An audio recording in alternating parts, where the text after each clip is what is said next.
So today we are in the second day of the workshop on Google Earth Engine, Internet of Things and drones for precision and advanced agriculture for climate smart agriculture.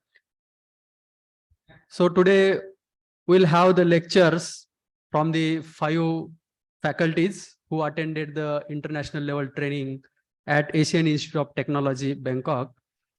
In this, we have the 2 technical sessions. Session number 5, which is on the geoinformatics for smart agriculture and water management. In this session, there are 3 speakers who will be talking on the QGIS for precision agriculture, Google Earth Engine for precision agriculture, and computer simulation modeling for the land applications. So in this series, the first lecture will be delivered by Dr. M.S. Mane, who is head Interfaculty Department of Irrigation Water Management. So Dr. M.S. Mane is working as head Interfaculty Department of Irrigation Water Management, MPKV Rahuri. He did his PhD from IRI New Delhi with flying colors. He is having more than 23 years of experience in teaching, research, and extension. He is having more than 50 publications in peer-reviewed national and international journals. He published 25 books and handles 7 externally funded projects as a principal investigator and co-principal investigator. His research interests are precision farming and IoT in agriculture. Then he is instrumental in developing innovative hands-on training facility to students, farmers, and the scientists in the form of irrigation park at the experimental field of central campus of Mahatma Phule Krishi Vidyapith Rahuri. He guided 2 PhD students and more than 15 PG students. Presently, he is working as a principal investigator of 2 externally funded projects, and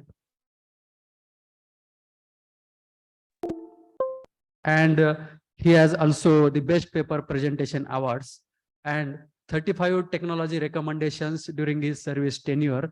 So I now request him and welcome him to deliver a lecture on a topic that is QGIS for precision and climate smart agriculture, concept, potentials, and applications, and also share the learning experience from the international level training, which is being conducted at the Asian Institute of Technology, Bangkok. So welcome, Dr. M.S. Mane, sir.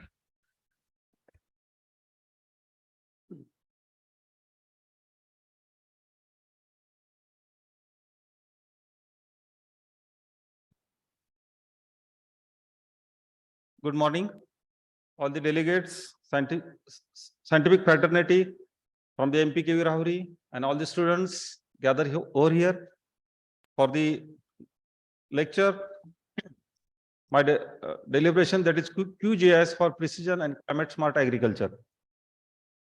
Now, concept, potential, and applications. So in this presentation, I will cover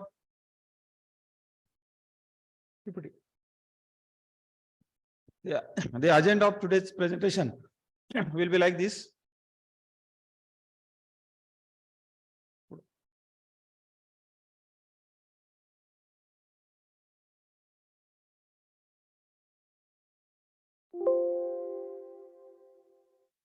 So first we'll see the what is meant by precision agriculture, then what is meant by climate smart agriculture, then GIS, that is geographic information system, basics and utility, how it works, then QGIS.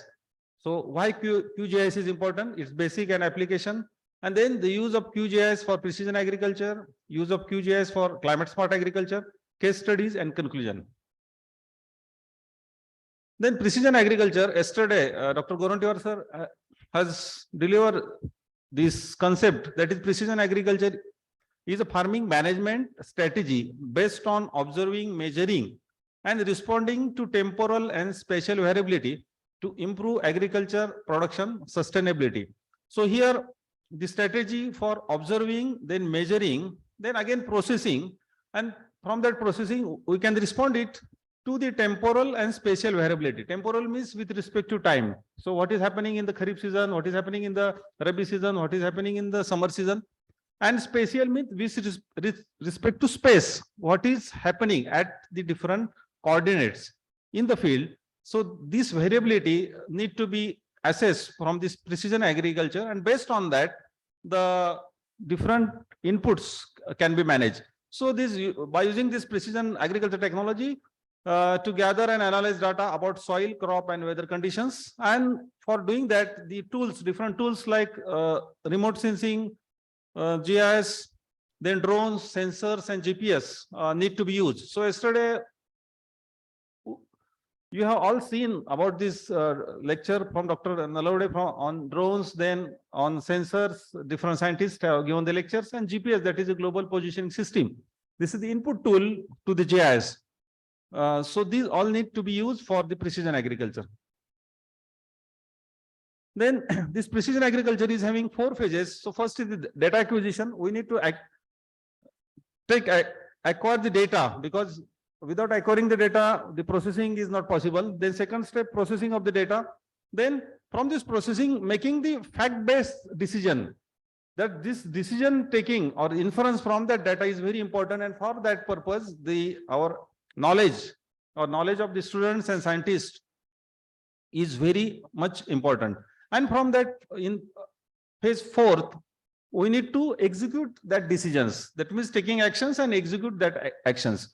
So in this way, the precision agriculture consisting of performing the right operation in the right place at the right time in the appropriate manner and the right amount. So then and then only we'll use the proper resources so that to minimize the risks of the environmental factors.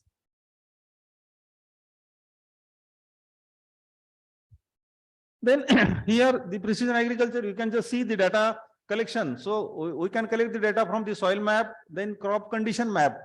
So what is the condition of crop at different points? That is the spatial variability. Then soil condition map and yield maps. So all this is in the first step, that is data collection.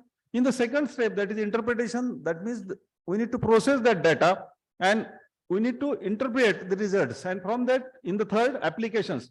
So we can have the different applications with respect to the sowing, then application of fertilizers, application of irrigation, then application of different insecticide, pesticides. So all these decisions can be taken from this interpretation of the data, and which results for this precision agriculture. Then the second term, that is the climate smart agriculture. Actually, often these two terms, precision and climate smart agriculture, they are used combinedly, but scientifically they are having different meanings. So in case of climate smart agriculture, it is the integrated approach for developing technical, policy, investment conditions to achieve sustainable agriculture development for food security under climate change. So the climate smart means it is related with the climate change. So what is happening in the climate change? So in order to adapt that climate change and in order to mitigate the negative impacts of the climate change, we need to adopt the climate smart agriculture. It consists of 3 components: sustainability, so increases the agriculture productivity and income, adapting and building the resilience to climate change, and reducing and or removing carbon emissions in the form of greenhouse gases. So that is the prerequisite for the climate smart agriculture. Then here in the climate smart agriculture, here these steps are involved. So the agriculture practices that are adapted to climate change and to help to mitigate its negative impact need to use, then include practices like conservation agriculture, agroforestry, and use of drought resistance crops. So actually this component comes in NRM, natural resource management, and the goal of this is to improve the resilience of farming system to climate change while reducing greenhouse gas emission and promoting sustainable land use patterns. So how to do it? So for doing it, we need to use the GIS. So we'll go there. Then the precision and climate smart agriculture. So both these concepts, they have potential to improve agriculture productivity and sustainability. Then precision agriculture is having to optimize inputs and to reduce the waste, while climate smart agriculture practices help to build soil health and resilience to climate change. Then after this, we'll go to the GIS, and then from GIS, we'll go to the QGIS. And how QGIS can be used for precision agriculture and climate smart agriculture, we'll see. Now, what is GIS? GIS is simply geographic information system. So geography is there, then information is there, and system is there. So it means, so here you can see the map. So the cartographic map many times you might have seen the map, but this map is having only the 2-dimensional coordinates. It is not having the attributes. So if you join the attributes to the map, then we can do the different analysis, and this data can be stored in the multi-layer. So we can do the analysis regarding the vector layers, that is point, line, and polygon. Actually, the engineering background students, they might have the basic about that, but students from the agriculture faculty, they will find it somewhat difficult to understand. But again, from the preceding slides, we'll just see what happens. Then we need to use the softwares for this analysis of the data. Then we need to use the satellite data of remote sensing. That remote sensing data need to be put in GIS platform so that the inference can be drawn.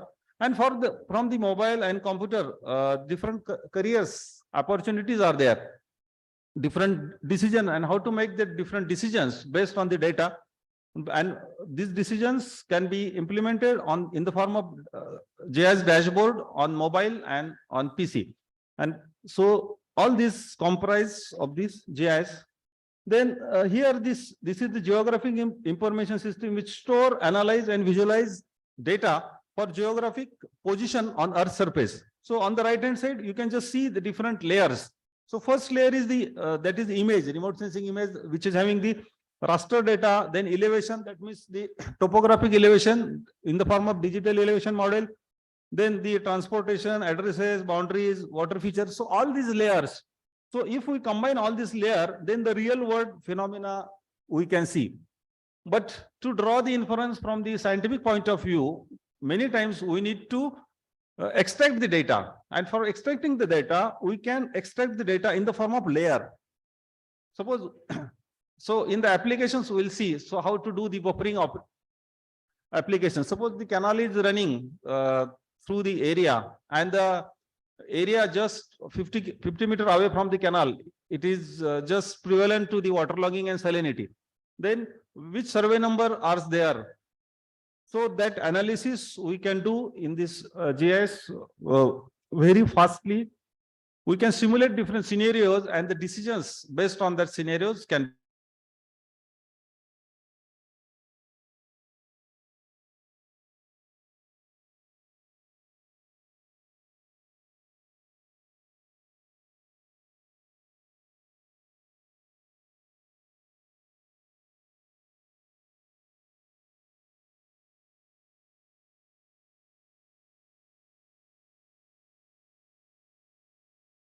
Then in case of GIS, so the GIS is the system designed to capture, store, manipulate, analyze, manage, and present all types of geographically referenced data. Geographically referenced data means that data it is having the coordinates, latitude, longitude.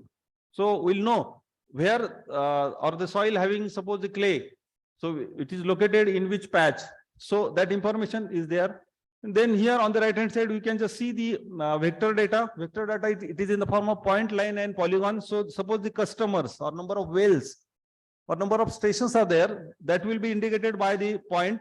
Then the streets, suppose streets or canal network or road network is indicated by the lines, and the parcels. That means suppose the patch having the clay type of soil, then sandy soil, then the area having sugarcane crop, different crops. So that will be in the form of polygon. While the raster data, so the land use, land cover map, and all the map, it will be in the raster data. The raster data, it will have the value, grid-wise value for each cell.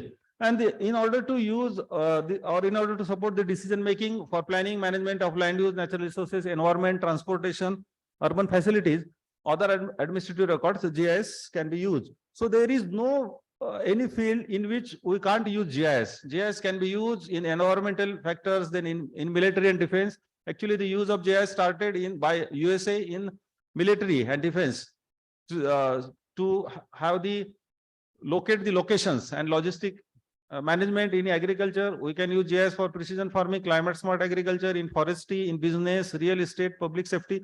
So in all fields, one can use GIS. There is no any field in which we can't use the GIS. That is the strength of GIS. Then coming to the GIS softwares. So many softwares are available. in the market. So the one of the important is the ArcGIS. So the ArcGIS software is developed by ISRI, that is Environment Science Research Institute, headquarter of which is located at California.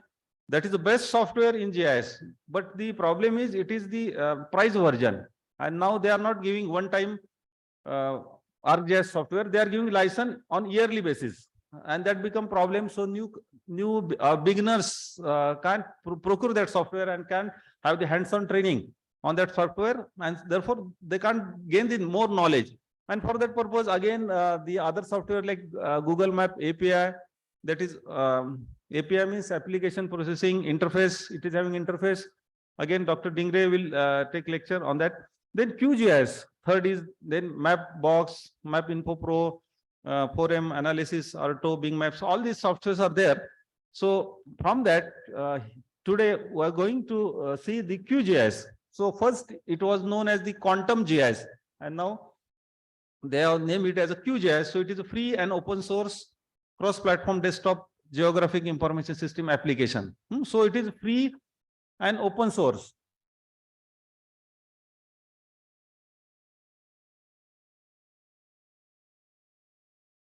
In the Python and C++, then we can modify it. Otherwise, all the utilities available, those are sufficient to do the analysis which is required for our research purpose. And at present, the version 3.30 is available on the online version, which has put there on 3rd March 2023. Programming languages of Python and C++ can also be used, and it can be work on the multiple platforms, like that is Microsoft Windows, macOS, Android.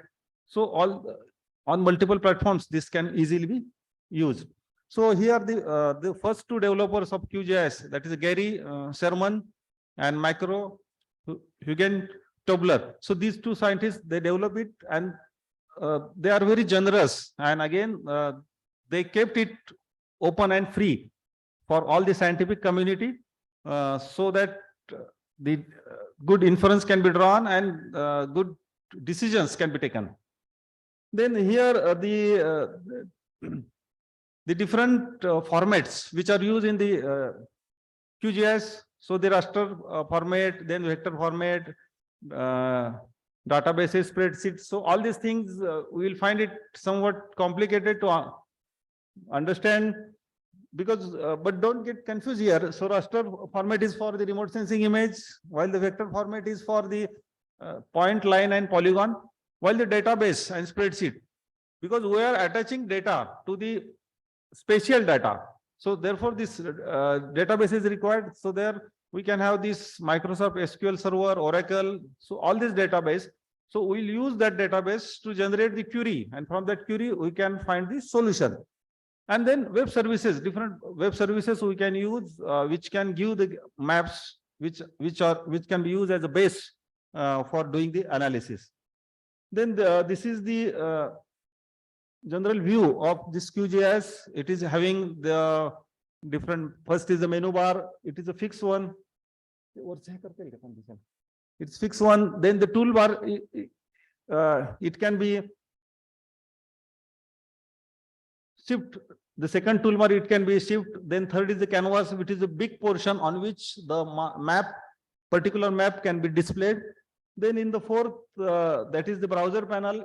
In that we can see what is there in that folder or in our PC, what is available, and one can drag the file and they can put it through the browser panel in this browser.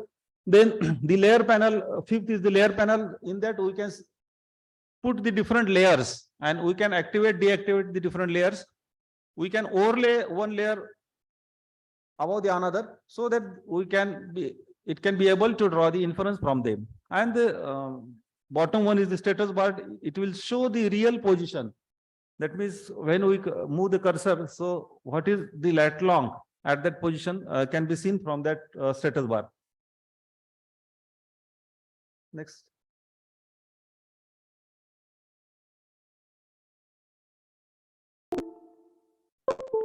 GIS. So here we can just see the maps. Then on the right hand side, we can just see the map, and there you can just see the point-based data. in the triangular and square form. So there are the different outlets of fruit processing and agriculture marketing outlets have been shown. Next, please.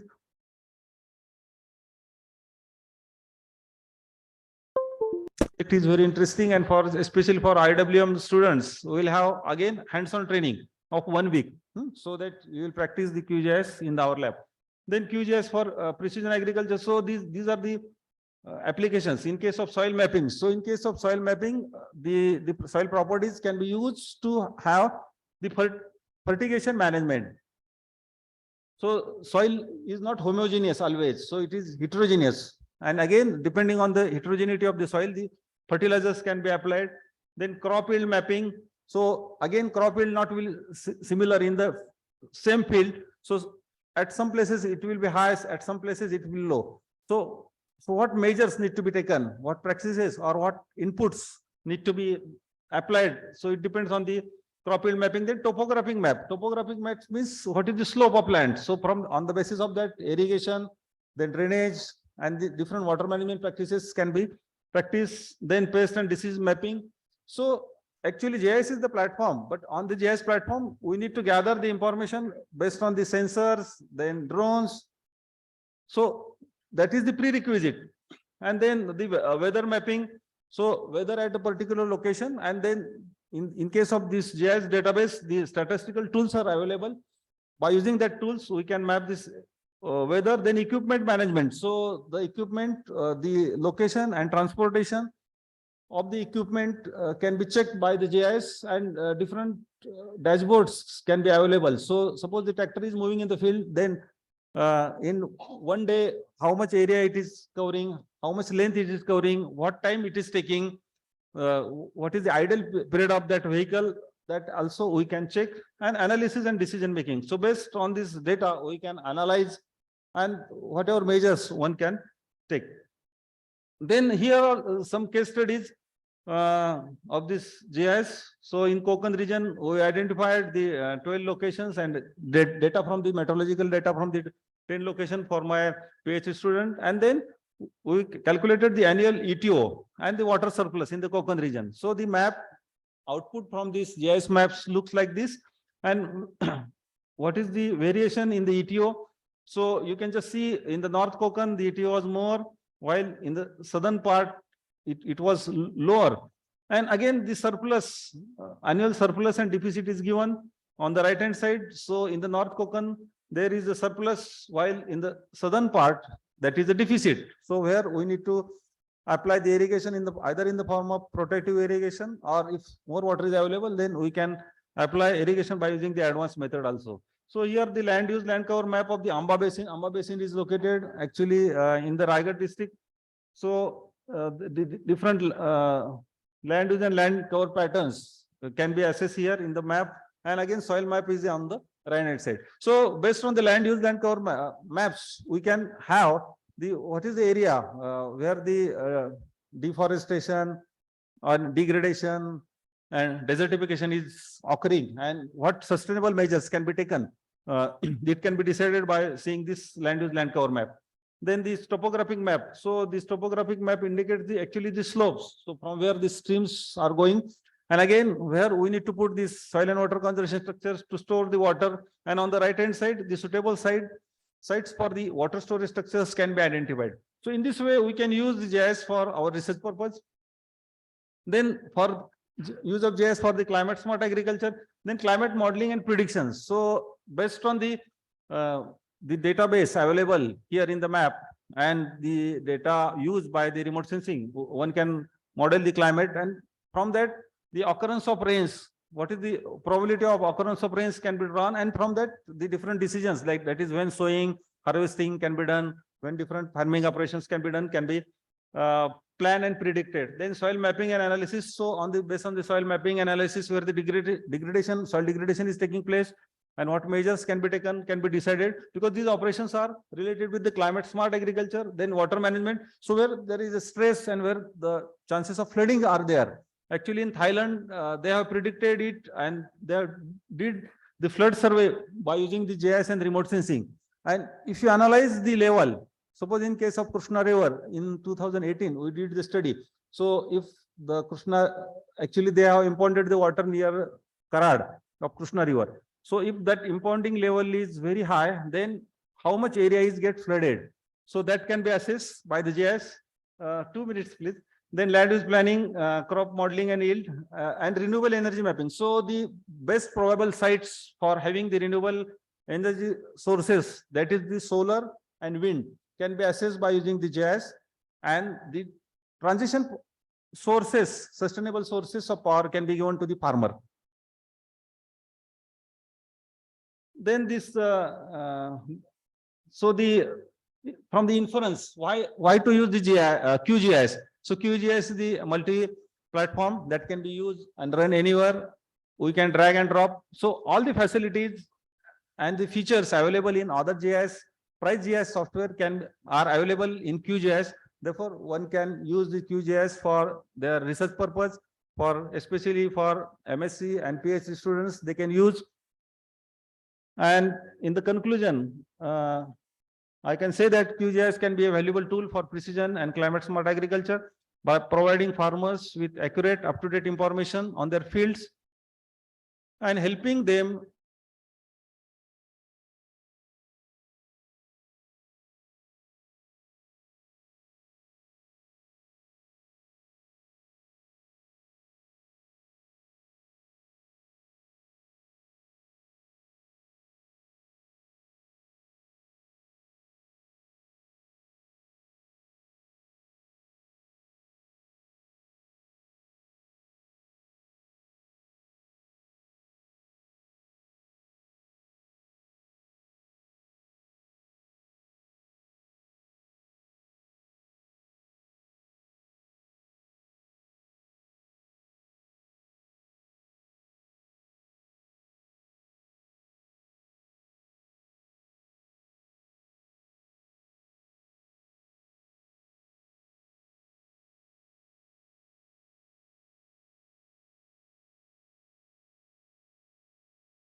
having the more than 33 years of data is available with Google Earth Engine, and it actually more than 5 lakh landscape and sentinel images are there, and it all require more than 3 quadrillion pixels. So huge data sets are actually available on Google Earth Engine. So we can see here that if somebody want to work on the surface temperature, so data is from ODs, from Aster, from AVHR. This is available. Suppose someone wants to work on meteorological aspect like climate, so data set is available. If somebody wants to work on ozone or any carbon emission and all these things,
you have to work in the Google Collaboratory, so that guides are actually available. JavaScript quick start guides are available. Tutorials are available.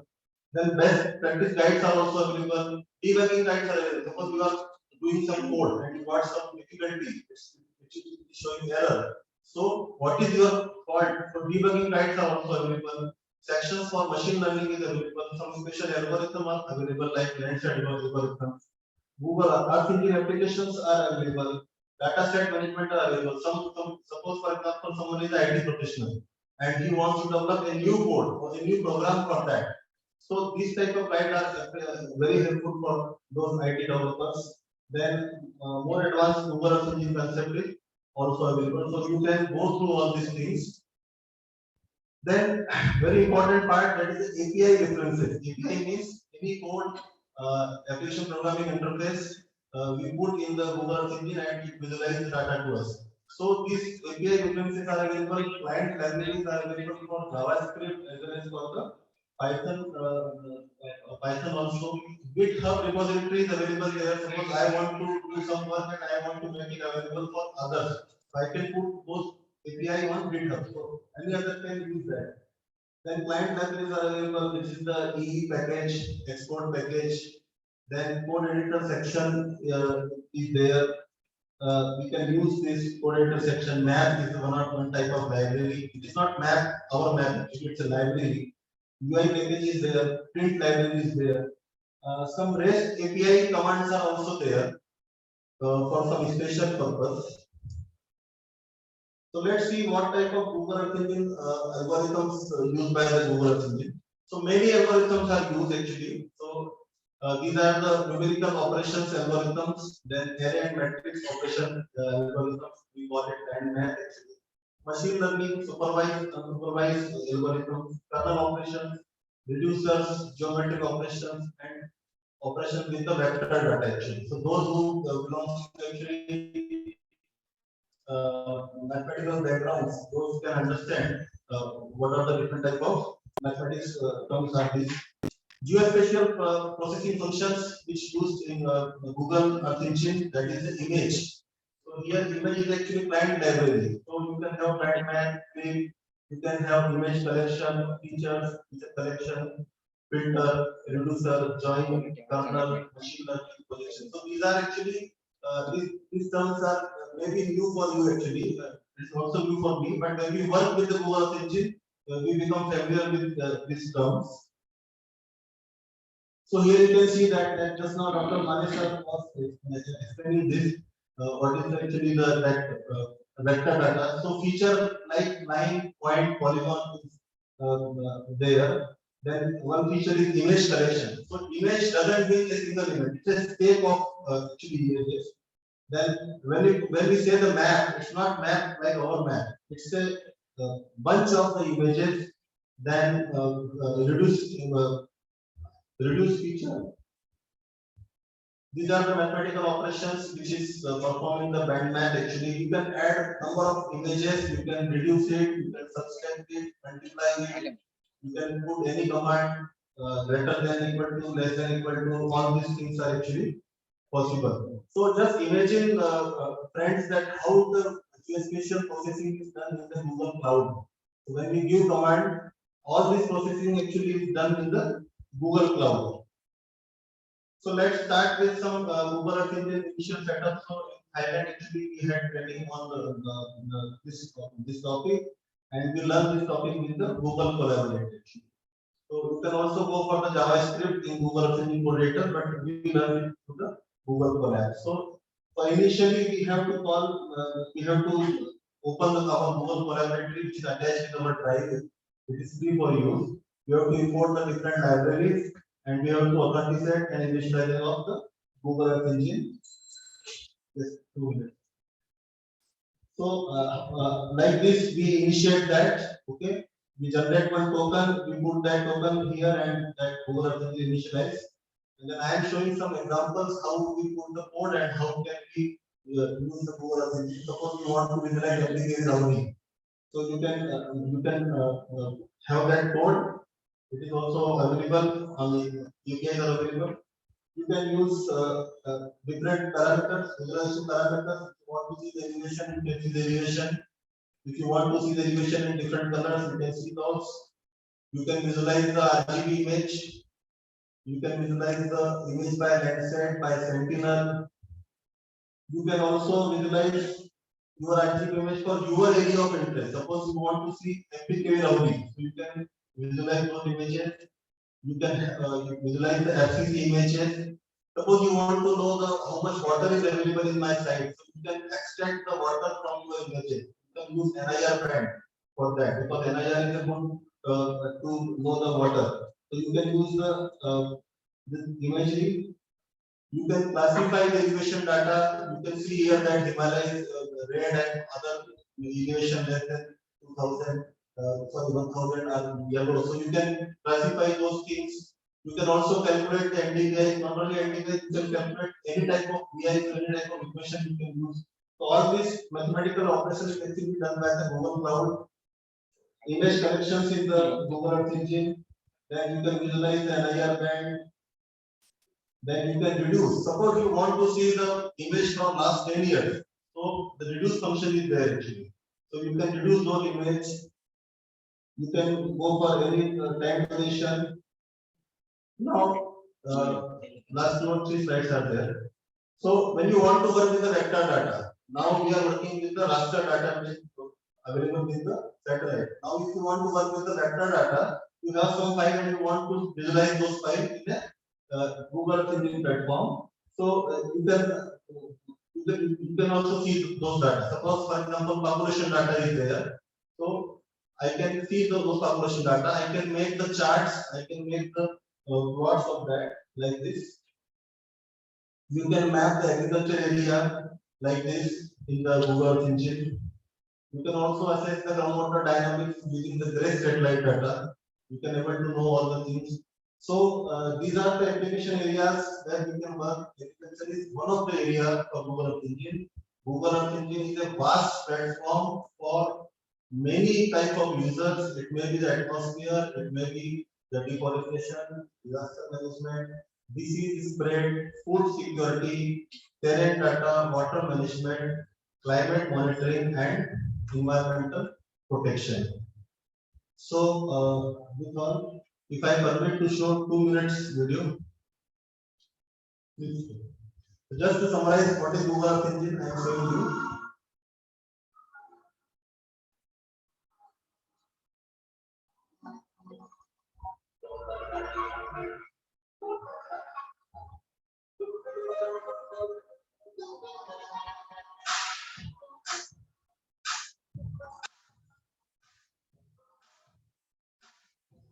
Basically, it's an analysis platform. You see that huge infrastructure is provided by the Google to store our data.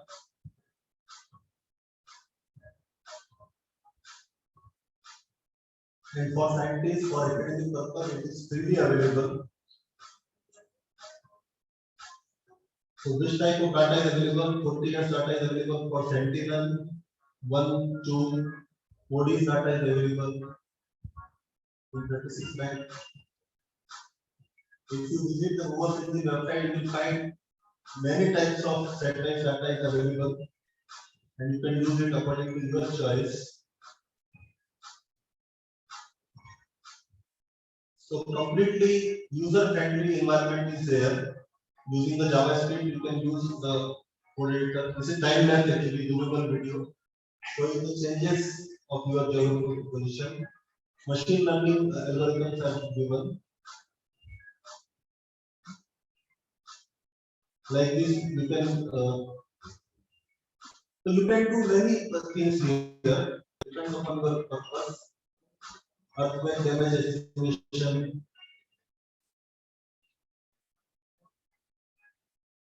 crop yield estimation, flow for transpiration. If you use separate data, you can go for flow for transpiration. So I request all of you to just sign up with the Google Earth Engine and just explore this tool. Okay, thank you very much.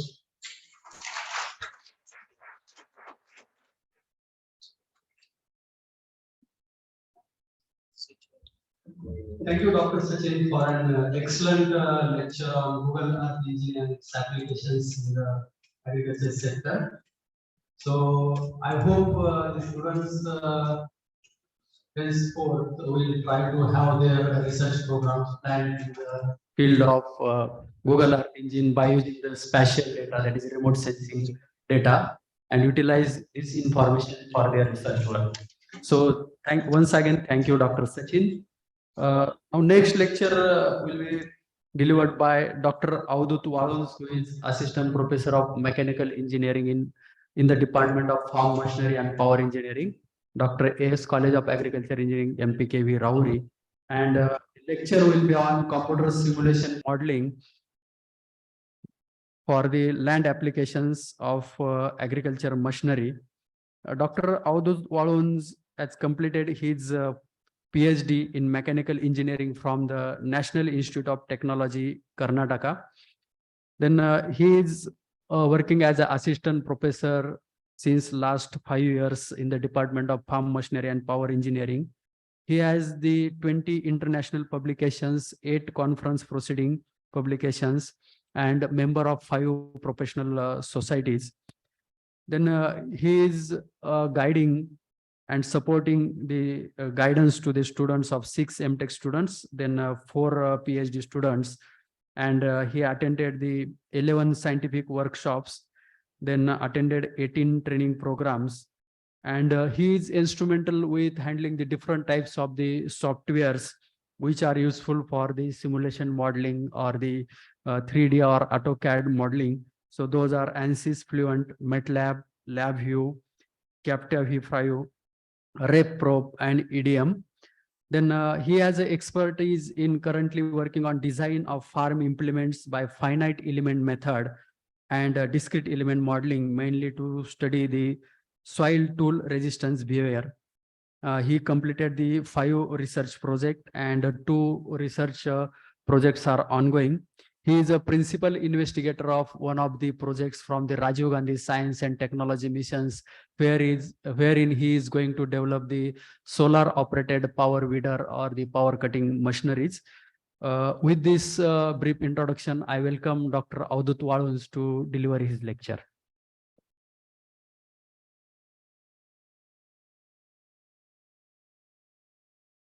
Thank you so much, Dr. Kadam, sir. So, good morning, all of you. I'm here to deliver something different than what is happening since yesterday. So, uh, so today's topic is about the computer simulation modeling of land application of agricultural machinery. So basically, why we go for a simulation or why we go for a computer software and why we need the help of this software. So basically,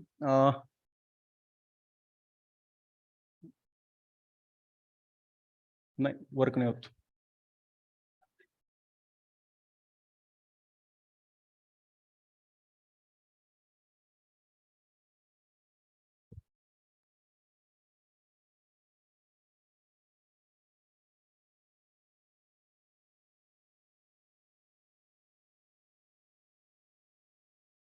So normally what we do in the agricultural field, we have to fabricate so many machineries and we have to perform it actually on the field. So instead of doing that, because it takes a lot of human efforts to first design it on a paper, then go with the actual field and then collect the performance of the machine. So instead of doing that, we can take the help of computer softwares which are available in the market to actually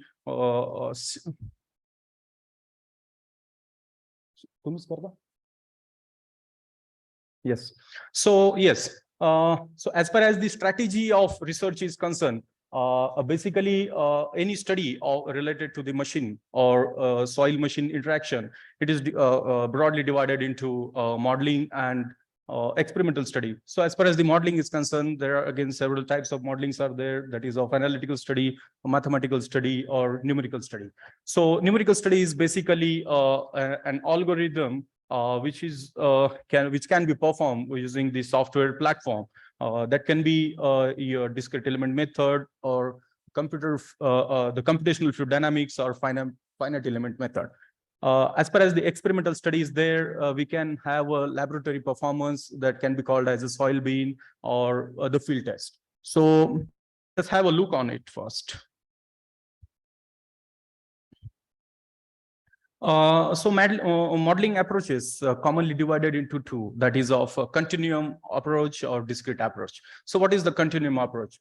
Continuum approach is like taking a consideration of entire system as a one. So for example, if I wanted to have a study of this complete hall, so this some 200 students or 200 people are sitting over here. So considering all as a bulk would be my continuum approach. Or otherwise, if I go for a discrete approach, then every single entity or every single object or a material can be analyzed specifically. So that would be the discrete approach. Okay, so how does this discrete approach work? When we consider a two particle, now let us talk about a soil particle. So when we have a two soil particles, so the how does the algorithm work is like, it first identify the contact between the two particle, the presence of the adjacent particle, and then it assigns the contact model to it, and then it tried to develop the contact forces, variable forces acting on it, and then applying the Newton's law, it can develop the acceleration, then velocity, and the next position of the particle. So yes, so this is what I'm trying to say is like, say suppose the first particle is there, so if it get hit or if it get in contact with some other particle, so the next time frame, the algorithm, how does it work is like, it for each time frame it solves the velocity factor, acceleration, and then the forces acting on each particle at each time step and at each position. All right. So as I'm talking about, like, we need to deal with, or we need to consider the contact between the two particles. So let us try to assume like the corner image. So there could be three contacts. The first will be the normal contact or the normal force between the particle. Then the second would be the tangential force. And the third could be the rolling force, right? So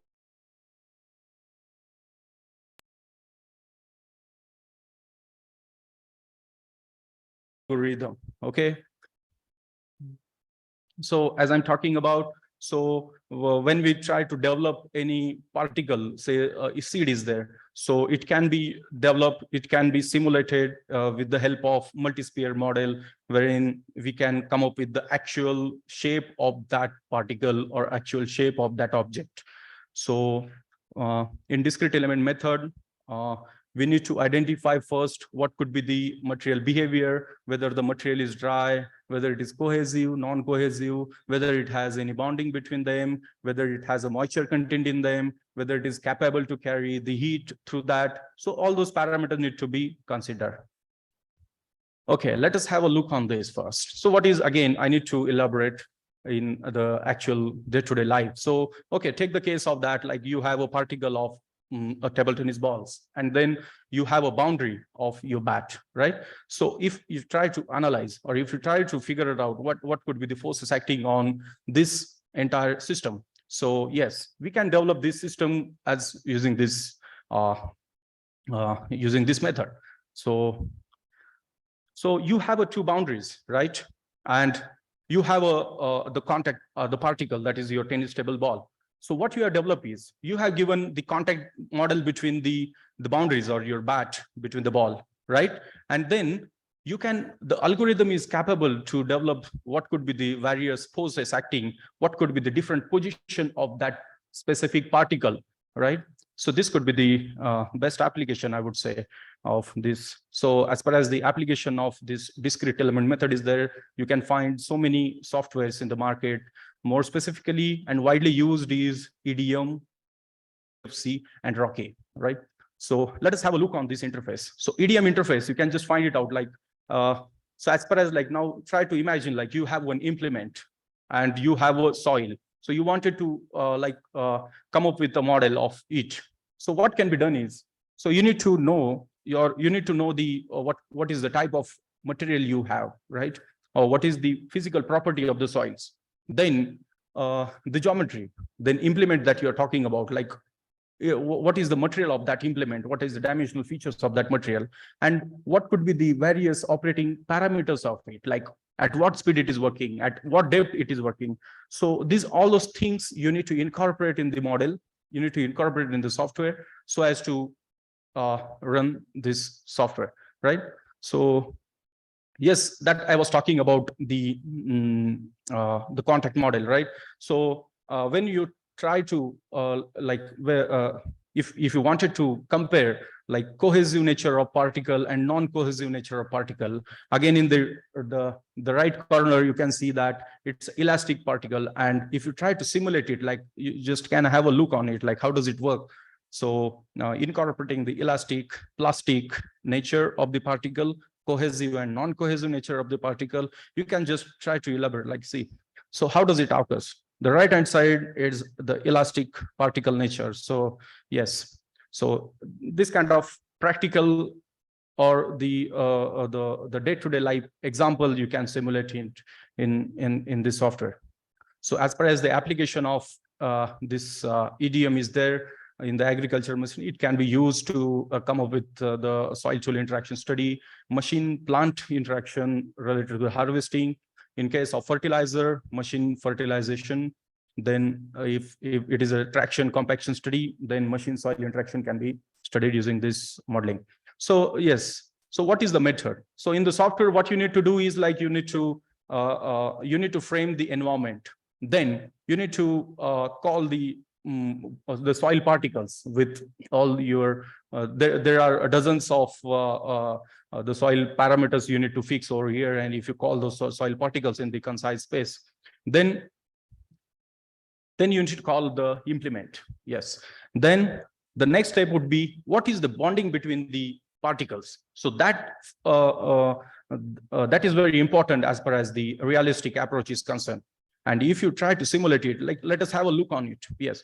So instead of doing the actual experimental study, you can actually simulate the working of the implement in the model, and you can just derive so many parameters, like what is the draft force, the vertical force acting, what is the soil fracture, and the soil disturbance. Yes, again the same thing.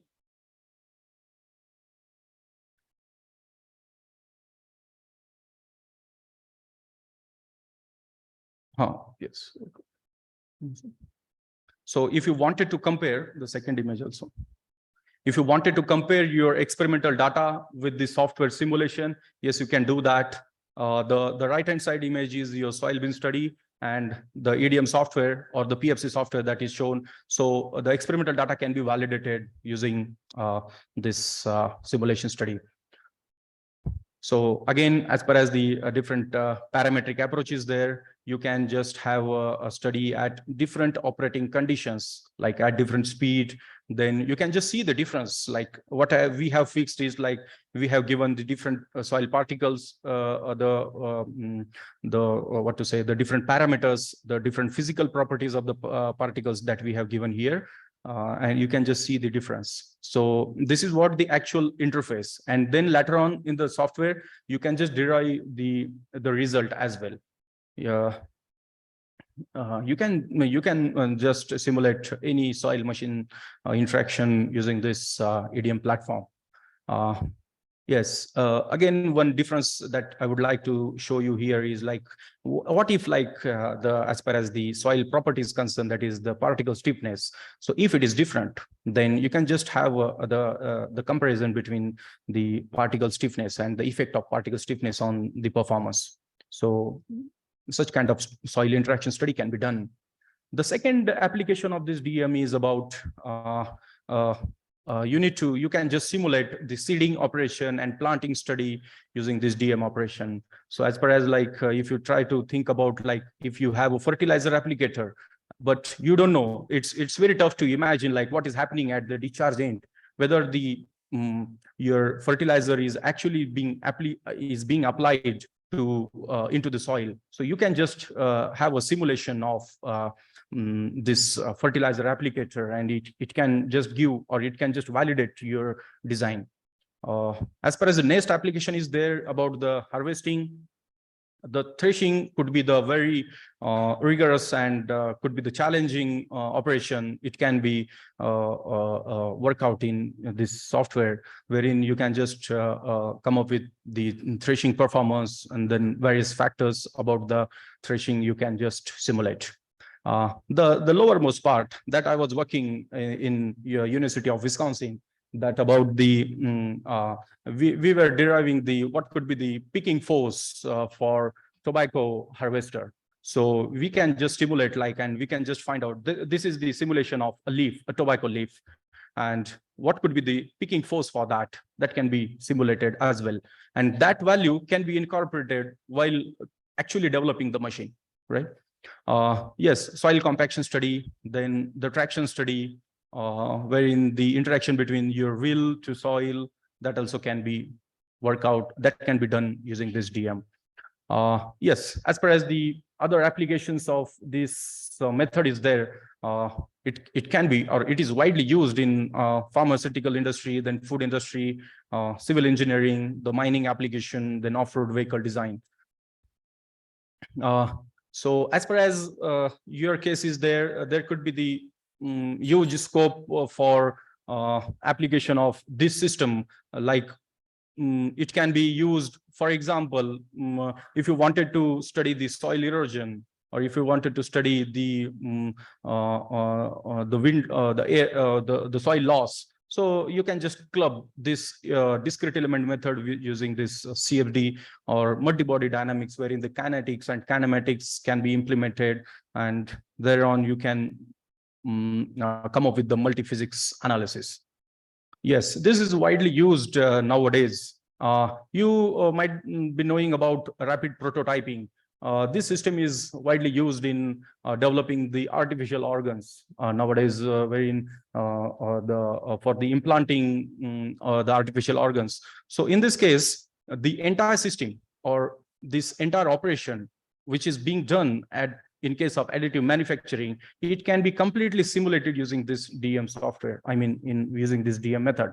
So yes, this is the widely used and very emerging topic that is called as a virtual rapid prototype.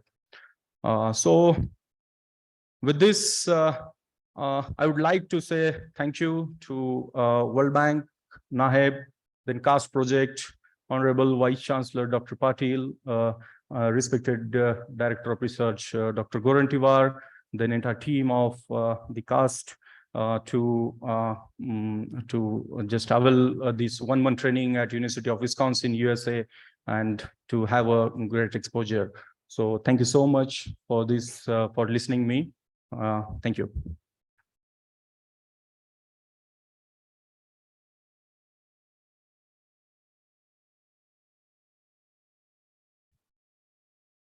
So thank you, Dr. Waluts, and it's a bit different presentation from the perspectives of agriculture graduates and agriculture engineers. So now we'll have a question answer session. The students are requested to ask the question or give the written question to me. So now we finished the 5th session on geoinformatics for smart agriculture and water management. In this session, we had 3 lectures. One is on QGIS for precision and climate smart agriculture. Other is on Google Earth Engine for smart natural resources management. And the last lecture was on computer simulation modeling for the land applications of agriculture machinery. So if the students have the questions on these topics, the questions are welcome. You can ask the questions directly also.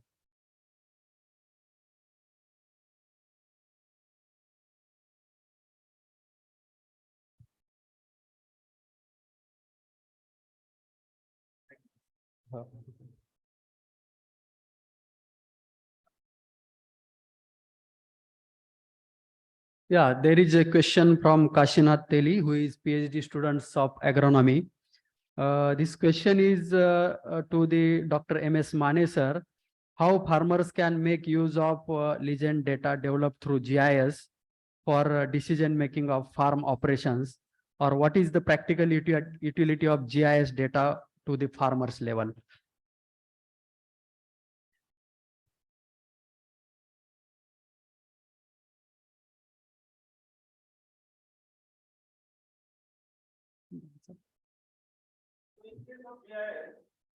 Data obtained from the soil.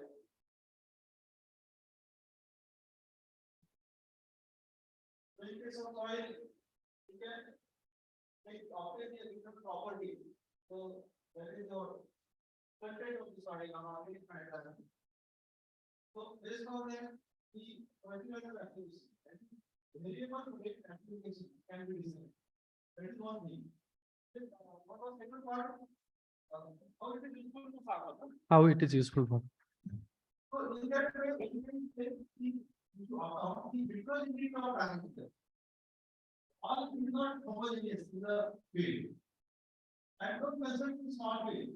Suppose in case of the seed farm, there, which is having 100 hectares of area.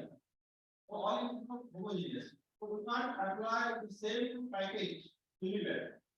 Therefore, one can apply variable technology. There, is useful. That means what we are doing, we are applying inputs very indigenously, so that the unseen effect of the environment can be eliminated. And we are using all these systems. Okay, so to continue with this, so how this GIS data is helpful to the farmers.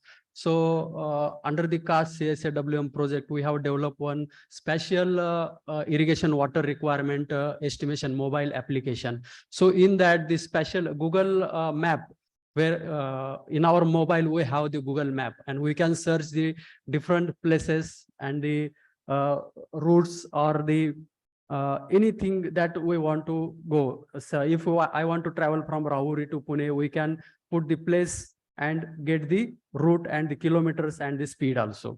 So likewise, we have developed one application, mobile application, special IWR. If you go to the Google Play Store and download that data, and if the farmer wants information of his particular field, wherein he has sown the wheat or gram or chickpea or the sugarcane or any crop, he can get immediately the water requirement of that crop. You just drag or you just search for that place, keep the icon there, you will get the information. Not only the current water requirement, but you can get the forecast of the next 4 days water requirement. So that's how the GIS data can help the farmers, and it is available in the form of decision support system also. Then next question is, how can artificial intelligence or remote sensing function in order to remediate shall affect soil in India and globally? So this is question related to the Dr. Sachin Dingre, and this question is from Advait Gaikwad. So how artificial intelligence is useful for managing the salt affected soils?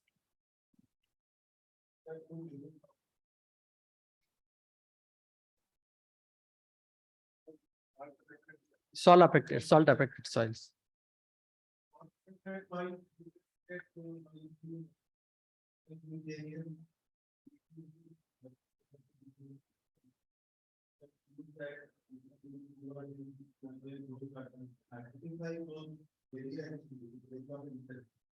can identify the amount of salt in form of the carbon. So last time I mentioned from particular bad things we captured. You can also identify how the type of salt or what is the type of bad practice. And then according to the problem which you observe in those that you can go for artificial intelligence. Both the things are different. But you have to identify the problem. This problem is there. Dr. Dingre, Then you can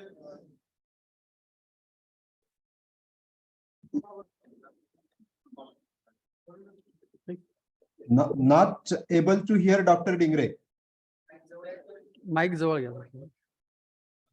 based on problems you identify with any then you can go further. All those problems you can identify.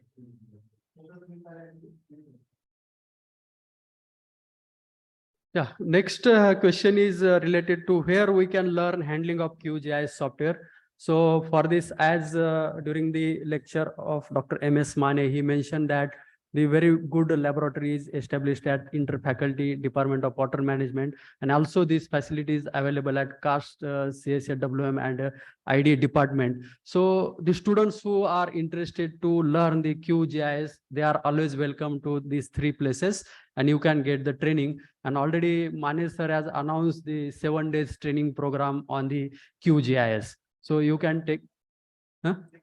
Yeah, you can enroll your names to undergo these training on learning of QGIS software. Then what should you do QGIS for land degradation problem? So this question is mainly related that how QGIS is used to land degradation problems. So in this case, the large, as mentioned by Dr. Sachin Dingre in his lecture, the large data set, almost 33 years Landsat data set depository is available, which is freely available on the Google Earth engine. You can download those data sets and identify the problematic areas with the help of that Landsat data. You can have the data set from Sentinel also to do the land degradation analysis. And it's a matter of land use land classification. Then the particular questions are to Dr. Waluns. Is there any training available on discrete element modeling? This is from the agriculture machinery in Maharashtra. So, as far as the training is concerned, there is no dedicated training. However, we can just find a couple of recruiters at the medium product page. And in upcoming days, we are going to plan to have a 2-week training program in our academy. So that will be notified as well in upcoming days. Yeah, next question is also related to you. Can we study wear and breakages of implements on EDM model? What results we get and what is accuracy of results to actual? So yes, it can be definitely done. However, the answer software and you software, you polarity, and you merge the result of EDM as well as the as the software. And as far as the accuracy is concerned, we keep in mind the algorithm don't be the actual physical property of the input that we will give. So the accuracy depends on the input parameter that we will give. Like for example, the soil property. So at what extent you are going to be accurately depend on that. Thank you. Yeah, so next question is by Shubham Jadhav, MSc Entomology. How sensors and AI can be used in the prediction of development of disease like downy mildew of the grapes? So maybe you will get the answer of this question during next two lectures that will be on the imaging and the that is agroecological zone mapping. So you wait till those lectures, and if you don't get the answer, I will answer this question. GIS technology is useful to the and also helpful to the farmers, but is it economically feasible to the farmers? So Dr. Mani, can you answer? GIS technologies. इथे आहे का बघ?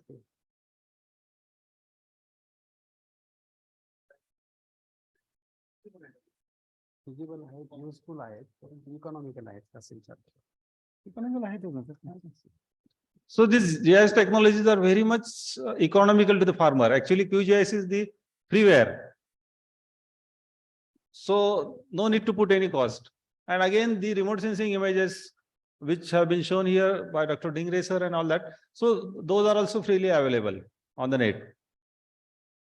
So it is not costly at all. And the inference which farmer can draw can be wisely used to take the decisions, certain decision. So ultimate aim is, these are all the tools, all these GIS, Google Earth Engine, remote sensing, all these are tools. Our ultimate aim is we want to have more production of good quality. And ultimately, farmer need to earn more money. So for that purpose, definitely these tools will help. These are very cheaper and useful to the farmers. Are there any more questions from the student side? There is one question from my side to Dr. Walunj. He has shown a very good simulation of different implements in the soil. So my question to him is, can you simulate the soil? Actually, the soil properties we are knowing, and inputs also we are knowing. So farmer is applying different fertilizers. So suppose if he apply excess dose of fertilizer, then what is happening to the soil? What is happening to the organic matter? What is happening to the toxicity level? So can such type of simulation can be done without going into the field in the on the computer? So as far as the simulation of the soil in presence of the crop residue, so it can be easily done, and the effect of that residue on the field, so it can be also performed using this software. So yeah, thank you. Okay, now student friends, there is a tea break of 10 minutes, and after 10 minutes we'll assemble in the same seminar hall, and there will be the technical session number 6 after tea break, and that will be on hyperspectral imaging for agriculture. And during that technical session there will be 2 lectures. One will be delivered by myself and one will be delivered by Dr. P.L. Kulwal. And those lectures are on multispectral and hyperspectral imaging applications in agriculture and agroecological zonation for climate smart agriculture. So please be on time in this hall so that we can have a lunch on time. Okay, thank you for attending this session.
Technical session 6. First will be delivered by Dr. Sunil Kadam on multispectral and hyperspectral imaging applications in agriculture. So I request all the participants who are outside this auditorium to come inside. Maybe you can ask your friends to come back immediately so that we can finish the session in timely manner. So let me introduce Dr. Sunil Kadam. He is Associate Professor of Irrigation and Drainage Engineering in our university, MPKV Rahuri. He is BTech Agriculture, MTech Agriculture Engineering, and PhD with first class and distinction in Irrigation Drainage Engineering. He has a postdoctoral experience working at Washington State University, USA, Pullman, during 2019 to 21. He has total experience of over 19 years, and during this long tenure, he has developed different software, almost 8 software, 7 mobile applications, web-based applications, decision support systems, and a total of 54 technology recommendations on different topics. He is also heading 2 research projects as well as 4 projects as a co-PI. He has several publications to his credit in national and international journals.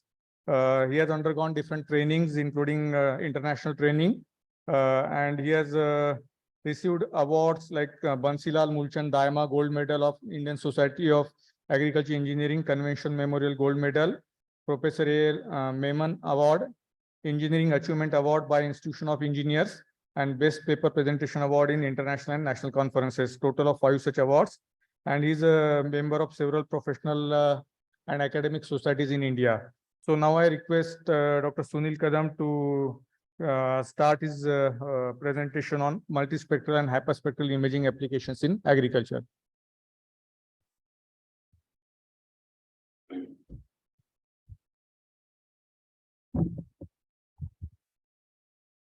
So thank you, Dr. Kulwal, for my brief introduction. So, dear friends,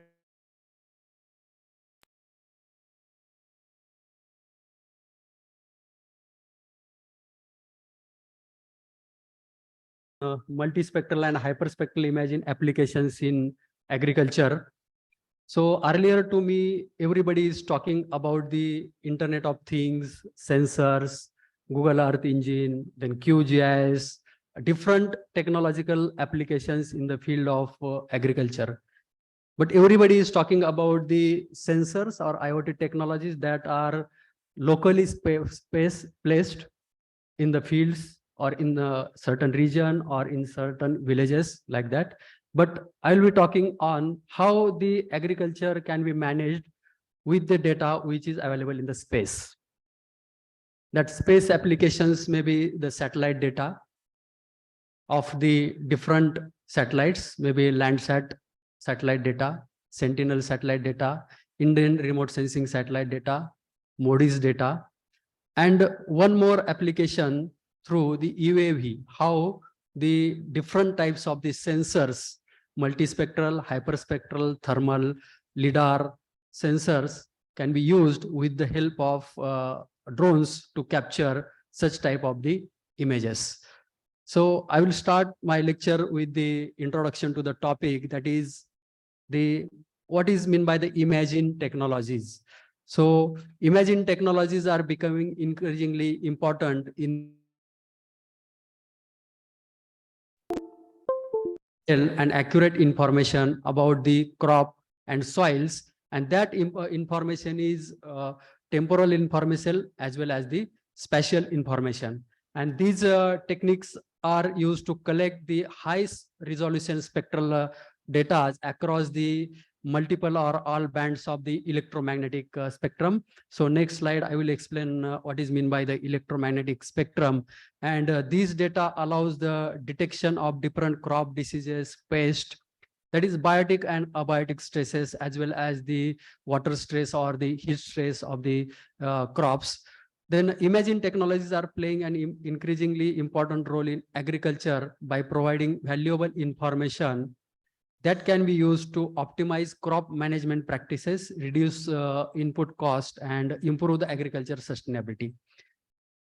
This imaging can be done through the different types of the sensors, and they have the different names, term as different names. That is traditional RGB imaging, wherein we can capture the images of the crop stand or the land parcel with the help of the RGB camera, maybe our mobile cameras or the regular cameras. Then the multispectral camera, that is called as multispectral imaging. When we use the hyperspectral camera, then it is called as the hyperspectral imaging. Then if we use the thermal camera, it is the thermal imaging. If we use the LIDAR system to do the 2D or 3D mapping of the land surfaces, then it is called as a LIDAR imaging. And all these sensors, when all these sensors are mounted on the unmanned aerial vehicle, that is drones, then it is called as a UAV-based imaging.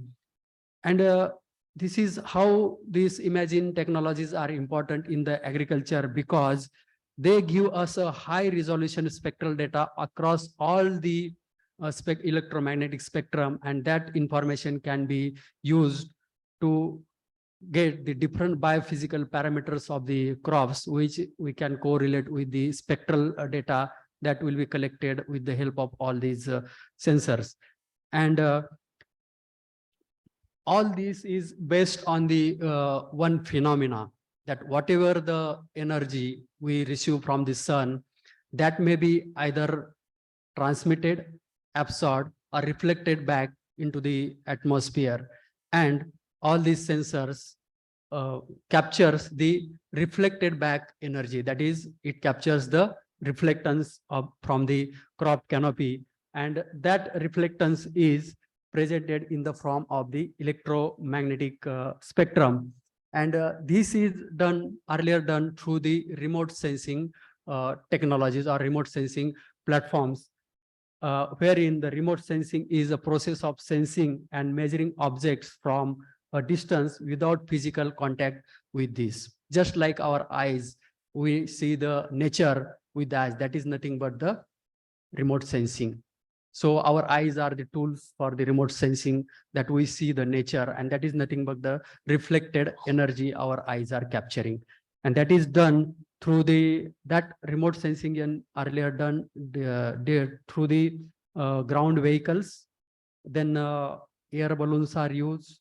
Then the aircrafts are used, drones are used for the airborne spectral reflectance measurement. Then these satellites are used.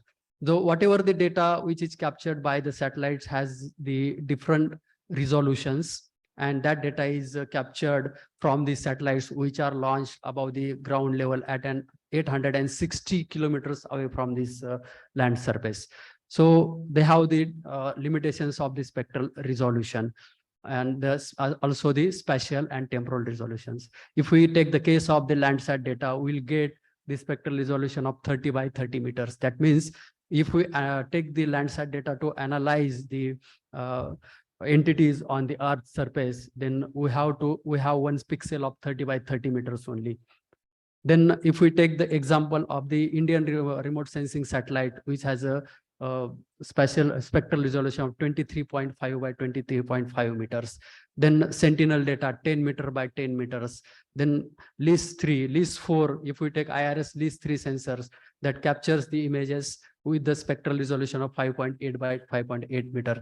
But if we want to do the leaf level analysis or the field level analysis, then the solution is the use of the different types of the sensors, as I mentioned, with the UAV, wherein we can reach up to the 0.5 centimeter pixel resolution, spectral resolution.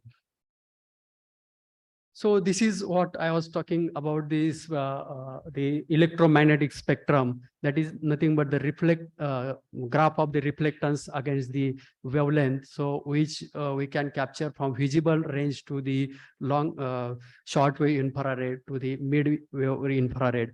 And this is incorporated in different types of the sensors that have the capabilities to capture the visible range only, then visible plus IR range only, visible plus IR plus NIR range only, then visible plus all the ranges with mid wave in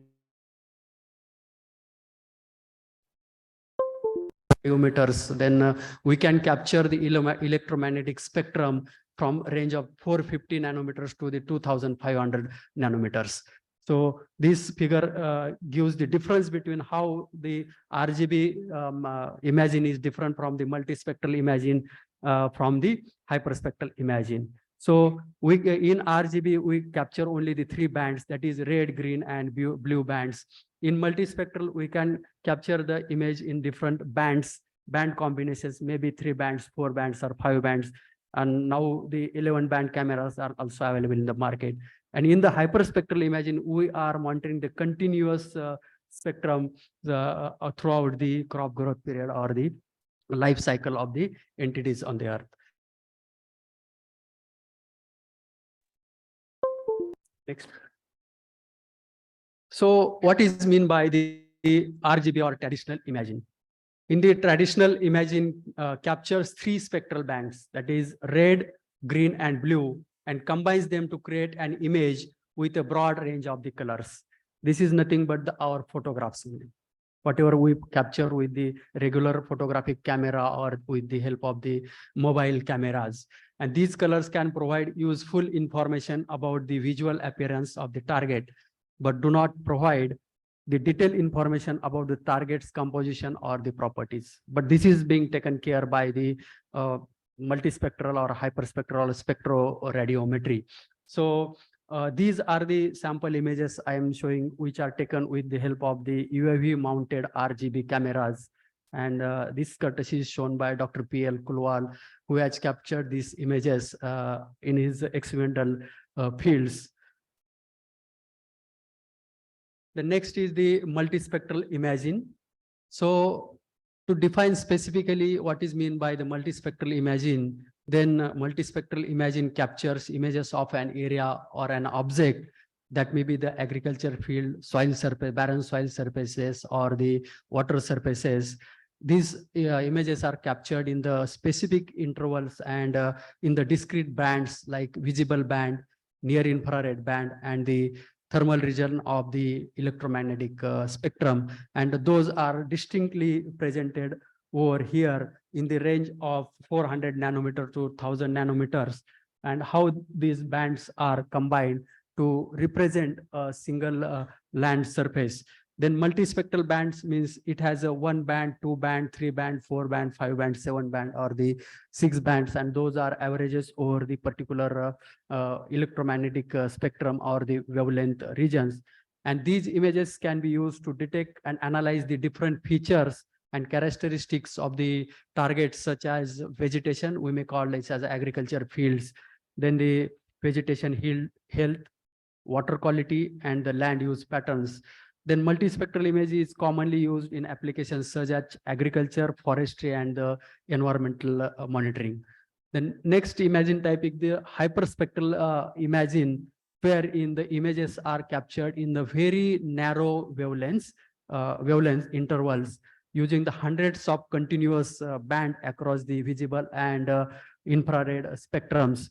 What I mentioned earlier, we can capture the images through the 450 nanometers up to the 2500 nanometers. And this electromagnetic spectrum provides more detailed spectral information of the target, allowing for the detection and analysis of the different features and variations such as soil properties and vegetation stresses, maybe biotic stress or the abiotic stresses. Then hyperspectral imaging is commonly used applications such as crop monitoring and disease detection. So earlier section, there was one question, how these imagine GIS or the QGIS or the Google Earth Engine technologies can be used for the detection of the powdery mildew, particularly disease and pest. The solution is the hyperspectral imaging. By using the hyperspectral imaging cameras, whatever the images we capture with the help of these cameras, those can be tuned and trained through the artificial intelligence-based algorithms. And very well, we can identify the disease and pest to the particular crops or the agriculture commodities. Then next is the field spectroscopy. This is the another field of the electromagnetic spectrum imaging, that is where in the multispectral cameras or the optical sensors are used to measure the reflectance properties of the vegetation, soil, and water in the natural environment, generally under the solar illumination. So basically, there are two types of the remote sensing. That is, one is the active remote sensing and one is the passive remote sensing. Whenever the sensors have their own source of energy, that means emit the light and capture the reflected back energy. When it uses its own source of energy, then it is called as a active remote sensing. And this is done through the different types of the satellites, as in Landsat satellites, Sentinel satellites, IRS satellites, and so on. So because those are capturing the images 24/7 hours, and those are posted onto the clouds for the particular uses. But passive remote sensing means it's totally dependent on the light source, that is solar energy. Whenever there is a energy available, solar energy is available, we can do such type of the imagings and extract the information from the plant canopy. This image, graphical image, represents the standard electromagnetic spectrum, which is called as a spectral signature of the water, soil, and the healthy green vegetation. And as an agriculture scientist, we are most interested in all these three resources, that is soil, water, and the crop diversity. And we can get the detailed information, leaf level information through these imaging technologies to analyze the particular disease, pest, biotic stress or abiotic stresses, or the heat stress or the water stress through the crops. Then this figure basically indicates the difference between the multispectral and hyperspectral imaging. In the multispectral imaging, we get the information in the different bands, starting from visible, infrared, near infrared, short wave infrared, or the mid wave infrared. But in case of the hyperspectral imaging, we get the continuous spectrum with respect to the wavelengths. And this gives the more detailed information about the vegetation or the land surface or the water surfaces. And but only limitation is that it's a very expensive technology. Then there are different types of the sensors available, which we can use for the imagine of the earth surfaces. Those are called as cameras or the sensors. One is the multispectral cameras or multispectral sensor. These cameras captures images in discrete wavelength bands, typically 4 to 6 bands in the visible and near infrared regions. And they are relatively inexpensive and can be easily integrated into drones, tractors, or the other farming equipments to collect the data on board, to analyze the data on board, and give these prescription maps to the operation, to do the farm operations like spraying, application of the fertilizers, then the application of the nutrients also. Then the hyperspectral cameras or the sensors, these are the cameras that captures the images in many narrow and continuous wavelength bands across the visible and near infrared regions. And beyond that also, as I mentioned, short wave or mid wave infrareds, and starting from 450 nanometers to the 200, 500, 200 and 2500 nanometers. They can capture more detailed spectral information than multispectral cameras. But more expensive and requires more specialized processing capabilities. Then next sensor is the thermal sensor. These cameras captures the images of the target in the thermal infrared region, and from that we can get the relative temperature, and after the calibration of that data we can get the actual canopy temperatures, and these are very well useful for analyzing the heat stress or the water stress of the crop canopy. Then one more sensor is the LiDAR, that is light detection and ranging sensor. These technologies are used to do the 2D or 3D, to develop the 2D or 3D models of the entities on the Earth surface. But to specific to the agriculture, with the help of such kind of the sensors, we can estimate the height of the crop canopy and the structure, and also we can estimate the biomass when we do the correlation between these data with the biophysical parameters of the crops. Then another sensor is the spectroradiometer. These are used to measure the spectral reflectance in the electromagnetic spectrum, ranging from 450 nanometer to 2500 nanometers, and these data can be used as a calibration data to the remote sensing data, or the whatever the data we collect by using the sensors mounted on the drones. Then one more sensor is their fluorescence sensor, which is correlated with the chlorophyll content of the crop canopy. And these can be used to monitor the photosynthetic activities in the crop and identify the stress response of the different crops. So these are the applications of the different applications of the hyperspectral and multispectral imaging, starting from land surveying, agriculture, then environmental science, civil engineering, humanitarian, and real estate. To be specific, we are interested in the application of this type of sensors and technologies in the agriculture that covers the crop monitoring, chemical applications, and land management. So these are the specific applications of hyperspectral and multispectral imaging applications in agriculture. Broadly, we can use these technologies for crop identification, crop acreage estimation, crop condition assessment and stress detection, identification of planting and harvesting dates, crop yield modeling and estimation, identification of pest and diseases infestation, irrigation management and monitoring, soil health mapping, then monitoring of droughts, land cover and land degradation mapping, and identification of problematic soils. So there is a complete tool of solutions. So if we use these technology, hyperspectral and multispectral imaging technologies at the regional scale, we can very well get the solutions to our agriculture problems. And all this is done through the crop sensing by using the thermal, multispectral, hyperspectral or the LiDAR sensors. So to be specific, how these technologies can be used, we can identify the nutrient deficiencies, we can identify disease and pest, we can identify the water deficiency or surplus, weed infestation, insect damages, hail damages, wind speed. So there is a complete solution to the every problem if we use these special data and special technologies in the agriculture. So this is how the RGB imaging sensors or the imaging can be used. It is called as a passive type of the imaging, and it captures data in 380 to 700 nanometers, measuring the RGB. But it has one issue of subject to the background noise.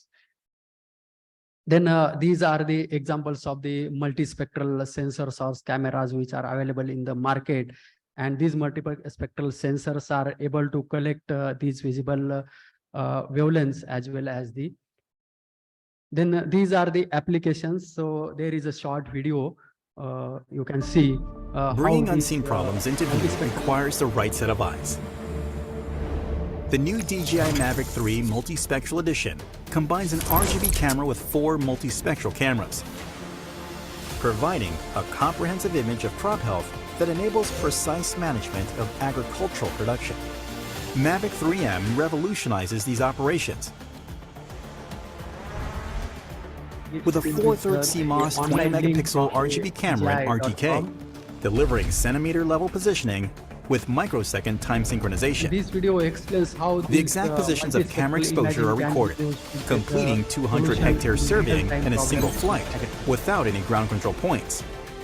Users can get detailed information, including the field boundary, size, and elevation, for land surveying, terrain analysis, and operations like spraying and fertilization. Growth differences are common with many crops, so targeted fertilization is essential. The Mavic 3M comes with 4 5-megapixel multispectral cameras and a light sensor for capturing accurate multispectral images. With vegetation indices generated in Terra or DJI Smart Farm platform, growth differences are captured on high clarity to improve crop health and conditions. A prescription map can also be effortlessly generated for precise variable rate application, which reduces cost and agricultural footprint while increasing yield potential. Water stress deficient area. Mavic 3M is capable of additional crop scouting tasks. Captured images can be uploaded to the DJI Smart Farm platform in real time via 4G network to identify abnormalities like germination failure, weed pressure, and crop lodging, allowing convenient growth information sharing through the cloud. You can also use the platform's AI tools to monitor yield and guide agricultural activities, letting large farms be easily managed by just one person. Mavic 3M can also help with crops like corn, wheat, cotton, potatoes, and many more. Yeah, this is how we can use the multispectral imaging to have the solutions to the real-time agriculture world. Bringing So next is the hyperspectral imaging sensors. So there are different types of the hyperspectral imaging sensors available in the market, starting from the IR sensor, NIR sensors, and this has the multiple applications in the field of agriculture. Starting from and these are the different kinds of the attachments, how these hyperspectral cameras can be mounted on the drones and used for the hyperspectral imaging. So this is the short video how we can do the imaging, hyperspectral imaging.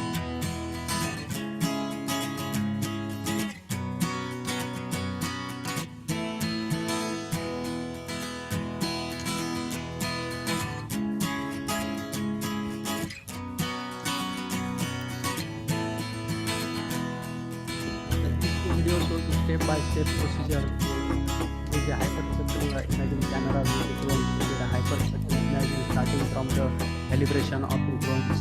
But this is the one-time process. We need to do the one-time calibration. Every time we must do it.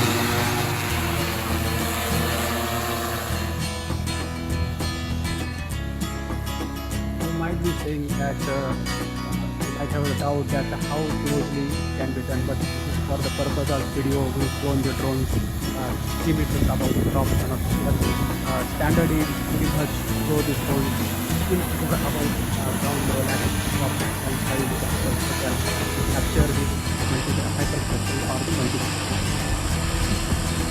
So right height is 50 meters above the ground level. Once this data is captured, that needs to be transferred to the desktop computers, and it can extract such type of spectral signatures and do the analysis of the interset one. The next one is the thermal sensor. So this sensor measures the relative temperature of an object and in the infrared region, and this can be used for identification of the heat stress or the water stress of the crop canopy.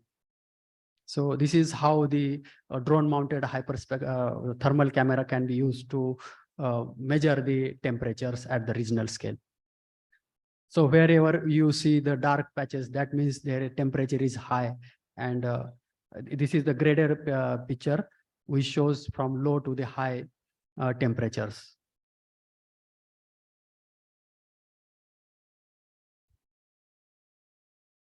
And whenever we capture the thermal images, the real temperatures are calculated after the calibration of the radiometric sensors.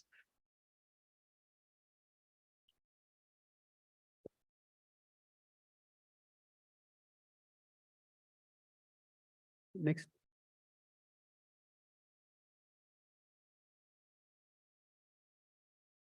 Yeah, these are the particular applications of the thermal sensors along with the energy, insurance, government sector, construction sector. The agriculture is the major sector which has application of the thermal imaging.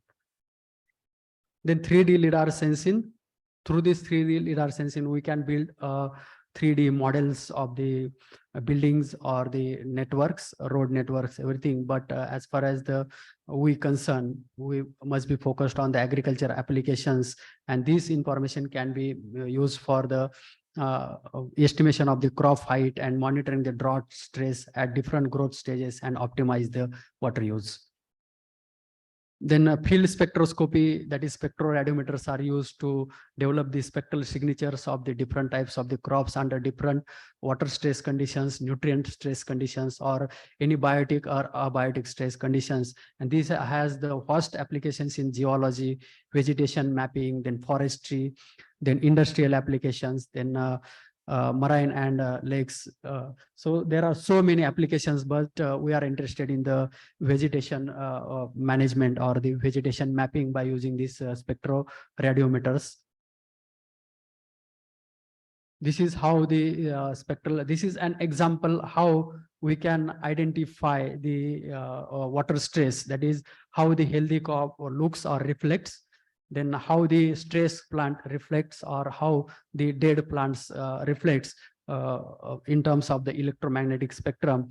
And the figure indicates the reflectance of the different healthy plant, then stress plant, and the dead plants, how the reflectance varies in the IR region and how the reflectance varies in the IR region. And this information is very much important as far as we people are concerned to plan the crop management practices.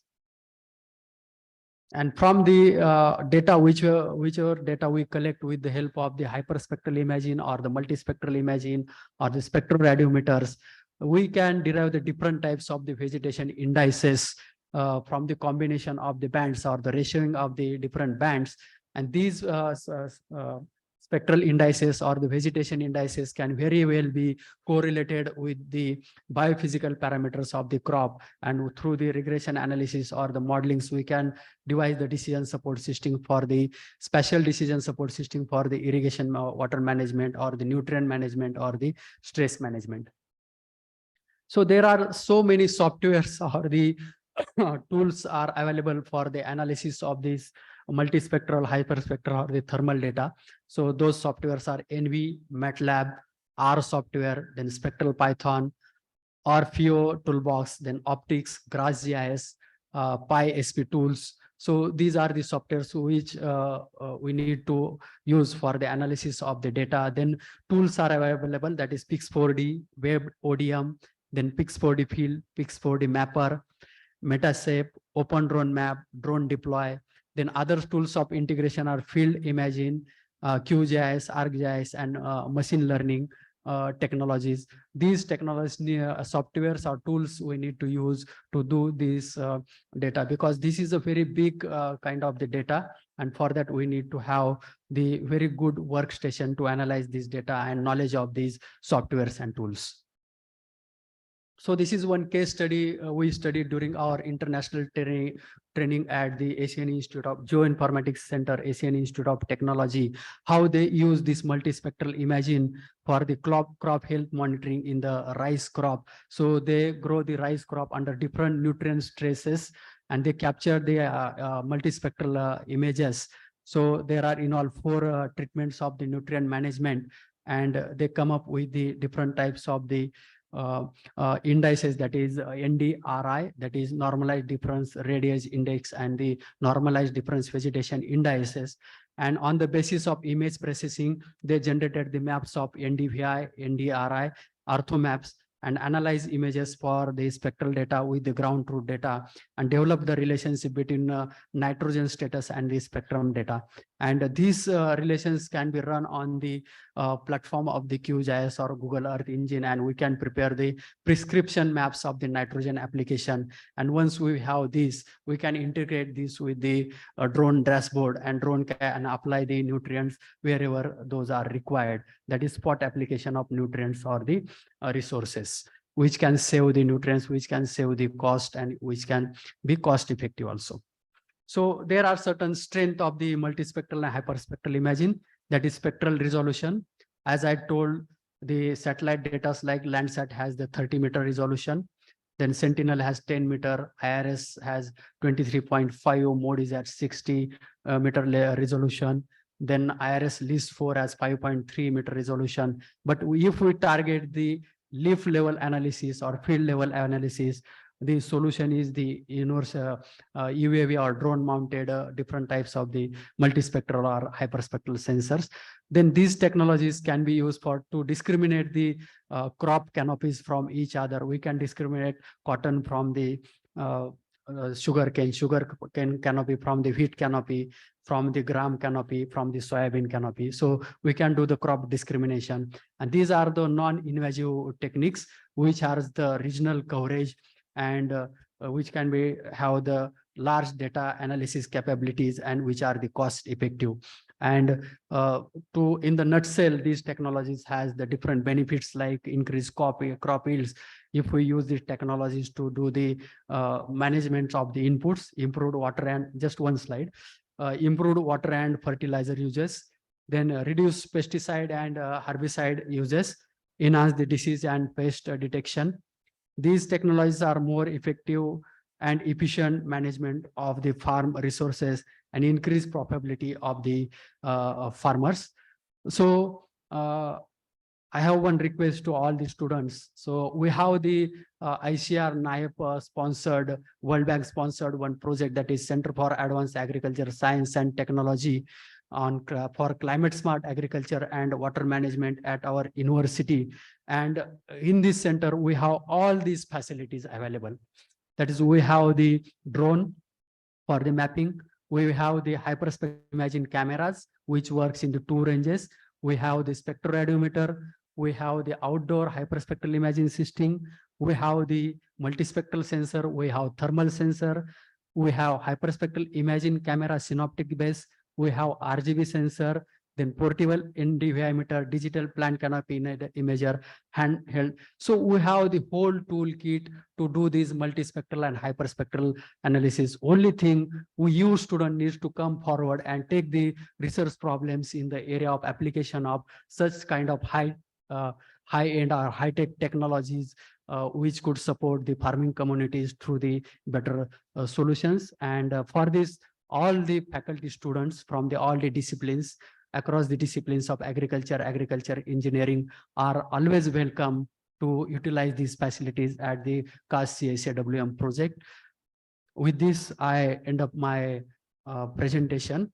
At the end, I would like to thank the ICR NAHEP and the CAST CSAWM project, who give me a good opportunity to present this topic before you, and also provided me an opportunity to go undertake the international level training to be focusing on the drone and multispectral imaging applications, as well as the application of Google Earth Engine, IoT, and the drone technologies in the agriculture. And I am also thankful to my principal investigator and director of research, Dr. S.D. Gorontiwar sir, my co-principal investigator, Dr. M.G. Sinde, then Vice Chancellor of our university, Dr. P.G. Patil, for providing me this opportunity. And also I am thankful to my whole CAST team, all RAs, SRFs, and the different faculties, interdisciplinary faculties who are supporting this project. So thank you one and all. With this, I remain here.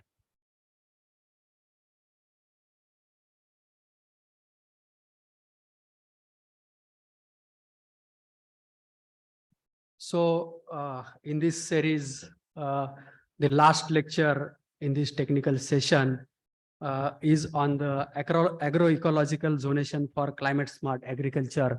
Our expert lecturer is Dr. P.L. Kulwal. He did his master's in genetics and plant breeding from Dr. Panjab Rao Deshmukh Agriculture University, Akola. Later, he completed his PhD in the same subject from the Chaudhary Charan Singh University, Meerut, UP. And he completed his postdoctoral experience from Cornell University, USA in 2010 and 11. And based on his work in the area of QTL mapping in wheat, he has awarded INSA medal for the young scientist of the Indian National Science Academy, New Delhi in 2007.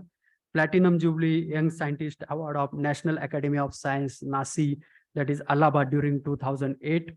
Then he is also the recipient of Dr. Norman Borlaug, very prestigious award, which is International Agriculture Science and Technology Fellowship Award, as well as Associate Chief of the National Academy of Agriculture Sciences, that is NAS, New Delhi.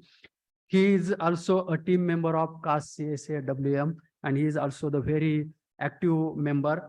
And since the inception of this project, he is associated with his project, and all his PhD and MSc students are taking the advantage of the facilities which are available in the CAS CSA WM project.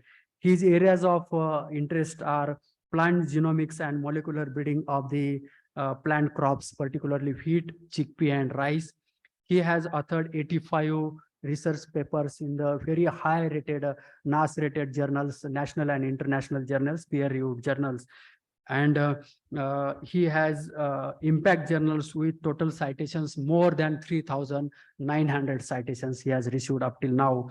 And he has guided 3 PhD students and 20 MSc students. So very knowledgeable, informative, and the thorough scientist. He is going to present before you the topic agroecological zonation for agricultural smart agriculture. So I request P.R. Kulwal to deliver his lecture.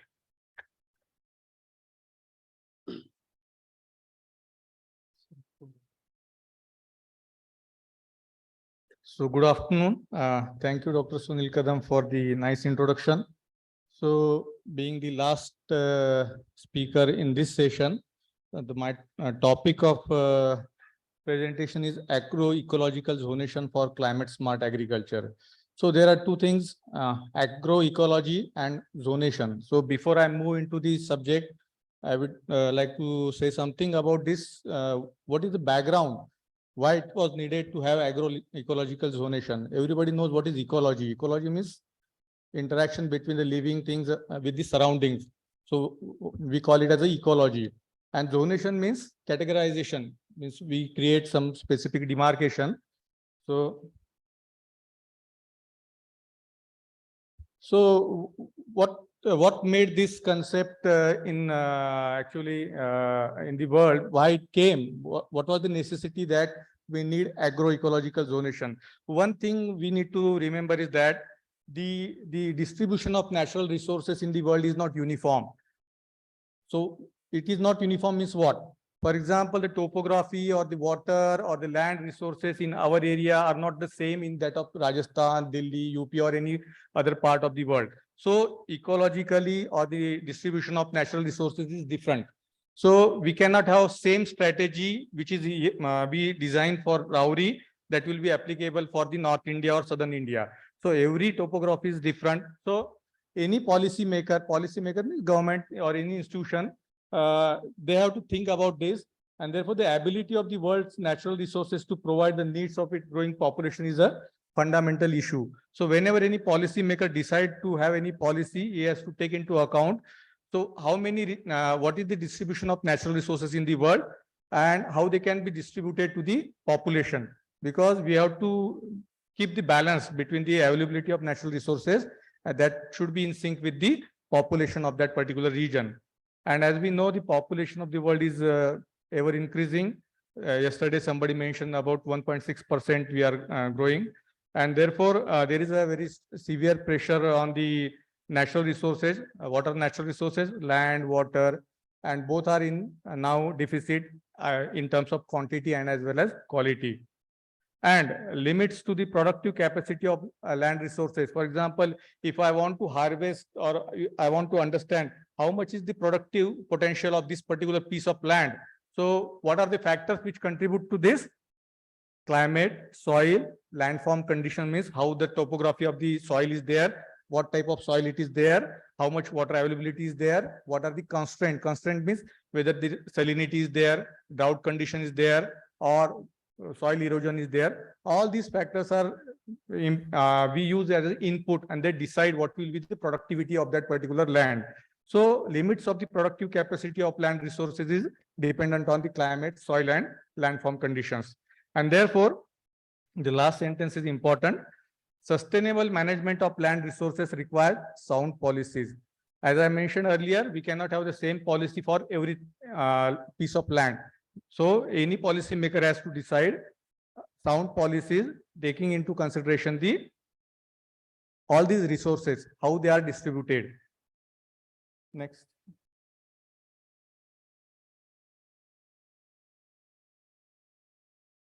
So what are the key questions for a policy formulation and the land use planning? So if you understand this, then probably I will be able to explain what agroecological zonation is.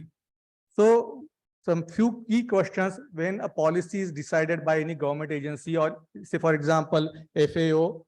So how is the land with different potential and constraints distributed within the country, within the state, or within the district?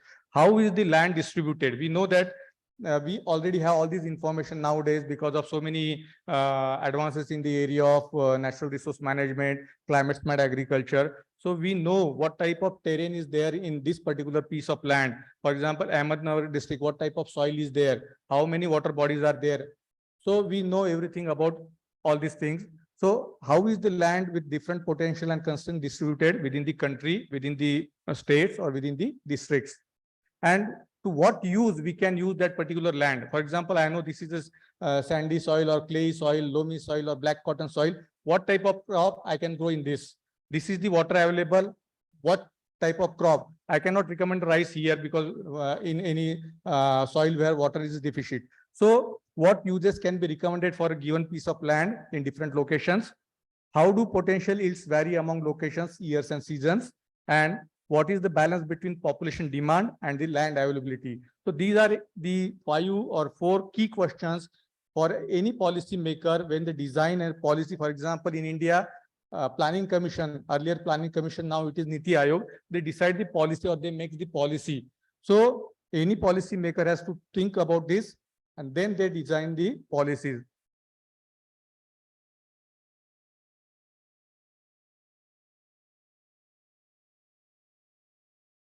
So what is the agroecological zoning?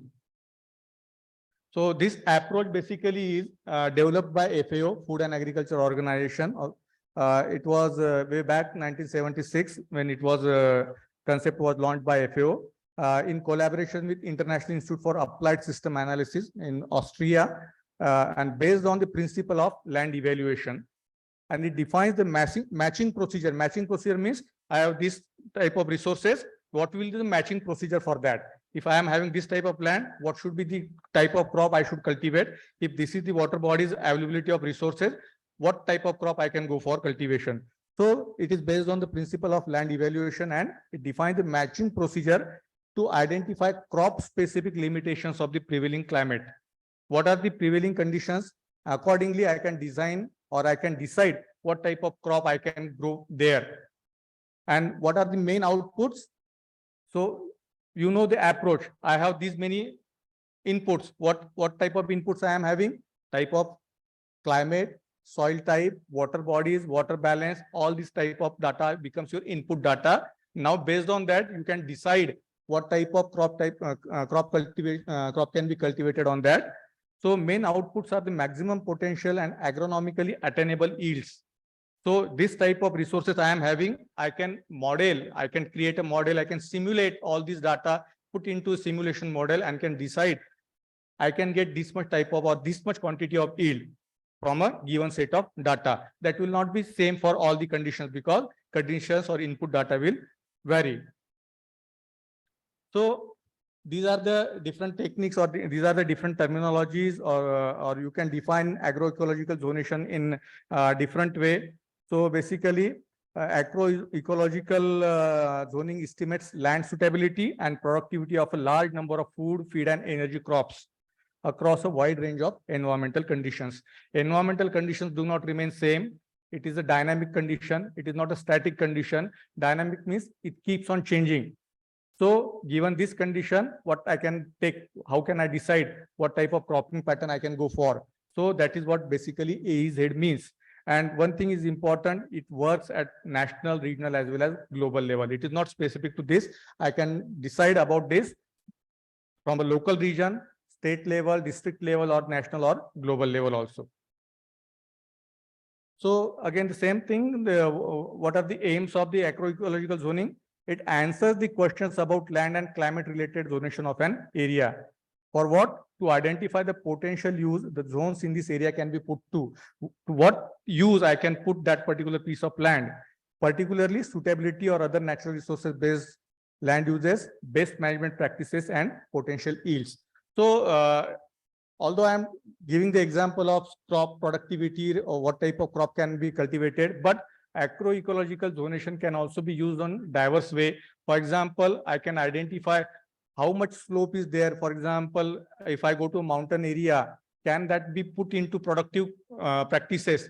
So for that, now earlier speakers have already mentioned about GIS, remote sensing, drones, so many satellite images. So based on those images, I can take the help of from that data and can decide what is the slope, how much % of slope is there, what is the type of soil is there, and what type of crop cultivation package I can recommend to the farmers or the people of that particular locality. So agroecological zonation can do all these things. And crop suitability takes into account many factors relevant to plant performance such as soil type, soil nutrient status, day length, temperature range, light intensity, and in relation to crop characteristics and the cultivation practices. And what is the final outcome? The final product is a map of potential crop yields in a given location. So there are several terminologies involved in this. You may be confused. What is AEZ, what is zone, what is ecological cell, and what is agroclimatic zone. So basically agroclimatic zone is a very broad term. And from that we can design the zonation means it is a categorization. We are grouping it into pieces, and zone is one such land unit. And agroecological cell is one unit of that particular system. So these are the terminologies which are commonly used in any type of agroecological zonation. And in AEZ can answer and can provide answer to the provision of appropriate area specific extension information and the advice. So for example, based on this, policymaker can advise or can issue advisories.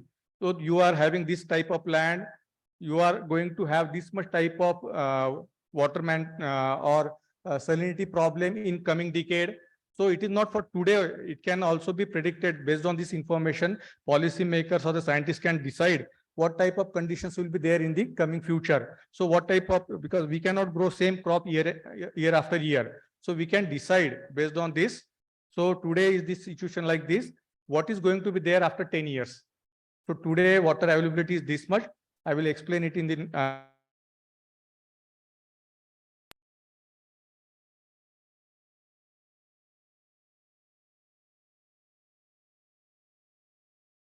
coming future. So that is the advantage with the agroecological zonation. So the provision of agriculture inputs or the relief programs. Relief programs means, for example, flooding is going to be there. We know that because of rains, sudden rains, there are examples we have seen in case of Rajasthan or the desert. We see many water or rainfall is there in some pockets, and it can cause sudden flood. So that time also, what type of relief programs government can undertake, that can also be analyzed or can interpreted based on the agroecological zonation. We can also formulate a legislation or guidelines to regulate and minimize environmental damage. We know that if this type of cropping or climate or environment is going to be there, So it can create some environmental impact, just like in case of Joshimath, we have seen some last month, Joshimath was very much in news because of the land sinking. So that is also part of agroecological zonation, because GIS data can be used for that particular purpose and can formulate legislation and guidelines to regulate and minimize the environmental damage. So what are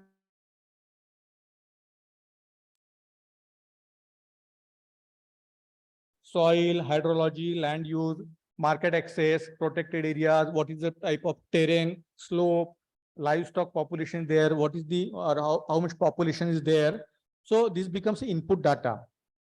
So this input data, we can supplement that data with some constraint. Constraint means what? We know that if this type of disease or pest appears, what will be the nature of damage to that particular crop?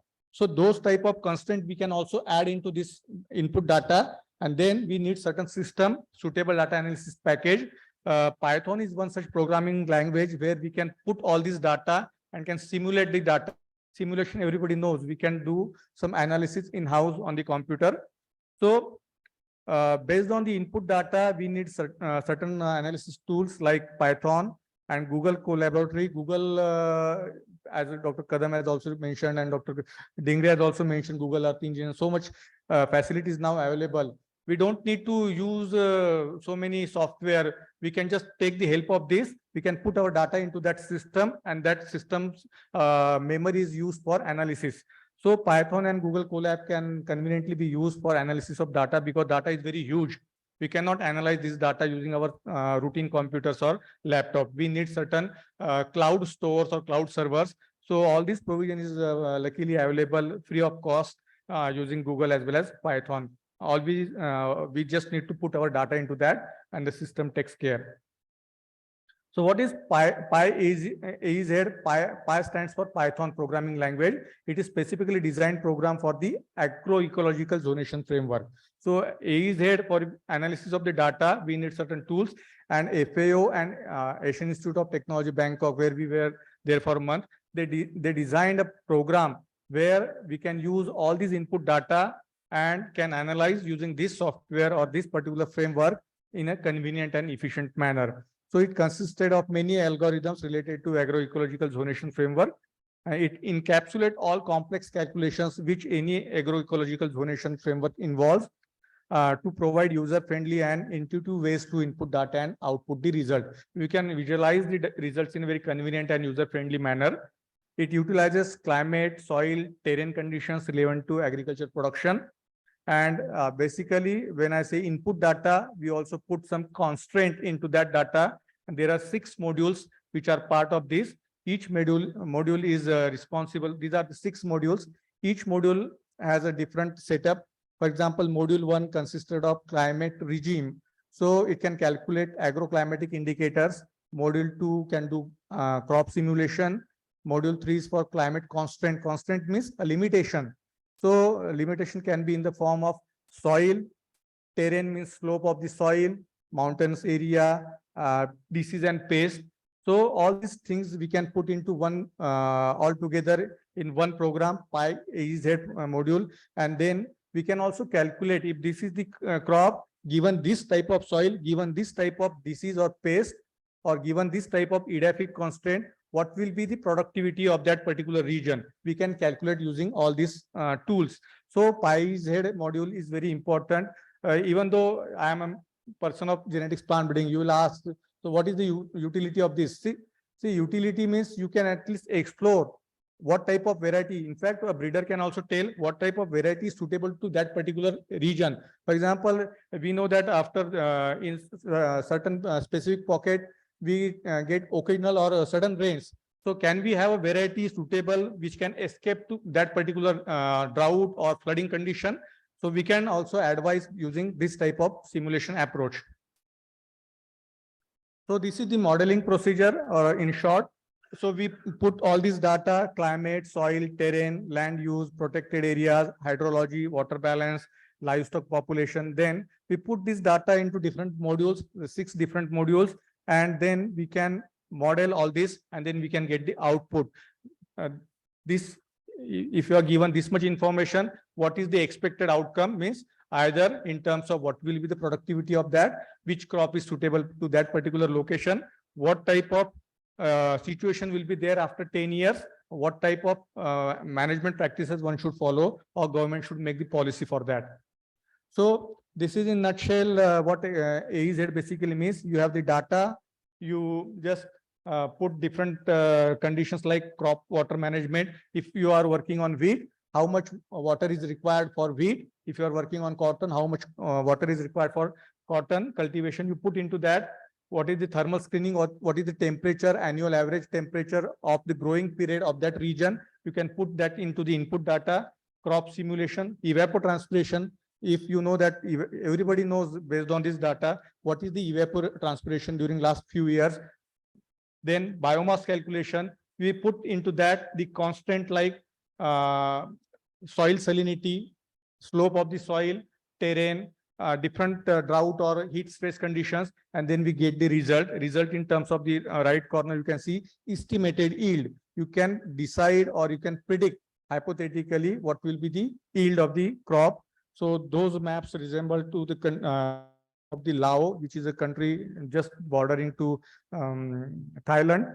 So we did the experiment on that. Estimated yield, suitability class means we cannot grow same crop across the country. As I earlier mentioned that land resource management or the natural resource management are different in different pockets. So we cannot grow sugarcane in Kashmir, right? So we can classify the soil or the regions, and accordingly we can say what type of crop is suitable to that. So policymakers basically do all these things. Optimal crop cycle, thermal climate means what will be the thermal regime or the thermal period during that particular growing period. Thermal zone, we can categorize different regions in the country based on the temperature scenario.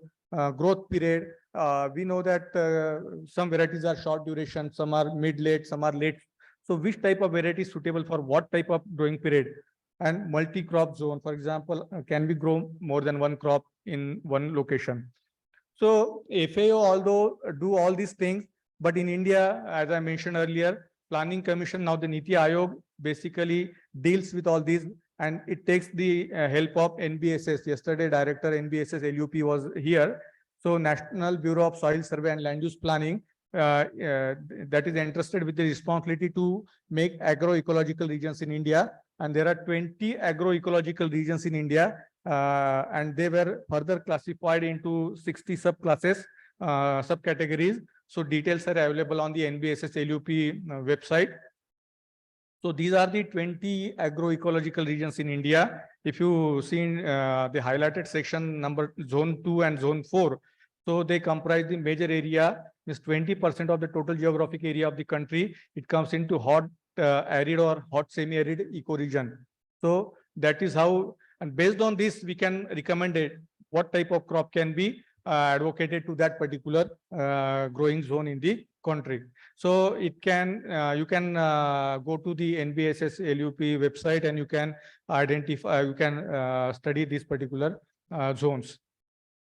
There is one global agroecological zone portal which is created by FAO. I will recommend every student can go to this website, and just for the sake of general knowledge, you can, a lot of data is already available into this from different countries. So it is the most ambitious global assessment to date, and this data portal has been developed to make the database widely and easily accessible to the user. You can just, even if you do not understand how to do, but you can extract the data. So system is in place. You just take the default commands, default conditions, and go for analysis. You will understand at least what is happening, what type of locations are there in different countries, how we can use this type of data to predict this type of results.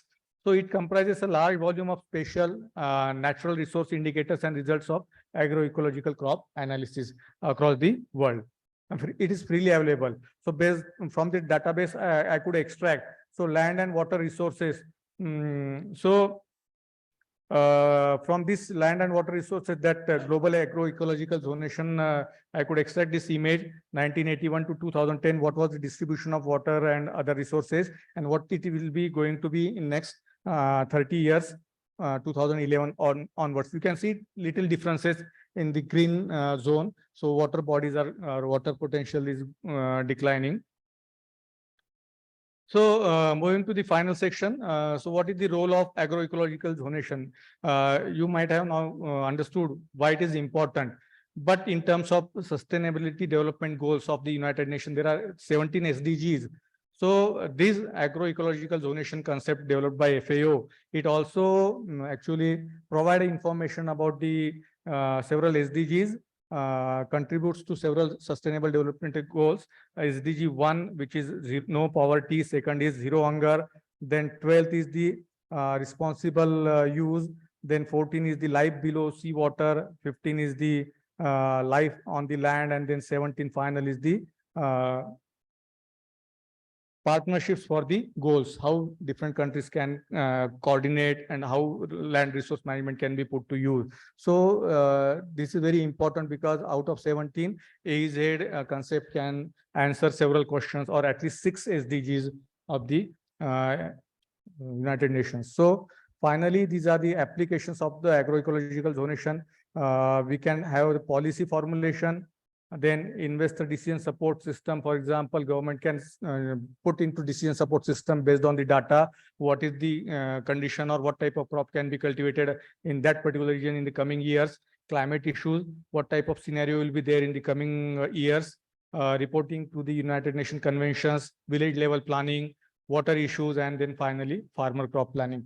You'll ask how farmer can be benefited. Farmer himself cannot use this data because he is not expertise, but at least he can take the help from scientists and can assess which type of variety or what type of crop can be cultivated in that particular area. And these are the policy or the beneficiaries: policymakers, scientists, local administration, farmers, and the other landowners can be benefited in variety of ways. And to conclude, AEZ can help in making meaningful predictions about the future crop performance or land use in general. And it can allow policymakers to look ahead and adjust policies and other stakeholders to make proper planning and take decision. Today's policy may not be necessarily applicable after 20 years. So because climate is and weather parameters are going to change on daily basis. So what should be the policy after 10 or 20 years? The policymakers can decide based on this agroecological zonation information. It would help in deciding the future action in terms of crop diversification. But one thing is that in order to come to a good conclusion, we need accurate and appropriate scale data. Otherwise, we'll be very vague in concluding. So we need good quality and accurate data to make meaningful interpretations and meaningful results.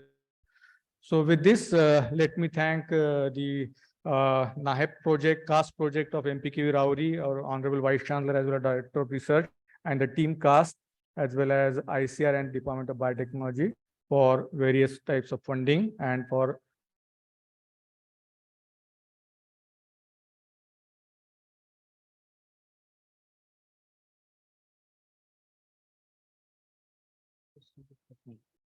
Thank you, Dr. Kulwar, for a very good lecture. Now I request all the students to have the questions on these two topics.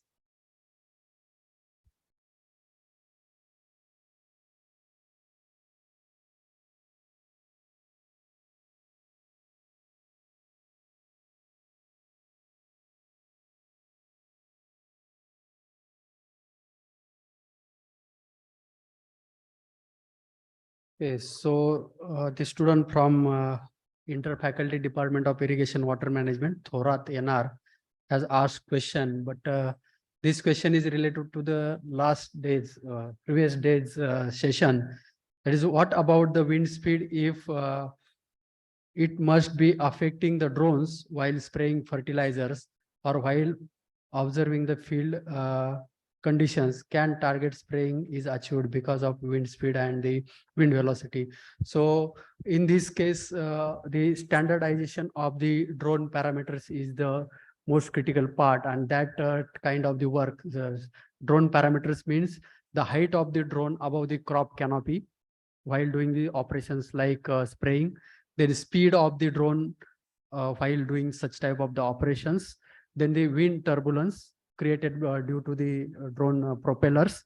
So the standardization of the drone parameter, work of standardization of the drone parameter is ongoing as a research part of the research project in the CAST CSAWM But through the research, we come to the conclusion that if we maintain the height of the drone 2.5 meter above the crop canopy, and if we fly the drone at the 2.5 to 3 meters per second height, then we get the uniform distribution of the inputs, whatever we apply the inputs through the drone spraying technology. So that means there will not be the wind hindrance of the wind speed or the wind gust on the drone parameters.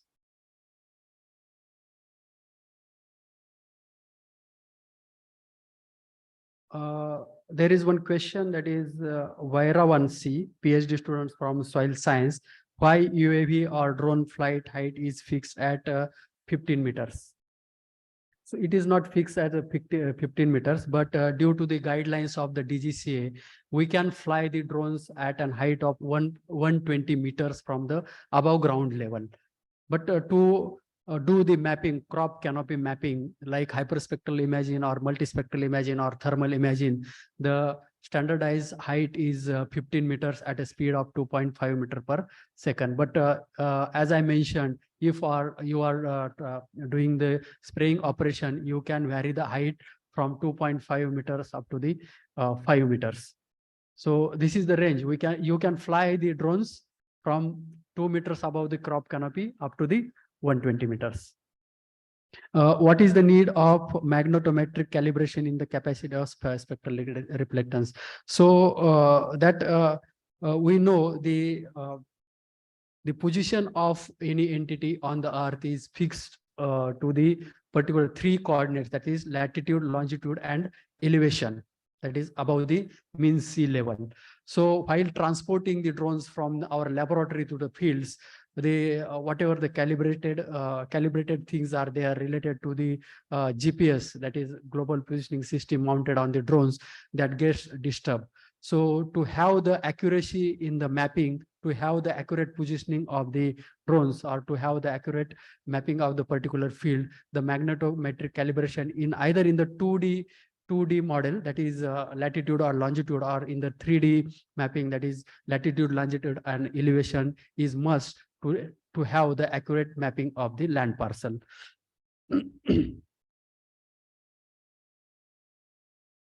Yeah, what is the noise in the RGB sensor? That means the background noise means while capturing the images from the space, there may be the reflectance from the soil and other parameters or interfering weathers. So that needs to be cleared if we are particularly mapping the crop canopy.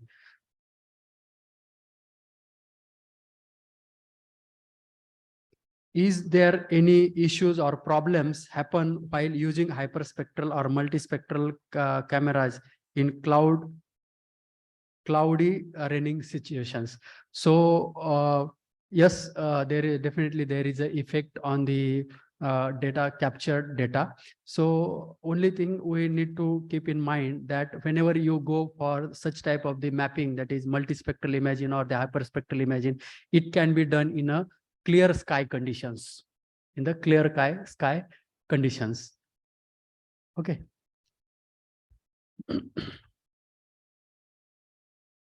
Pratiksha Birade, PhD students from plant pathology. How can these remote crop sensing techniques applied for small landholding farmers of India?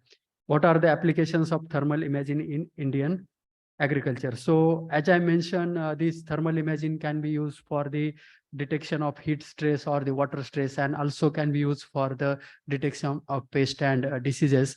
And whenever we publish any document in the form of prescription maps, those prescription maps can be helpful to the farmers to manage their inputs, maybe fertilizers or the irrigation water management.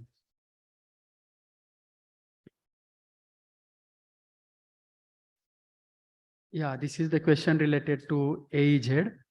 Does the constraint in AEZ also include attacks like sudden lost attack due to climate change?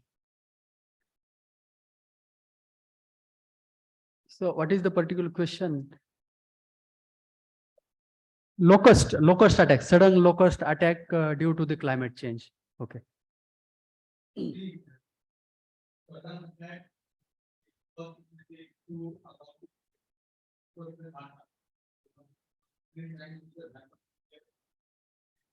So tomorrow it is going to be there. They cannot predict today, because they are taking it home.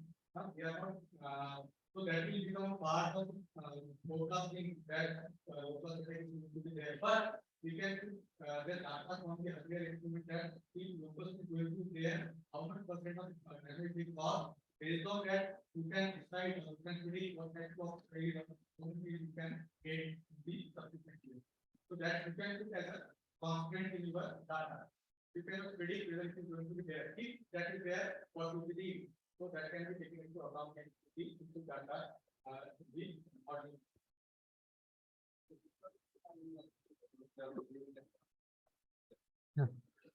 So one more question, that is Teli from PhD Agronomy.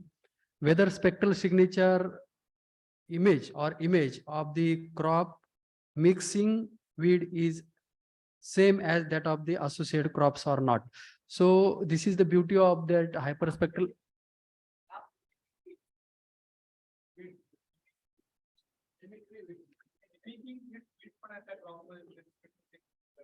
Okay, so these can be discriminated based on the characteristics of the crop canopy. Weeds can be very well discriminated by using the spectral signature of the crop as well as the weeds.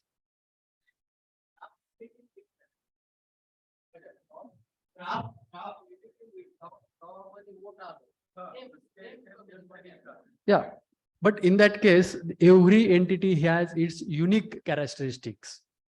So due to the biophysical characteristics like chlorophyll content, chlorophyll is the measure. So if there is a oats in the wheat canopy, so wheat has the chlorophyll content in the different chlorophyll contents than the that is oats. And these characteristics are particularly captured through the hyperspectral imaging. So chlorophyll content governs the reflectance in IR and the NIR regions. So there is a difference between the reflectance in IR region of the wheat canopy than the oat canopy. And this can very well be discriminated through the hyperspectral imaging.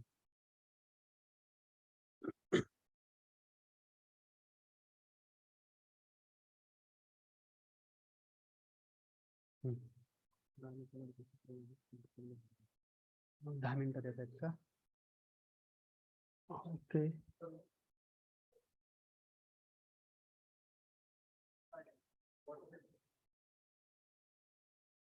Sir, Kulwal sir, chat box मध्ये तुमच्यासाठी question आहे. How such kind of zoning cloud?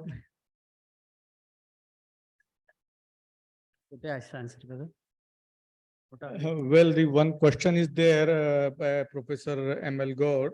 So how such kind of zoning would clearly, operationally and quantitatively demonstrate its net benefits? So if you are there, sir, just I want to mention whatever exercise we did in as part of our training in AIT Bangkok.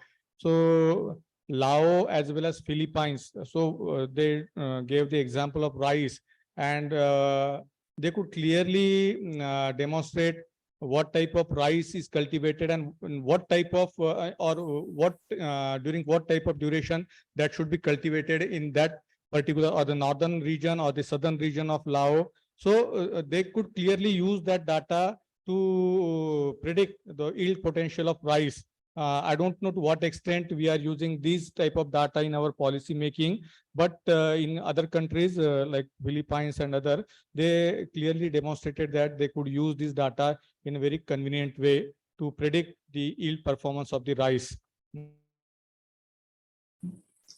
Hello, thanks, sir. It's a very nice answer. Thank you very much. For me to say something on issues involved in that, maybe you can answer it better because you are a person of water engineering, sir.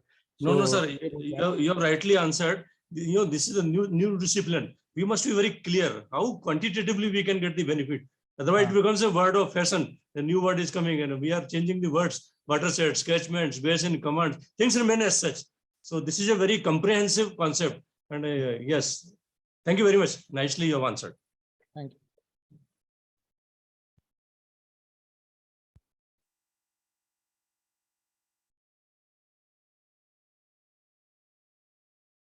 There is another question. Is there any different spectral range for identification of pest, disease and weeds? Yes, there is a different spectral range. That means response, spectral response is differently recorded for the pest, the canopy having the pest attack or disease attack and the mixing of the weeds.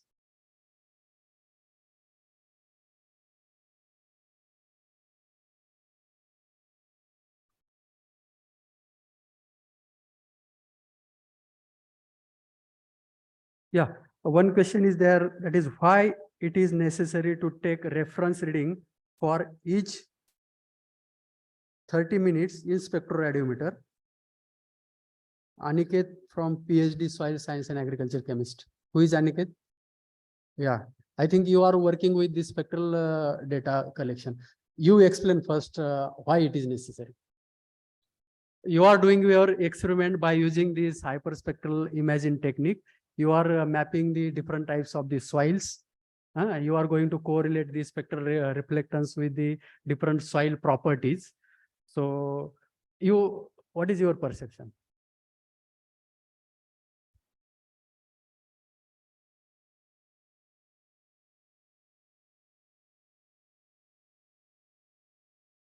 Okay.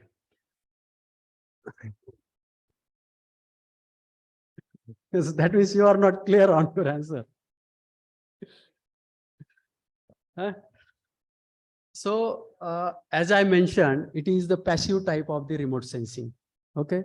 Whenever we use the spectroradiometers to capture the spectral signatures of soil or crop or the water bodies. Okay. It is a passive type of remote sensing. That means it doesn't have its own source of the energy. Otherwise, it can be called as an active remote sensing. So for that, we use the sun's energy as a source.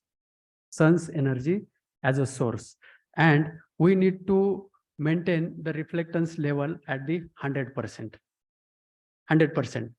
Okay, there may be the changes due to the diurnal changes. That means sunlight is different at 12 noon, 12:30 noon, 1 noon, and 1:30 noon. So if you are planning to have the hundreds of the observations in a single run, then the light conditions are changing. Okay, that means reflectance from whatever the energy received by the soil surface, that is going to be either absorbed, transmitted, or reflected back. Through the spectroradiometry, we are measuring the energy reflected from the soil surface. Okay, if the energy source is going to dim slowly, then reflectance may vary. So to correct that reflectance, varying reflectance, this spectral, there is one surface, white surface you might have seen, that is called a spectron panel. And it is said that this surface always gives the 100% reflectance. Okay, 100% reflectance. So to maintain the uniformity in the observations, we need to do the referencing. That is called as a referencing of that particular sensor. Okay.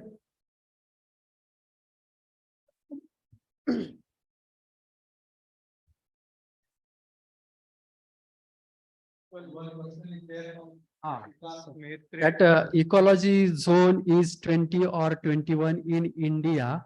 Please confirm. I think Iceland region is one extra ecological zone.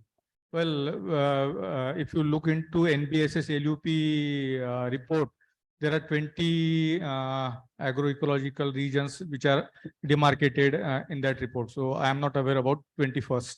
And Iceland, I don't know about in India, can we have that?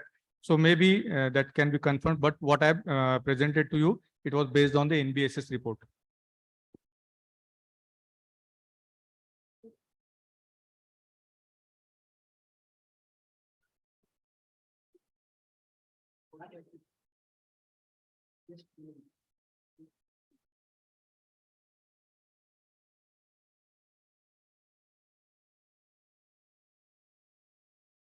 So I think there are no more questions.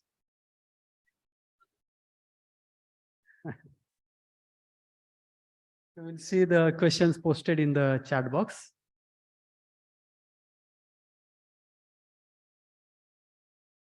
No questions in chat box also. So with this, we come to the end of the technical session 6, that is hyperspectral imaging for agriculture and agroecological zonation. So shortly we are going to start the technical session 7, that is interaction with the students. And for that we have our Honorable Vice Chancellor, Dr. P.G. Patil sir. He will be shortly arriving here. Along with him, Dr. S.D. Gorantiwar sir, Director of Research, will be present. Then Dr. U.D. Chavan, Dean, Faculty of Agriculture and Director of Instructions, will be accompanying him. And also Dr. M.G. Shinde, Co-Principal Investigator. Okay. So within 5 minutes, these dignitaries will be with us.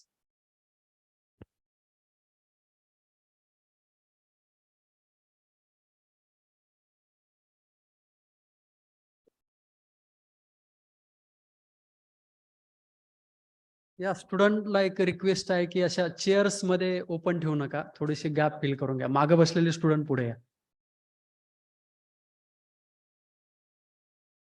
या पुढे या, मध्ये मध्ये खुर्च्या रिकाम्या ठेवू नका, पुढे या.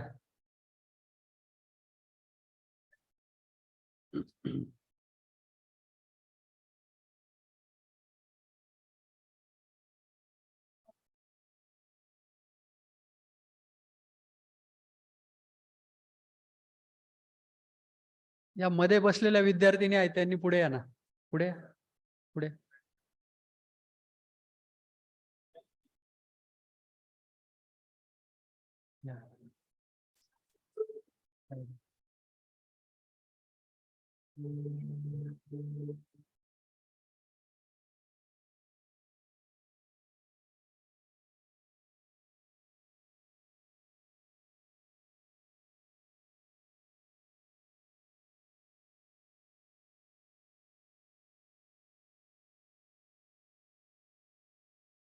आले का?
Good afternoon all of you.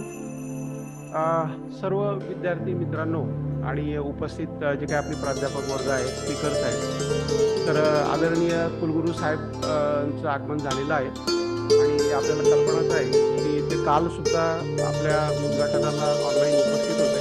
त्याच्यानंतर जे आपलं टेक्निकल सेशन झालं त्याला पण ते उपस्थित होते आणि त्यांच्याच प्रेरणेने आणि त्यांच्या मार्गदर्शनाखाली आपण हा कार्यक्रम घेतलेला आहे. ते स्वतः आमच्याबरोबर बँकॉकला होते एक आठवडा आणि त्यांनी पण तिथल्या सर्व फॅसिलिटीज वगैरे सर्व बघितलेल्या आहेत आणि ते तिथं आल्यामुळे आपलं एकंदरीत जो प्रोग्राम होता ट्रेडिंगचा आणि एक्सपोजर व्हिजिटचा, तर तो पण खूप प्रभावीपणे झालेला आहे. तर मी आपल्या विद्यापीठाचे संशोधन संचालक श्री गोरंट्यावर साहेबांना विनंती करतो की त्यांनी साहेबांचं पुष्पगुच्छ देऊन स्वागत करतो.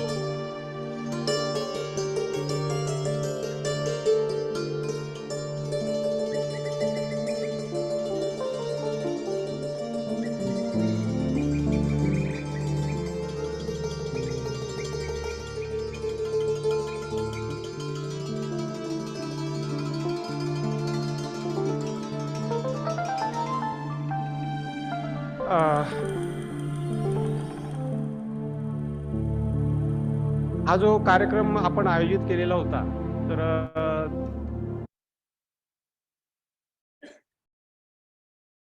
हा या आर्थिक वर्षाचा एक शेवटचा कार्यक्रम या दृष्टीने आपण तो आयोजित केलेला होता आणि त्याला थोडीशी भव्यता द्यायची होती, आपल्याला पब्लिसिटी द्यायची होती. जास्तीत जास्त विद्यार्थ्यांना त्याचा फायदा होईल या दृष्टीने पण आपला प्रयत्न होता आणि सांगायला आनंद वाटतो की सर्व कॉलेजच्या प्राध्यापकांनी, असोसिएट डीननी आणि विद्यार्थ्यांनी खूप चांगला रिस्पॉन्स आपल्याला दिलेला आहे आणि काल रविवार असताना पूर्ण हॉल हा गच्च भरलेला होता आणि साधारणतः 250च्या आसपास उपस्थिती होती आणि 150 ते 200च्या आसपास ऑनलाईन पण उपस्थिती होती. साधारणतः 400-500 विद्यार्थ्यांपर्यंत आपला हा प्रशिक्षणाचा कार्यक्रम पोहोचलेला आहे. टोटल 6 सेशन झालेले आहेत. सर्व जे स्पीकर्स आहेत हे ज्यांनी तिथं ट्रेनिंग घेतलेली आहे बँकॉकला तेच स्पीकर्स होते आणि आता जो सेशन आहे तो इंटरॅक्शन सेशन आहे. तर या इंटरॅक्शन सेशनचा उद्देश असा आहे की आपण जे लेक्चर ऐकलेले आहेत तर याचा आपल्या विद्यापीठातल्या फॅकल्टीजला आणि जे काही PGचे आणि PhDचे विद्यार्थी आहेत त्यांना त्यांच्या अकॅडमिक आणि रिसर्च प्रोग्राममध्ये हे जे तुम्ही ऐकलंय मागच्या 1.5 दिवसापासून तर याचा तुम्हाला कसा उपयोग करून घेता येईल या दृष्टीने आपल्याला थोडीशी इंटरॅक्शन करायची आहे. तर हे एक ओपन डिस्कशन आहे. खूप काही त्याला हे नाही फॉर्मल स्वरूप नाही. हो ठीक आहे. तर आता आपण कालपासून इथं आहात, आपण बरेचसे लेक्चर्स ऐकलेत, आपण प्रश्न पण विचारले लेखी स्वरूपात, तोंडी स्वरूपात आणि परंतु आपल्याला कुलगुरू साहेबांच्या समोर जर काही मत व्यक्त करायचं असेल, विद्यार्थी असतील, प्राध्यापक असतील तर मी आपल्याला निमंत्रित करतो. तर साधारणतः एक दोन मुली, एक दोन मुलं इथं येऊन जर 2 शब्द बोलले तर बरं होईल. ती उबाळे कुठे? उबाळे, सोनाली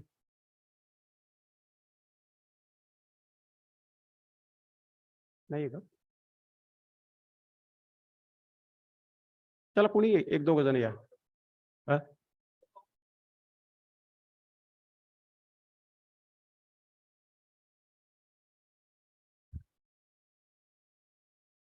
मला एकचही नाव माहित नाही, नाही तर मी नाव घेऊन बोलवलं असतं.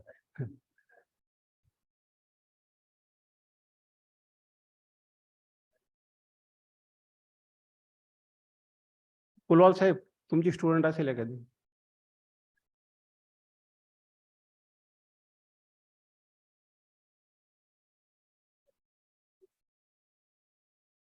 या लवकर या, वेळ नका घालू.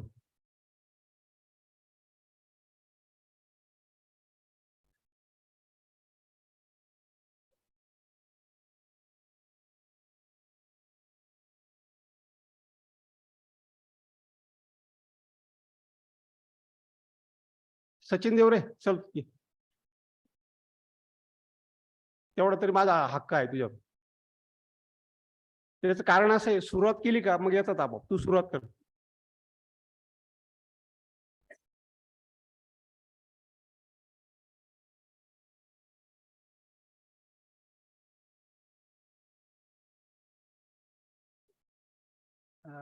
नमस्कार. व्यासपीठावर उपस्थित आपल्या विद्यापीठाचे कुलगुरू महोदय.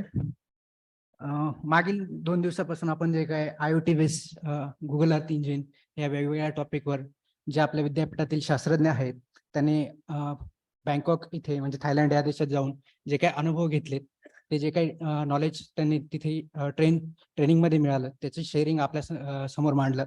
त्यात वेगवेगळ्या टेक्निक ज्या काय इरिगेशन संदर्भात असतील, क्रॉप मॅनेजमेंट संदर्भात असतील किंवा लाईव्हस्टॉक मॅनेजमेंट संदर्भात असतील, त्याच्यानंतर त्याच्यासाठी वापरण्यात येणारी वेगवेगळ्या टेक्निक्स, इक्विपमेंट्स याचा कशा पद्धतीने वापर तिथे केला जातोय आणि तो आपल्याला कसं करता येईल या संदर्भात मार्गदर्शन केलं. जे काही वेगवेगळे सॉफ्टवेअर्स आहेत जे काही रिमोट सेन्सिंग रिलेटेड असतील या संदर्भात सुद्धा त्यांच्या प्रेझेंटेशन्स मध्ये आलंय. नंतर जे की कदम सरांनी मांडलंय गुगल अर्थ इंजिन आणि hyperspectral remote sensing, multispectral remote sensing, spectroradiometer याचा क्रॉप प्लॅनिंग मध्ये किंवा मॉनिटरिंग मध्ये काय इफेक्ट होऊ शकतो या संदर्भात जे काही वेगवेगळं मार्गदर्शन त्यांनी केलंय. मला असं वाटतं की जर क्रॉप प्रोडक्शन इन्क्रीज करायचं असेल आणि डे बाय डे जो काही पृथ्वीवर लोकसंख्येचा वाढणा भार आहे ते जे आपल्याला फुलफिल करायचं असेल तर टेक्नॉलॉजीचं इम्प्रुव्हमेंट आणि अडॉप्शन आपल्या ऍग्रिकल्चर फील्डमध्ये केलं पाहिजे. आणि त्या पद्धतीचे जे काही टेक्निक्स आता त्यांनी प्रेझेंट केले आहेत तर ते आपल्या वेगवेगळ्या रिसर्चमध्ये आपण अडॉप्ट करू शकतो. धन्यवाद.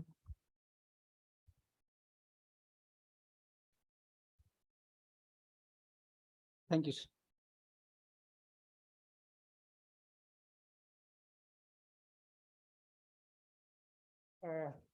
Thank you Sachin. Nilesh Chaudhary.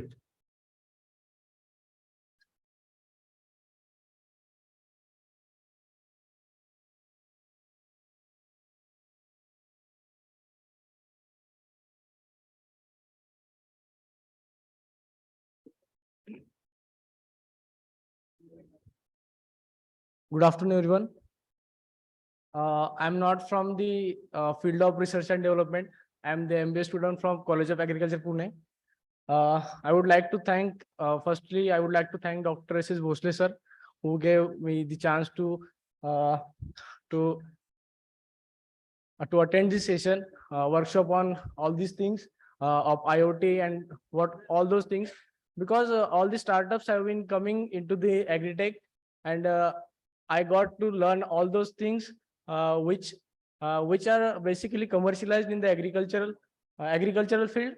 And I just want to say thank you all the faculties and all the CAST team, as well as our respected Vice Chancellor Dr. P.G. Patil sir, who gave opportunities to all the CAST team to learn all those things and to explore into the agricultural field. Thank you, sir. Thank you very much, Nilesh. Anybody from online audience?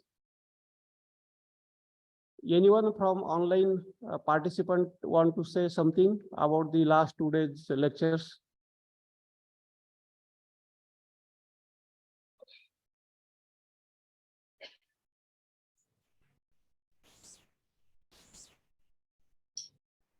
Sanjay Chaudhary, then Kiran Prasad,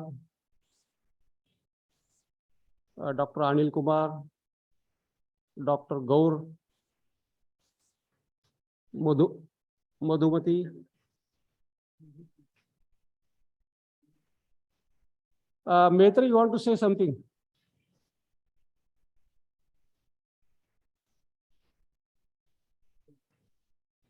Shashikant, आवाज येतोय का माझा? Yes, sir. Yes, sir. Yes, sir. Just I want to thanks for Honorable Vice Chancellor Sir Patil sir and Nagpur Director Patil sir. To Patil, is a very proactive and innovative CAST outcome. As I understand, last 2 days there is a need of current climate change context, but is my fear about my 27 years development work at India and other country, there is a very need of crucial role of proactive self-starter and self-initiator. And CAST and project is one of the good example that yesterday tell DGM and all this. So in that context, I only just suggest, not a suggestion because of all my guru and mentor in front of me, but as my understanding of development, there is a need to proactive self-starter and self-initiator and risk-taker role from starting the graduation level, not the post-graduation and doctorate level.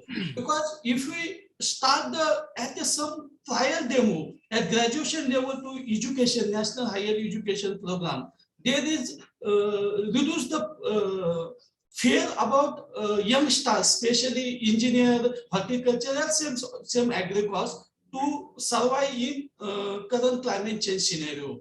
And one small suggestion, as per my understanding, in India there is 21 agroecological zones as per UNDP and ISCP Bangalore report in London University. One is a 21 agroecological zone is iceberg, ice region. So that clarity of my understanding, that clearly I'm not, is what is the coping strategy of especially that agroecological zone, which is the iceberg area. This is a small thing, and thanks for giving me time to share and listen my small suggestion for Gurus. Thank you, sir. Thank you, Shashikant. Dr. Gaur? Yes. Yeah. Am I audible, sir? Yeah, very much audible. Yes. First of all, I would like to congratulate the Rauri team on such a nice program of the modern age of digital and IoT and IT based programs. Really, it's a wonderful. You know, without data, any scientist is going to be a person just to give an opinion. That's all, nothing else. So data is the base. It creates the information, and good data, good information, good knowledge, good wisdom, and good wisdom, good policy. So I must congratulate you all for this program, and this is really going to change our stereotype of thinking, how to harness the benefit of these tools, these new knowledge bits to gather sound data in quantity and quality, so we can come out with good policy. Thank you very much. It was a nice program. Thanks. All the best. Thank you very much, sir. There is Shubham Jadhav from College of Agriculture.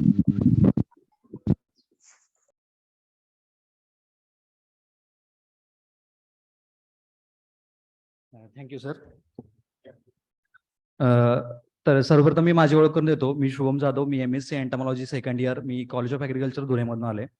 तर मला सांगायला आवडेल की खास करून VC सरांनी आमच्या AD सरांना कॉन्टॅक्ट केला, त्यातर्फे आम्ही जवळजवळ 18 विद्यार्थी इथं आलोय. त्यानंतर दुसरी गोष्ट, 2 दिवसापासून आपलं वर्कशॉप चालू आहे. यामध्ये आपल्याला रिमोट सेन्सिंग असेल, IoT असेल, यासारख्या खूप गोष्टी. म्हणजे मला सांगायला आवडेल की आपला जो ट्रॅडिशनल सिलेबस आहे, आपले जे विद्यार्थी MPSC UPSC या सगळ्या क्षेत्रापासून आपला जो विचार म्हणजे न्यू विंडो किंवा न्यू अँगल ऑफ थिंकिंग या सगळ्या गोष्टी यासारख्या गोष्टी आपल्यामधून डेव्हलप होत आहेत. त्यानंतर या सगळ्या गोष्टीबद्दल मी आपले रिस्पेक्टेड VC सर असतील किंवा रिस्पेक्टेड गोरंटीवार सर असतील त्याबद्दल अँड ऑल टीम असेल की ज्यांनी तिथं झालेला त्यांना भेटलेला जो एक्सपिरियन्स आहे तो आमच्या समोर शेअर केला आणि आमच्यामध्ये एक इन्स्पिरेशन निर्माण केली. आणि सगळ्यात शेवटी मला एकच गोष्ट इथं म्हणजे माझ्या अपेक्षा म्हणा किंवा सगळ्या विद्यार्थ्यांच्या वतीनं मला एक गोष्ट सांगावीशी वाटते की जसे आपले प्राध्यापक वर्ग तिथं जातात आणि इनोव्हेशन किंवा इनोव्हेटिव्ह थिंग्स इथे आणू इच्छितात, तसे आपल्या विद्यार्थ्यांना सुद्धा प्राधान्य द्यावं आणि आपल्या विद्यार्थ्यांपैकी सुद्धा काही विद्यार्थी तिथे जाऊन पाठवावेत आणि जेणेकरून त्यांचे फर्दर रिसर्च आहेत किंवा ट्रेनिंग प्रोग्राम्स आहेत यांच्यामध्ये त्यांना मदत होईल, एवढीच एक अपेक्षा आहे sir. Thank you very much sir. Thank you. कालच अग्रवाल मॅडमनी सांगितलं 1 वर्ष आपल्याला एक्सटेन्शन मिळणार आहे. त्याच्यात त्यांनी प्रोव्हिजन केली तर आपण नक्की पाठवू परत एक बॅच बँकॉक. थँक्यू. बँकॉक किंवा इतर कुठंतरी. आता याच्यानंतर आपला जो सेशन आहे महत्वाचा तो deliberations and discussion on how the students and faculties and scientist at beginner level can make use of these technologies for their academic and research programs.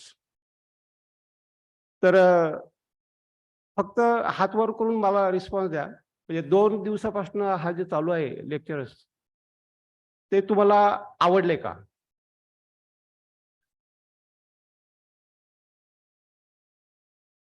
मी जेवण आवडलं का हे नाही विचारणार.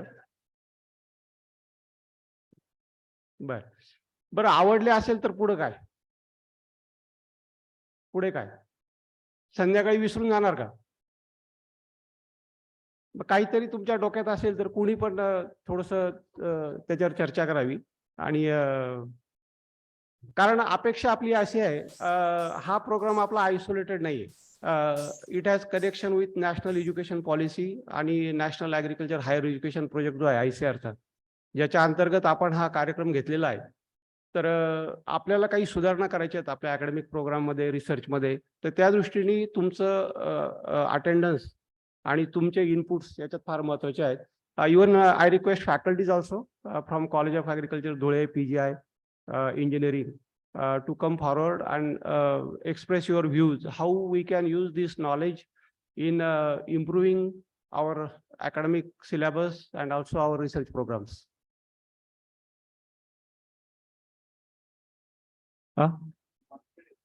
Wankhede.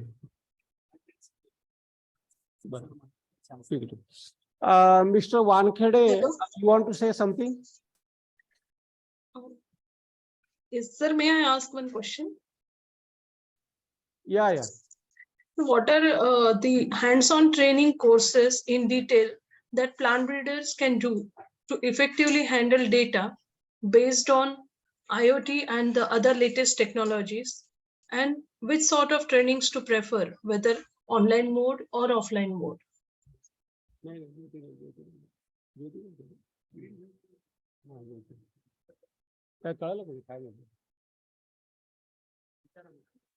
Actually, we didn't listen it or understood your questions. So Okay. can you repeat it again? Yes, sir, please. Sir, my You question have to is. start your video actually.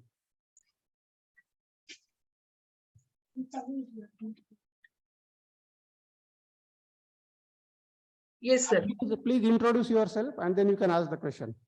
Yes, sir. I'm Dipali Kive. I've done doctorate into genetics and plant breeding.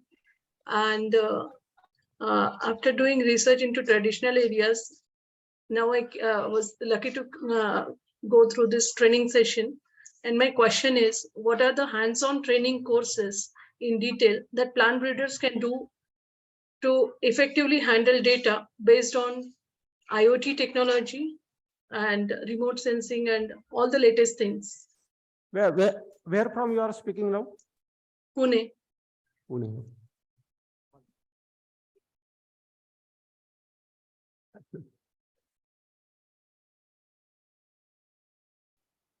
Well, if you are a plant breeder and you want to use this data remote sensing, then in my presentation I mentioned about Python. There is another tool that is R, which is very effectively used by majority of the plant breeders across the world. You can interpret your data in a variety of ways. And I think IASRI New Delhi, they keep on organizing several such trainings on statistical tools for analysis of the data. You can explore the website. You can also visit the IRA website as part of the CAST program. Several education or the weekly or fortnight education programs on gene editing and other things are also posted on their website. So you need to explore several websites, several institutes. You will be able to identify the matching area of where you want to analyze your data. But R and Python you can use efficiently. Okay, sir. Thank you. We have noted your questions, and the CAST project is continuously organizing hands-on trainings, and we'll definitely organize one on the topic you suggested. Thank you. Thank you very much. Yeah. Now I want one girl student, one boy student, and one faculty from College of Agriculture, Dhule and PGI to come forward and share your views how we can use this knowledge in improving our syllabus and the research program. जितकं तुम्ही लवकर येताल ना तितकं लवकर जेवायची सुट्टी होईल.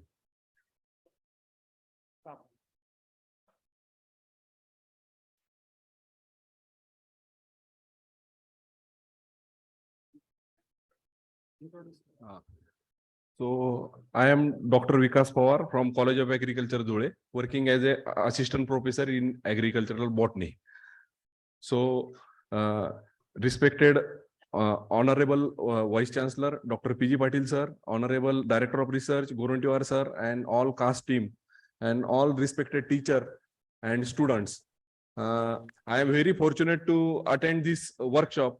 As in inaugural session, Dr. Patil sir said that it may be a unique workshop, and we experienced that it is really a unique workshop in which we learn about the IoT and many Google Earth and many technologies, means IT technologies or digitalization, which we can implement or use in our agricultural research. So many thanks to organizer. And as Dr. Kurd also said that if we will not take opportunity, then any other will come and take this opportunity. So with this word, many thanks to all organizers. Thank you, sir.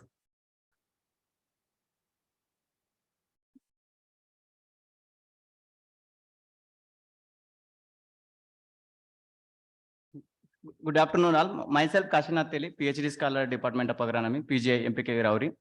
Actually, we have gained a lot of information from this workshop. Actually, this digital agriculture is very complex. Unless and until we know the mechanism, we cannot develop prototype for any parameter is concerned. So, if you want to take data manually, it will take more time. Whether it is phenotyping or any grid sampling, if you want to take manually, it will take more time and more money also. So this digital agriculture can help us, that precision agriculture, this spectral image, even we can identify that variability in the field, and we can go for that site specific management of the agriculture, so that we can save our resources, and as well as we can save our time. So we have learned many things so that we can utilize all these whatever inputs we have gained in our research, and so that we can help the farming community. Thank you all for this organizing this wonderful workshop. We are always grateful to you.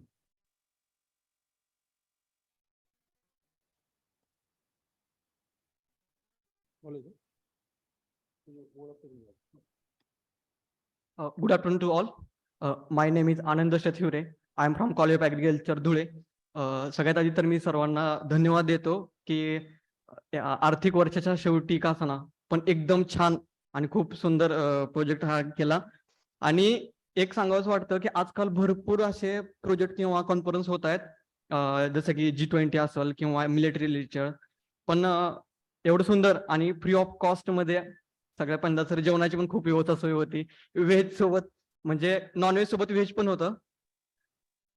दुसरी गोष्ट म्हणजे की बऱ्यापैकी इथं PG आणि PhD student आहेत, म्हणजे माझे पीएचडी पूर्ण रिस्पेक्टेड सिनियर्स आहेत. तर सर आम्हाला खरा फायदा काय झाला, सगळ्यात पहिल्यांदा interaction with most important scientist की जे आम्हाला सहजासहजी भेटत नाहीत, आणि खरं डेडिकेशननी. सर गोवंटीवार सरांच्या सारखे आपले सर एवढ्या जवळून भेटणं किंवा त्यांच्यासोबत आपलं इंटरॅक्शन होणं हे आपल्या सर्वांचं एक भाग्य म्हणतो मी. दुसरी गोष्ट की IoT हा खरंच मला कन्सेप्ट इथं आल्यावर कळला, असे माझ्यासारखे भरपूर असतील असं मला वाटतं. आणि त्याच्यावर आपण म्हणजे जसं की रिसर्च आहे सर, माझा रिसर्च आता टोमॅटो रिसर्चवर चालू आहे, alternaria early blight of tomato. तर त्याच्यामध्ये सर मी असाच विचार करत होतो की नवीन काय करायचं. सर मी इथून एक घेऊन जातोय की त्याच्यामध्ये AI टेक्निक थ्रू, की जसं सर तुम्ही सांगितलं की मिमिक्री विड आपण कसं हे करू शकतो, तर त्याच्यावर माझा कन्सेप्ट आहे. तर मी तो पुढे घेऊन जाणार आहे, जसं की AIT थ्रू. आणि दुसरं की काल सरांचं लेक्चर खूप छान झालं आपले धुमाळ सरांचं, की सरांनी जे 2 बी सांगितले होते त्यातला खूप मोठा बी जो की बिग डाटा. आजकाल आपल्या स्टुडंटला डाटाची खूप गरज आहे, तर ते ह्या क्षेत्रातून आपल्याला भेटतंय, हे आपलं नशीब आहे, मला एवढंच वाटतं. आणि खूप छान प्रोजेक्ट झाला. जर सर दरवर्षी असे प्रोजेक्ट जर झाले तर आपला भारत देश एक नंबर यायला कधीच टाइम लागणार नाही. थँक्यू. थँक्यू. कोणीतरी तर स्पेक्ट विसरलंय.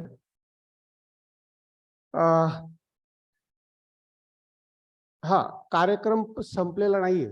आफ्टर लंच परत सेशन आहेत, तर जाण्याची घाई करायची नाही. आता आपण लंच ब्रेक घेत आहोत, आणि after lunch break after 1 hour we will meet again 2 वाजता.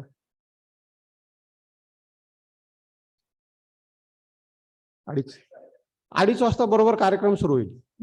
सर्वांनी हजर राहायचंय. नॅशनल कोऑर्डिनेटर अग्रवाल मॅडम उपस्थित राहणार आहेत ऑनलाईन, आणि त्यांना तुमच्यावर इंटरॅक्शन पण करायचे. हो, आणि सर्टिफिकेट देताना तो क्रायटेरिया आहेच, जे सर्व सेशन अटेंड करेल त्यांनाच आपण सर्टिफिकेट देणार आहोत. हा, जे ऍबसेंट आहेत आता त्यांना दुपारी बोलून घ्या तुम्ही. थँक्यू. कोणाचा तरी स्पेक्ट राहिलेला आहे इथं.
स्टोर करने के लिए तो हम उसी कैसे का इस्तेमाल करते हैं। इंडिकेटर टाइप में देखते हैं ब्लू कलर का होता है और जब इसे हम इंडिकेटर ब्लू कलर का इसमें दिख रहा है और जिस हम से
Good afternoon to all. So now we'll start immediately. In a short while, we are going to start the technical session number 8, way forward. In this technical session, we have a topic that is networking with various departments and centers of Asian Institute of Technology and other organizations in Thailand. On collaborative efforts for using advanced technology for climate smart agriculture and precision agriculture, and this will be delivered by the Dr. M.G. Shinde sir, co-principal investigator of CAST CSWM project and professor of soil and water conservation engineering, MPKV Rauri. Then there is a discussion with Dr. Manjul Kumar Hazarika. Then there by Dr. Udi Chavan sir, who is Dean and Director of Instructions, MPKV Rauri, on enabling ecosystem in SAU for international collaboration, and a speech by Dr. Anuradhaji Agrawal, National Coordinator, CAS ICR Nahid, New Delhi, on blended learning opportunities for agriculture education system, and there will be the valedictory function, that is closing the ceremony, facilitated by Dr. S.D. Gorantiwar sir. So in a short time, we are going to start this technical session number 8, way forwards.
on Google Earth Engine, IoT and drones for precision agriculture and advanced technologies for climate smart agriculture, water management. The total 7 sessions we completed, and during these 7 sessions, all the participants who have undergone the international level training at different universities abroad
the smart sensing system for smart agriculture. The lecture was delivered by Dr. Sangram Dhumal. Then IoT enabled weather monitoring systems for precision agriculture by Dr. R.P. Andhale. Sensors and IoTs for post-harvest management by Dr. P.P. Kad.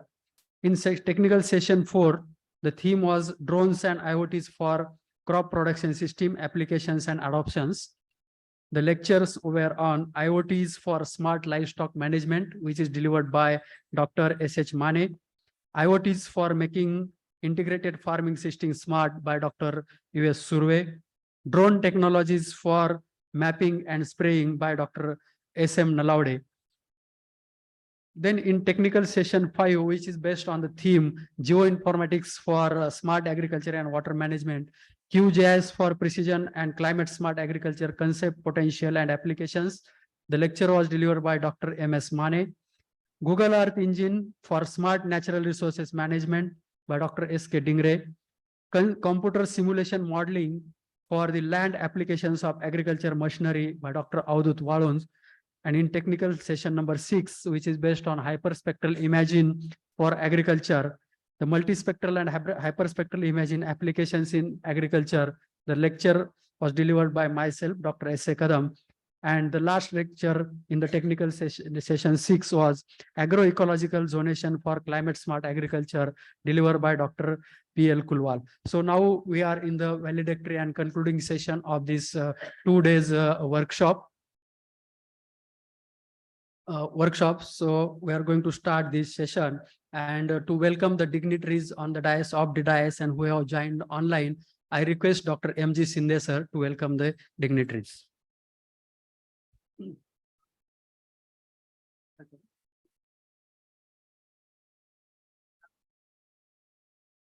Very good afternoon, all of you.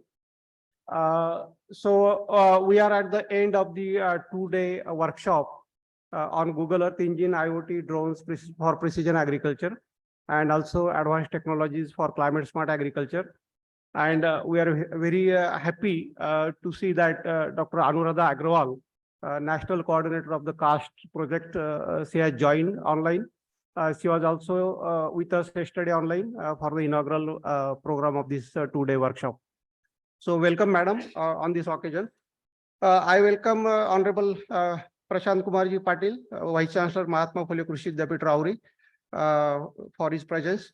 Then I also welcome Dr. H.D. Gorantiwar, Director of Research, Dr. U.D. Chavan, Dean and Director of Instructions, Dr. D.D. Pawar, Associate Dean, Anna Sahib Shinde College of Agriculture, Engineering and Technology, Dr. Bhakare, Associate Dean, Postgraduate Institute, Rauri, all the faculties, heads of the departments, faculties from other constituent colleges, Pune, Dhule, Kolhapur, and all the students. We are starting now the valedictory program of this 2-day workshop. But before that, let me welcome today's dignitaries.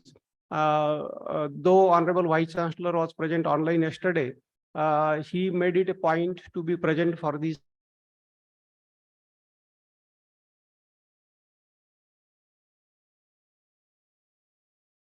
Very happy to know that there were 250 students in spite of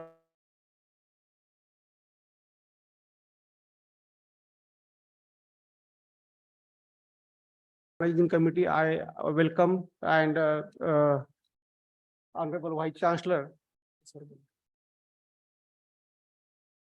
Yes, that's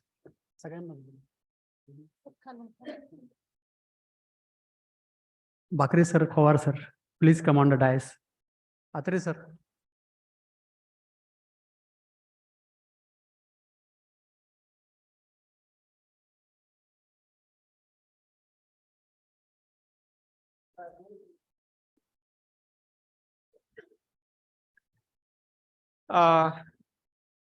Today there is one more special felicitation actually. Our very beloved Dean and Director of Instruction, Dr. U.D. Chavan, will be retiring on 31st. And we thought this as the good platform to acknowledge his services to this university for the last 35 years and offer felicitate him on this occasion. Of course, there will be formal send-offs at different levels in the university, but on this platform, in presence of our national coordinator, because the dean is the controlling officer of this CAST project and administrative control, and we often bother the office of the dean and director of instructions for different activities of the CAST project.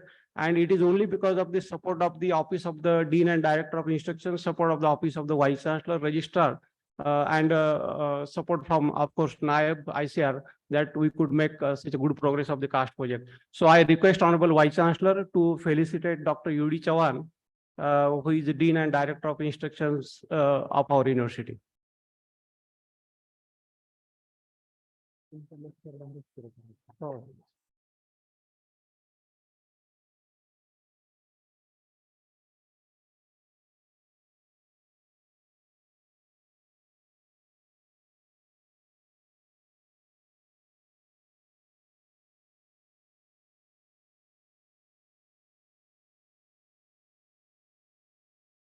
Okay, thank you. Thank you, all the dignitaries.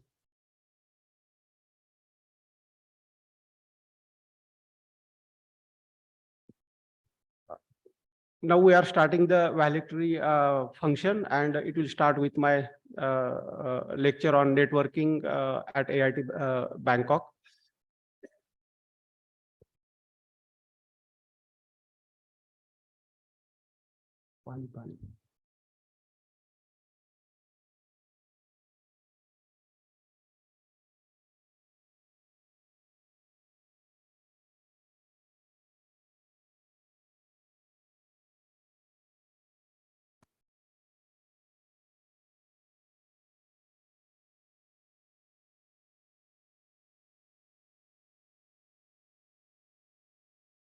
Yes. Honorable Vice Chancellor, respected Director of Research, Director of Instructions, all the authorities of the university and National Coordinator, Dr. Agrawal Madam, all the offline and online audience. Recently, quite a significant number of our faculties they went to AIT Bangkok, Asian Institute of Technology, Bangkok.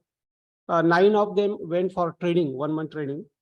Then 2 staff members, one went to Japan and one went to USA for 1 month training. Then 2 of us, PI and co-PI of the CAST project, they went to AIT Bangkok for 2 weeks. And 4 university officers led by Honorable Vice Chancellor. Other officers included Associate Dean, College of Agriculture Engineering, Associate Dean, Postgraduate Institute, Associate Dean, College of Agriculture, Pune, went to AIT Bangkok for 1 week. These 3 groups, they had 3 different objectives matching with the objectives of the NIAS. The contingent led by Honorable Vice Chancellor went for 1 week as exposure visit to see the best practices which have been adopted in AIT so that we can adopt at MPKV. And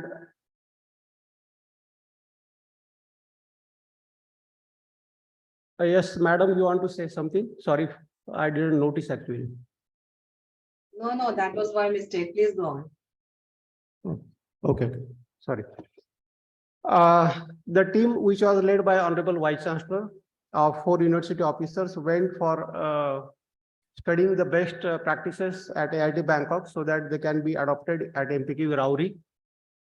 And also one of the objective was to sign MOU, Memorandum of Understanding with AIT. And that was quite useful. And most of our objective with which we went, we could fulfill those objectives. 2 faculties, that is principal investigator and co-PI, they went for 2 weeks training. And there it was the actual training, that is exposure visits plus networking actually. Networking with different departments, different organizations of AIT and also few organizations outside AIT. And 9 people, they had full-fledged in classroom and on the field training, hands-on training and classes. So they were there for 1 month. So I am just giving the brief happenings of about the networking with which we did in 2 weeks at AIT Bangkok. So our entry at AIT Bangkok, I would say, started with Geographical Information Center, GIC, which is headed by Dr. Manjul Kumar Hazarika. AIT has been our collaborating partner since the beginning of the CAST project, and they played an important role in devising the course curricula of our PG diploma, postdoctorate. And couple of times, Dr. Manjul, along with the other members, they visited MPKV Rauri and also Pune for this project work. And we also went there. These 9 people's training for 1 month, it was at Geographical Information Center. And this is the place that is GIC, where we discussed a lot of things during our 2 weeks. Next. Next.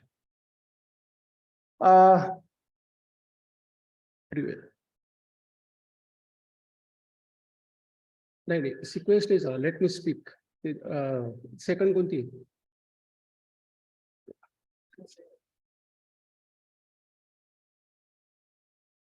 Button आहे ना ते second साठी पुढे second आहे ठीक आहे okay it is to be mentioned that Honorable Vice Chancellor and all the 4 officers, they took very keen interest in studying the facilities available at AIT total. And this was our first visit to drone laboratory of the AIT. And Dr. Manjul Kumar Hazarika explained all the aspects which they are studying on the drones, and also any limitations or challenges they are facing.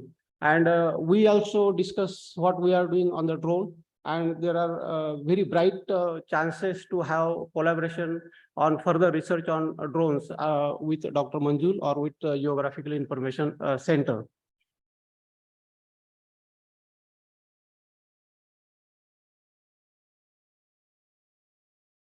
This was quite important and significant meeting with none than the president of the AIT, which is quite a very big office of AIT.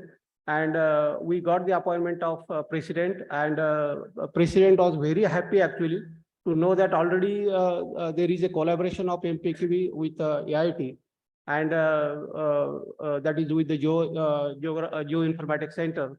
And when we told them that already 20 of our students and one staff member, they got the training before pro-COVID period, he was quite pleased actually to know this. And immediately, considering our association with AIT, he immediately go ahead to have MOU with AIT in presence of Honorable Vice Chancellor. And the draft of the MOU is in progress, and very soon that MOU will be signed. And it will be a general MOU, then task-specific agreements, they will be signed later.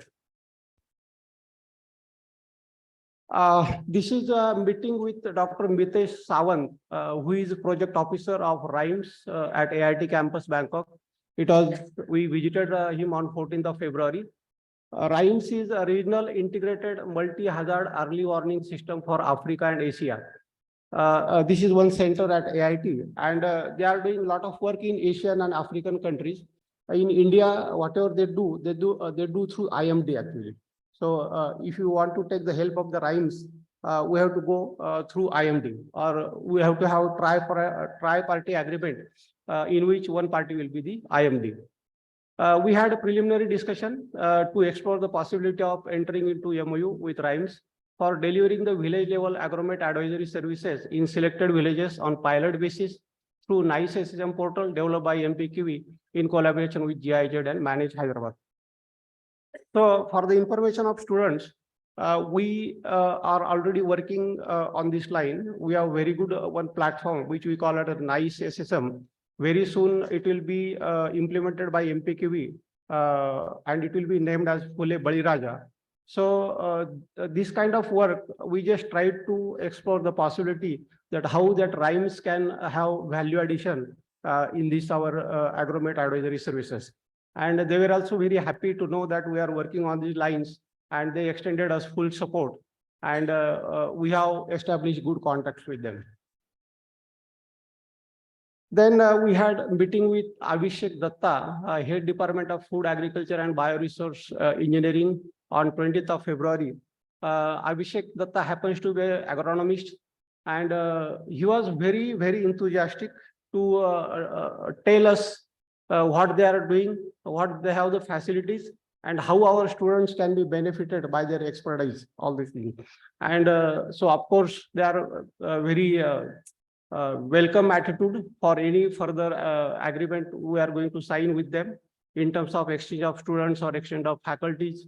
So we had discussion on the possibility for one-on-one training for the students and faculties.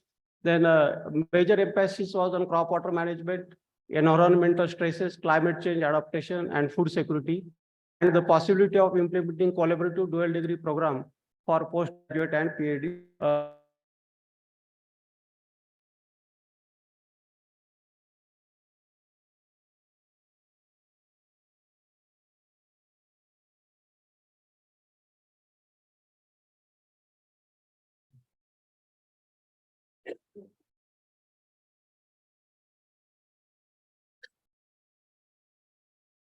And there is a possibility of improvement of UG and PG syllabus of agribusiness management program that was also discussed under collaborative mode with Dr. Datta. So most of our teammates, they were present for this meeting. Then we had another meeting with very, I would say,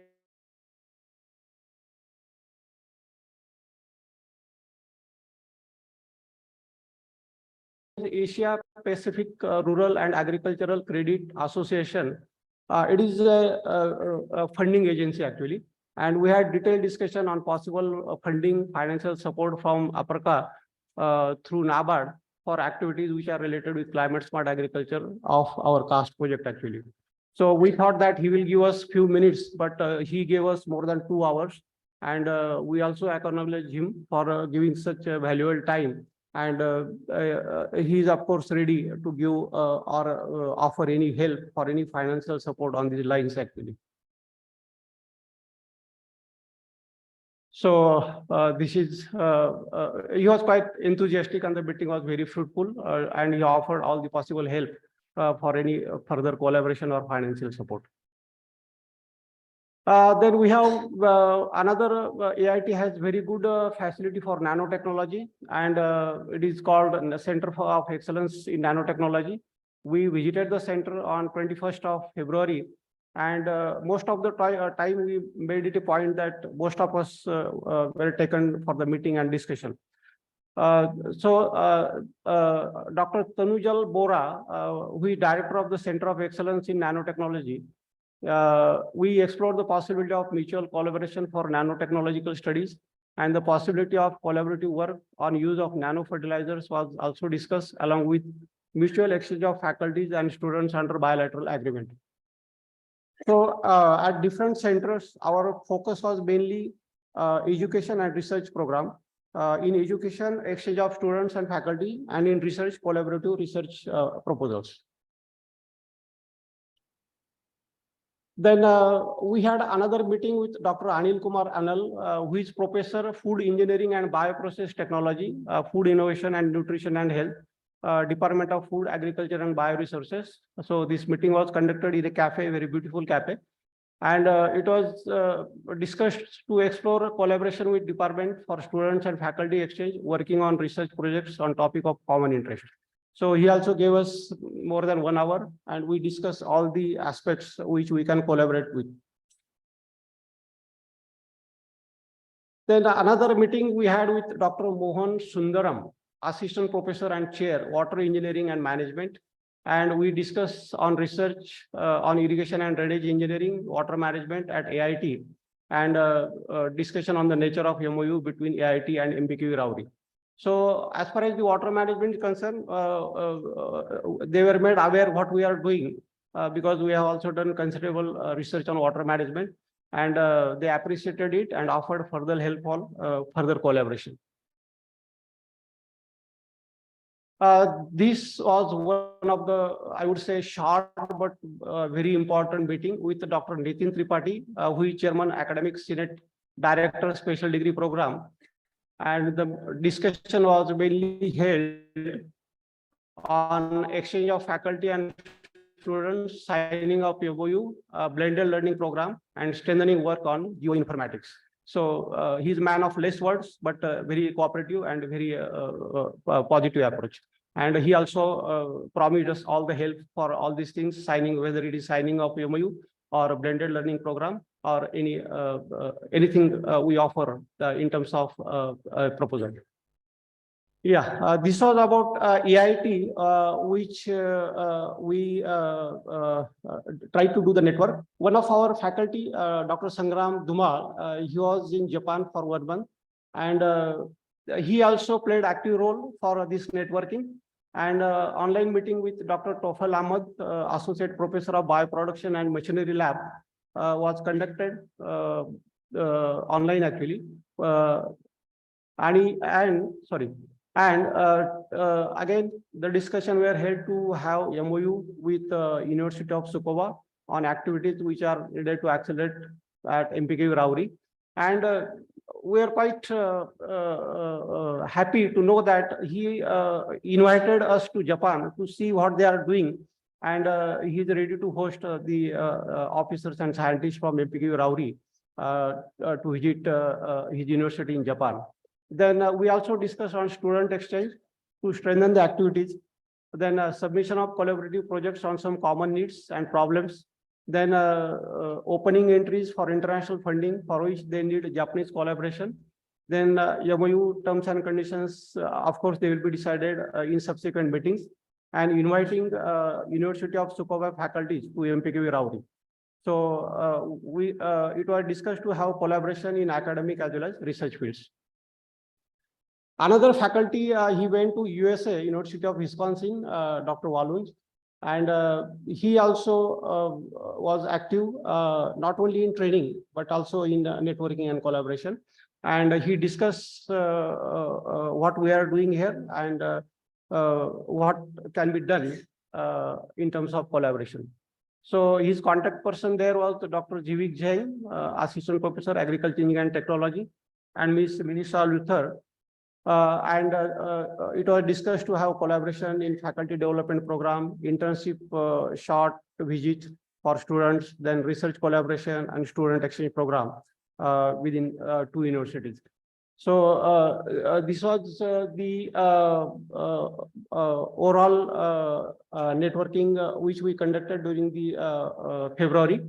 And this is the statement of national education policy to promote India as a global study destination and internationalization. National education policy stipulates various measures which inter alia includes facilitating research, teaching, collaboration, and faculty-student exchange with high-quality foreign higher education institutions and signing of relevant mutually beneficial MOUs with foreign countries.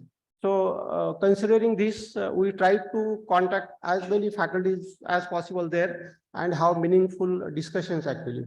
So those pictures, they are not simple pictures. A lot of efforts were gone in those meetings and arriving at some meaningful conclusions actually.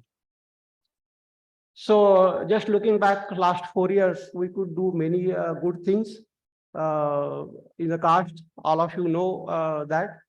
But though we are satisfied, there are almost 20 faculty scientists involved from the university, equal number of research associates, and very, I would say, tirelessly, they were working for the last 4 years. So it is a kind of, say, appreciation, as Madam has given she announced yesterday that the CAST project will be given one more extension. So this is a kind of reward to all of you who contributed to the CAST. So even though we did good things, many things, there are many more things to go ahead. So with this, I conclude my speech. Thank you very much.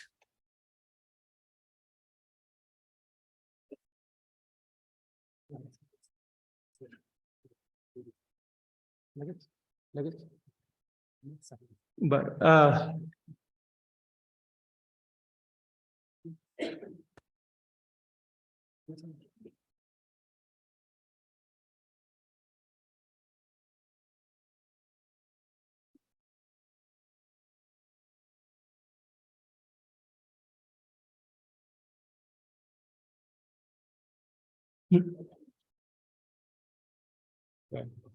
I request Dr. UD Chavan to express his views in response to the felicitation of this one, and also as a head of the CAST.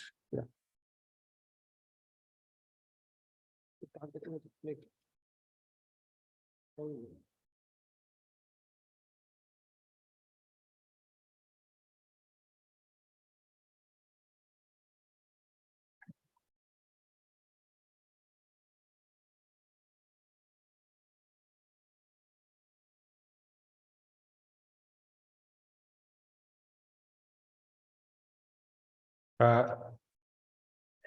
Respected Honorable Chairman of today's function and Vice Chancellor of MPK Rauri, Dr. Prashant Patil sir, respected Chief Guest of today's function, Dr. Anuradha Agrawal, National Coordinator, CAS and NAHEP Project, New Delhi, respected Director of Research, Dr. Gorintiwar sir, respected Director of Extension, Dr. Narud sir, all ADs, head departments, all professor, staff members, and dear my friends.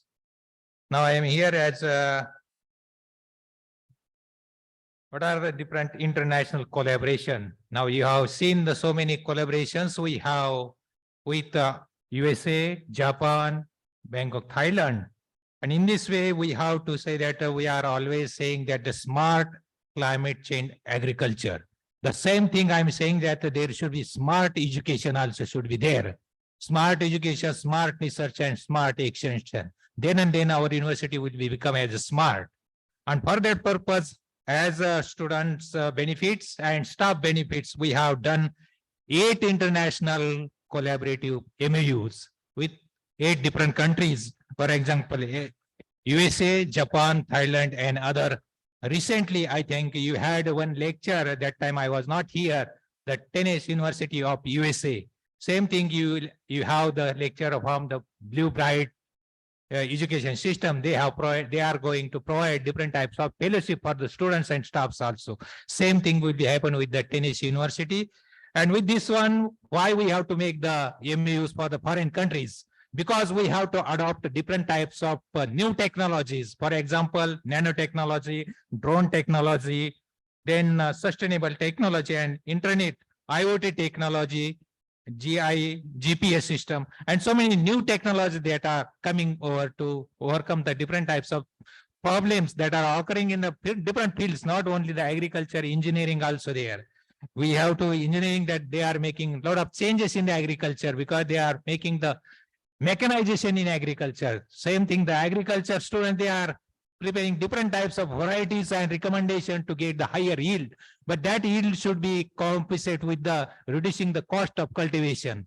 And that's why we have to become a smart agriculture education also there. And that's why we have to adopt new technology that are available in foreign countries. Why we have to go for the foreign countries? Because some of the equipments and machineries, those are very highly costly and that are available in different countries. For example, Australia, USA, and some other Japan. These countries having sophisticated instrument. For example, we can say electron microscope. That is only one MPK is having the electron microscope. That's why other agriculture universities, they are making images with the MPK Viravuri. Same thing, we have to make the international collaboration as well as interlinkages with the national institutes also. We have different MOUs with the 15 countries. 15 international collaboration with different education institute. And that's why students has to get the different types of benefits for fellowship as well as the higher education and higher technological knowledge. Why? If you see the different types of services, if you go for the civil services, if you go the agriculture services, and you can go for the research institute. If you find, you can ask the 3 persons which services is better for the your best life. Then you will understand.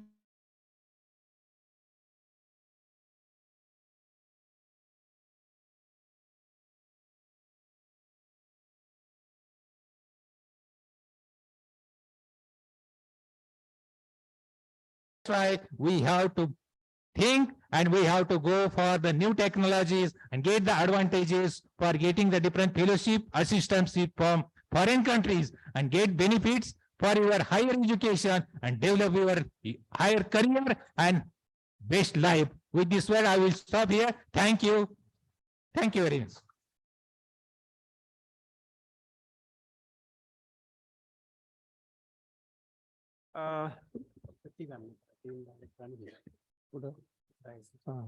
I request Honorable Vice Chancellor, then Dean and Director of Research to please come on the dais. We have one short certificate distribution program. The participants who attended the training at Bangkok.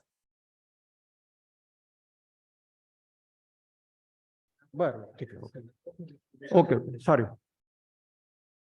Okay. I request Honorable Vice Chancellor to offer his remarks on this valedictory function and guide the audience.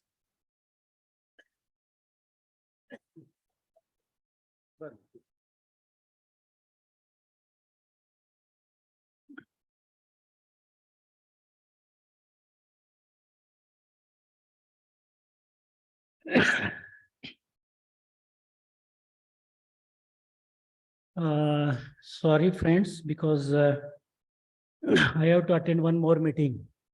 That's why I'm in front of you.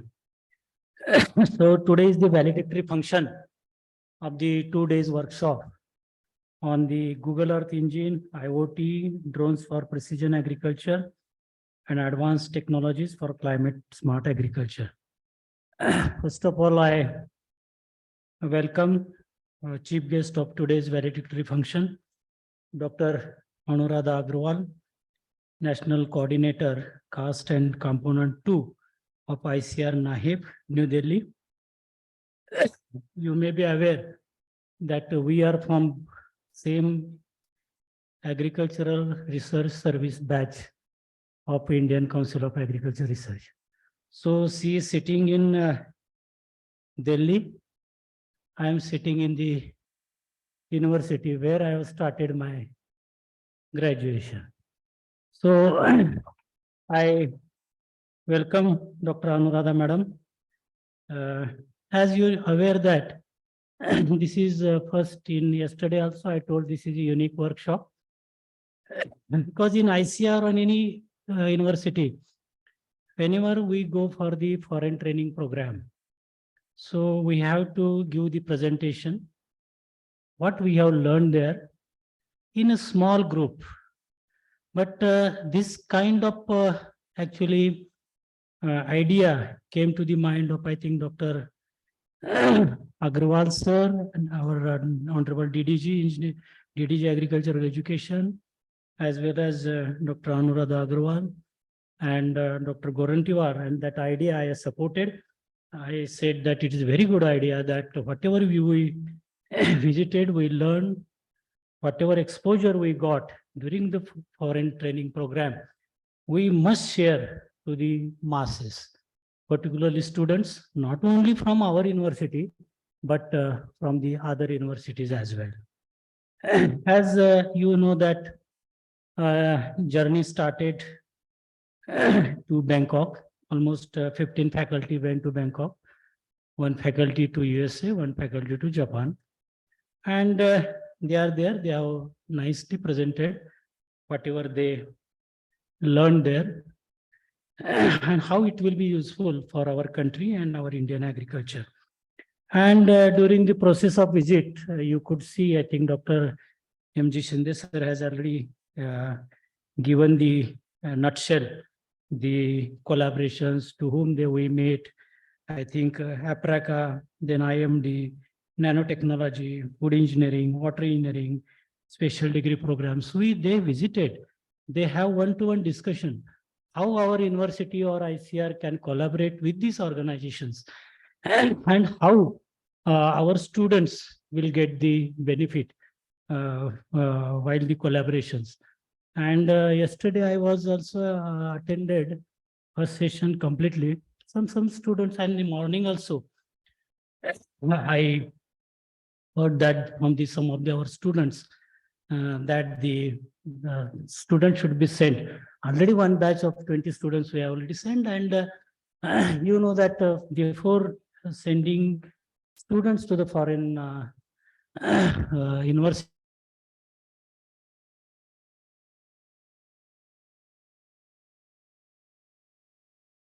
facilities there, what should be the line of research there. So we have sent, and I think they have nicely presented over here. And you know that while we are just out of way, I will tell you, when we have to meet the President EIT, so only I was allowed to meet the President EIT. President EIT is the highest body. So Madam Agrawal, I said that I will not alone meet you. Sorry. So that because with me, these are senior faculties from India and from university. And India is a very big country. And it is nothing less than any Thailand university or EIT. So I will not meet the President EIT unless Dr. Gorantiwar, Dr. Bhakre, Dr. M.G. Shinde, and one more, no?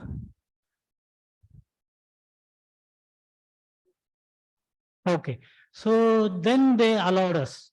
Then we said that now this meeting is perfectly all right. So our India is now a very great country. We should have our own confidence, and ultimately there. And you know, the AIT is not new to the MPKV Rauri. You know, almost 30 years back, even 40 years back, our students have went there. They got degrees from IITs. Some students used to go to IIT Kharagpur. Some students used to go to AIT.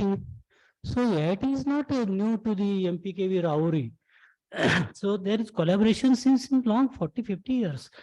So, but this is actually, now we have refreshed our collaborations. And you see IIT, the names they were, Dr. M.J. Shinde sir was talking about, they all are Indians. You say APRACA chief is Datta, he must be from our West Bengal in India, from India. Then there is one other organization who is giving the meteorological counseling, that is Mr. Sawant, I think maybe from Maharashtra, some nanotechnology from Bora, maybe from Assam, or food engineering Anil Kumar, he may be from, I think so, Patna somewhere. Then the Sundaram water engineering department. So all people, our people are there, only Indian people are there. So it is actually very good for us to have immediate listening, and we are getting the prompt response from them. And I think in future also, this program, this particularly exposure program will help faculty exchange as well as the student exchange in future. And I think so 1 year extension has also be given. And I think so if funds are available with ICR, I think they must give some funds for the student exchange so that our students can go. And I think ICR is also very kind enough to provide, and very too generous also to giving the funds to particularly education. And this kind of actually from yesterday, we are looking at all the technologies, all the sensors, IoT, drone, and we also saw the driverless applications of the tractor operating and hyperspectral imaging, GIS, simulation, education. All these things are actually focused during our training program, and our students will go there. And I think so with this, our India will be very soon will be the global leader, at least in Asian countries, in case of the application of the digital technologies in precision agriculture and climate smart agriculture. With this, I will conclude my talk, that this kind of, and I request all the Dr. Gorantiwar and all, we should make one good book out of this workshop, giving all the presentations, and it will be circulated widely across all the agriculture universities in the country through ICR NAHEP project. And you can give the suggestions also for based on your experiences we learned during our exposure program. So I think it will come out, and such kind of pattern also will be replicated. I think so ICR will replicate whenever we go, because I have gone to many countries in the world, 4 times in America, then Africa many times. Most of the African countries I visited. Then there is a senior officers exposure program for Europe.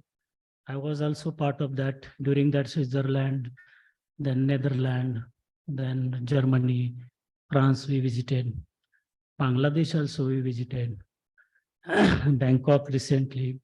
So such kind of generally we present, and it's whatever we present, it will be again only for the limited people.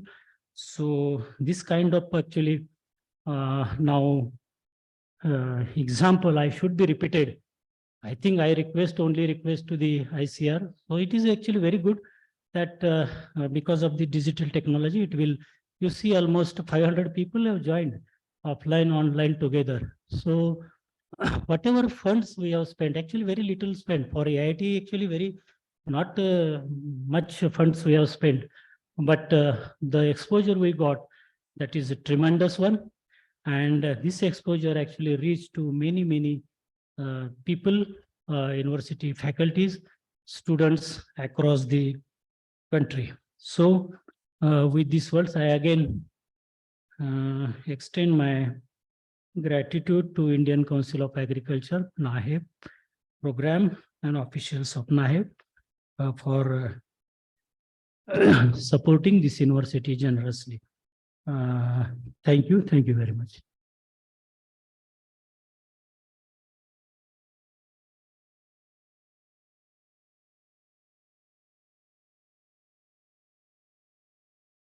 I now request National Coordinator Madam, Dr. Anuradha Agrawal, to offer your guidance during this valedictory function of the 2-day workshop.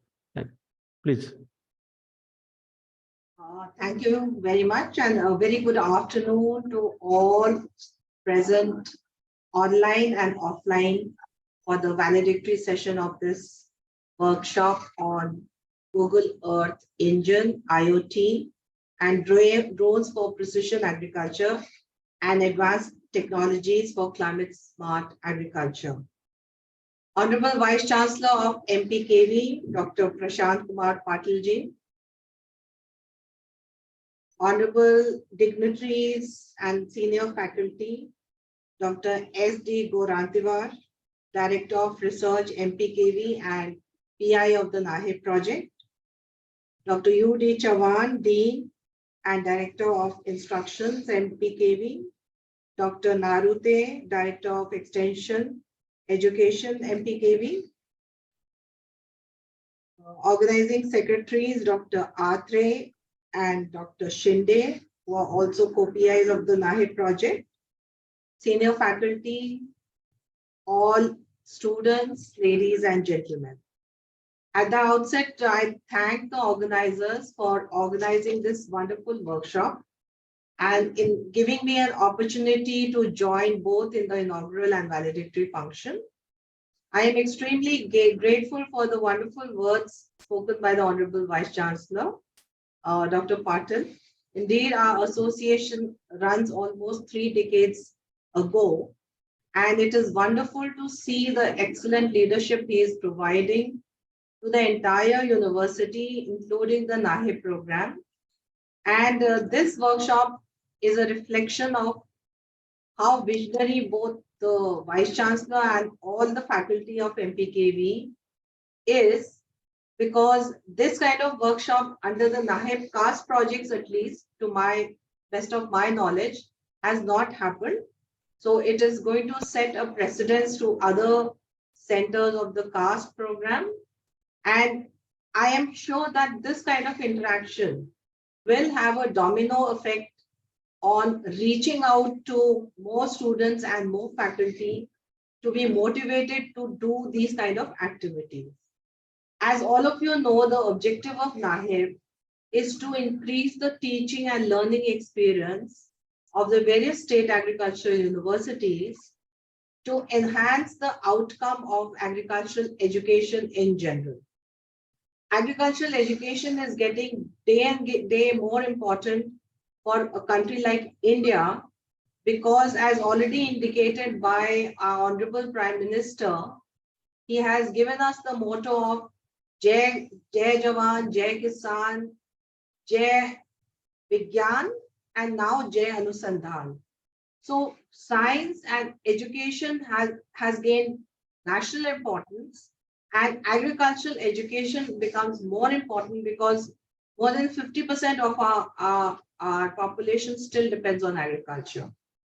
And by generating this mass of young students skilled in new areas of education, using digital technologies, using advanced technologies as was discussed by the previous speakers and all the faculty who have visited AIT. These are the technologies that are going to attract youth into agriculture. So we not only need agricultural new age farmers, we need new age service providers for agriculture. Just like other service sectors of hospitality, etc., travel, the agriculture sector itself requires professionals who can bring agriculture into an industrial agriculture, and that will give the required boost to the economy of the country. So I am very, very happy that this workshop has been conducted in the manner that it has. It will have a long-term effect on how we will move forward.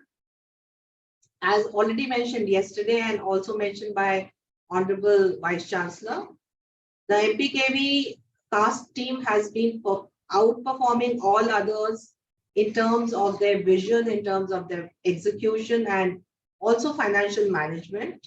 And based on which we are going to give another 9 months or so extension, where the not only you will get an opportunity to execute, extend the research project ideas, but it will be our endeavor to try and encourage more eligible students and eligible faculty to get this kind of exposure that has been discussed in the past 2 days.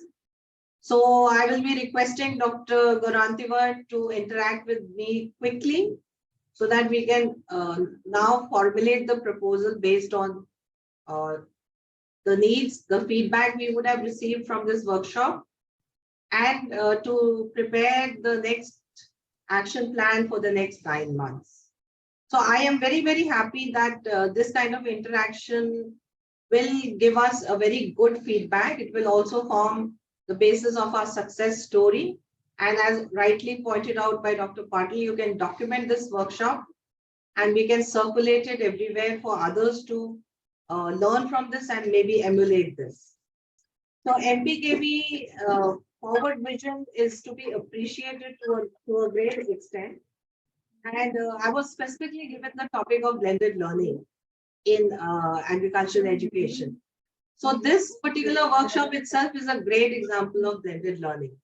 So blended learning can be in many forms. So like we are having this online and offline participation of individuals, that is one form of blending. But the main objective of blended learning is to allow students to study at their own pace, to enhance the experience of learning through the use of IT technology, ICT technologies. So where not only lectures are recorded, like what we did in COVID was actually a two-dimensional, or rather I would say one-dimensional blended learning. What we are asking to do in future for blended learning is kind of a 3D experience. So where we will be motivating faculty to develop teaching aids and tools where the students will have a more immersive experience.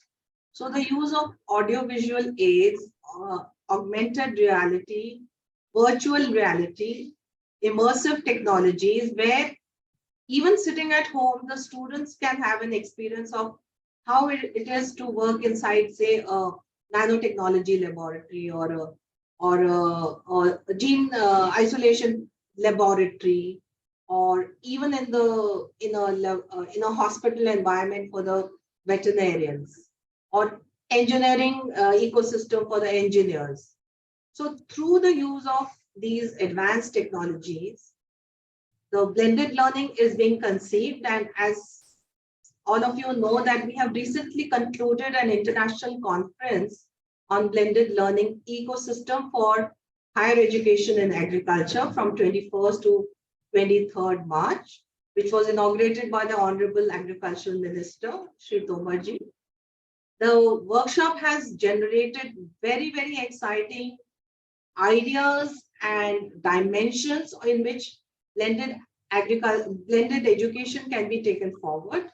We had participants from more than 10 countries all over the globe at different stages of using blended learning mechanisms for education. So now it will be the endeavor of ICR and maybe through NAHEP under component 2 that we facilitate our universities such as MPKV and other state agricultural universities to adopt the blended learning tools and the pedagogy so that children have a better experience and they come out with better skills and better ideas for even entrepreneurship. So what we are looking at is the agriculture for the 21st century, industrial agriculture, productive agriculture, also sustainable agriculture. So how to use precision agriculture to get the maximum from our land. Already Dr. Gorantivar and his team have developed excellent models for great water management and precision agriculture. And that's the kind of model that needs to be upscaled and outscaled to bring about the revolution for the country in terms of agriculture. So I must congratulate the MPKV CAST team for the excellent work they've been done. we look forward to another 1 year of completion of the project. And during this period, I will request the team to prepare a good output, outcome, success story documentation, and also, as requested by the ministry as well as the World Bank, a kind of an exit report. So how you are going to sustain the facilities provided under the NAHEP in the long run? What will be your revenue model? What will be your capacity building models, which will fetch you revenue through which you will be able to sustain the infrastructure that has been provided so far. So we are very happy that the World Bank has provided us another opportunity to continue our interaction. And I am really excited to continue working with this excellent team. I do not promise, but it will be our endeavor to encourage more faculty and more students to move, get these training opportunities within the country and maybe outside the country also. And since most of the faculty over here has already gained training from AIT, Japan, and USA, you should consider yourself as trainers, and give training to other faculty in your, maybe starting from Maharashtra. Share this knowledge with those, give them hands-on training, encourage the colleges in various cities to take up these new technologies that you have learned, and that students are encouraged to do their PhD and MSc thesis in these frontier areas of agriculture.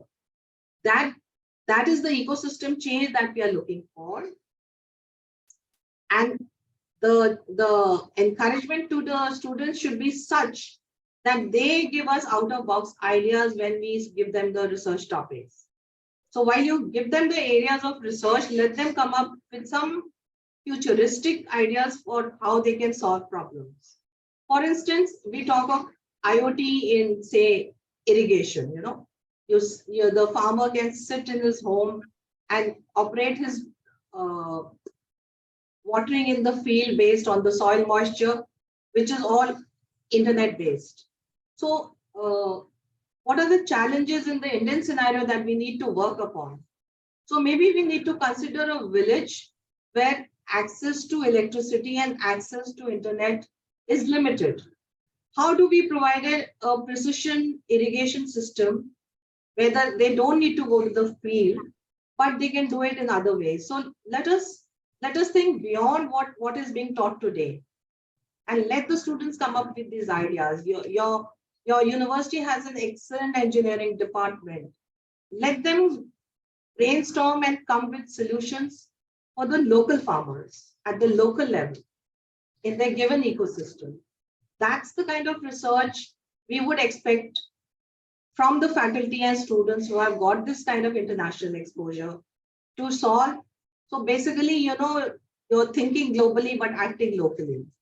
Already the CAST team has done an excellent job, but now that you have reached that level, we expect more from you.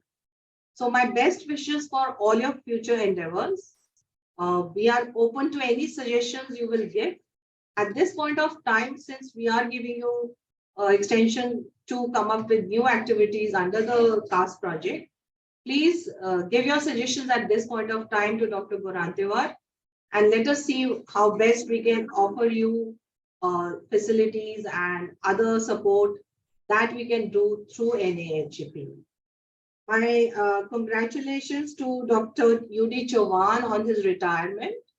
I must compliment Dr. Patil and all the faculty that the university, I have observed, is doing very well because of the dedicated faculty. So this is an excellent culture you have. Please maintain this culture. My best wishes to Dr. Chauhan on his post-retirement. I am sure he will continue to do good work in future. And really, the students must appreciate being in an organization where there is such a good dedicated faculty. It is indeed a great privilege for them, and they should really thank their stars. So my best wishes to all of you. If there is anything that we can do from NAHEP, it will be our pleasure. And I am glad a large number of students have been attending these workshops. I hope they will get motivated to continue their profession, their careers in this line and contribute to the building of the nation. We are a young nation where our strength today, not only are we the largest population, but we have the largest youth population. Let us motivate this youth population to take up, build the future of the nation with their futuristic ideas. They are more technology savvy than most of us, and I am very sure they will take the nation to much, much greater heights than what we are already witnessing. So thank you for this opportunity. Since I have to go for another meeting, I will like to end my talk over here. Otherwise, I had a lot of points written with me. So thank you for this opportunity. All the best, and over to you back at MPKV.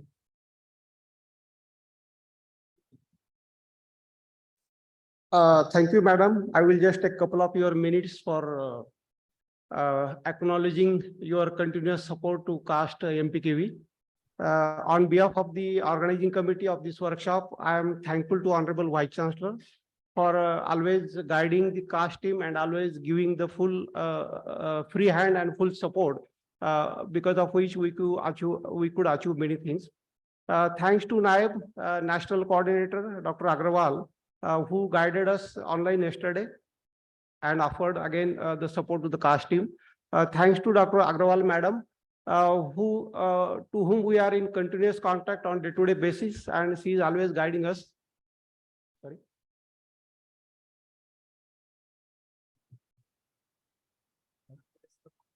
Thanks, okay. Madam knew. Okay, sorry.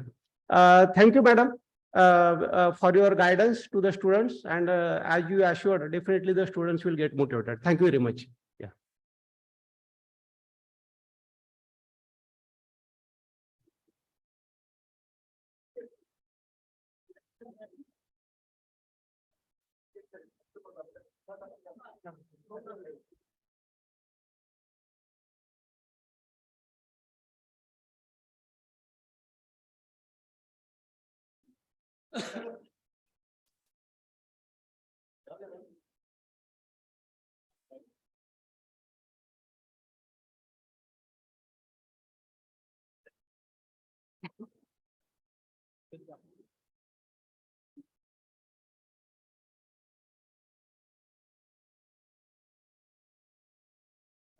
The students who have attended all the sessions, they will get their certificate by mail, soft copies, of course.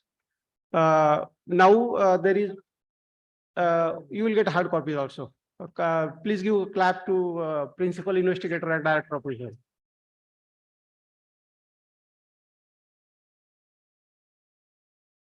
Now, as all of you know, many of our faculties, they went for 1 month training, international training at IIT Bangkok.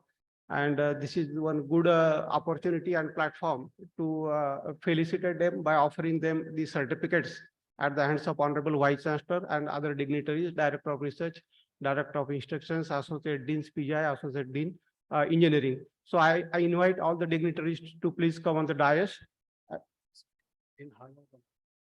Associate Dean Hargo, all please come on the dais.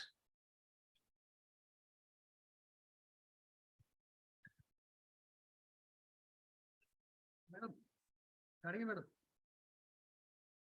Now, certificate card. Dr. Avdut Waluns, who went to University of Wisconsin, USA, and completed 1 month international training in robotics, automation. And let us hope we will have further collaboration with his university. Dr. Sangram Duma, exactly opposite direction, Japan. And he had a very fruitful training, and it was quite visible the way he delivered his lecture yesterday. So congratulations, Dr. Duma. Dr. Vikram Kad, he is a man of process engineering, and he completed 1 month training at IIT Bangkok.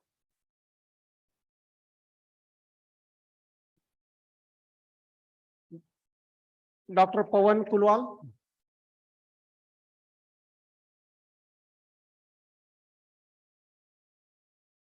One month training at IIT Bangkok. Congratulations, Dr. Kulwal. Dr. Sachin Nalode.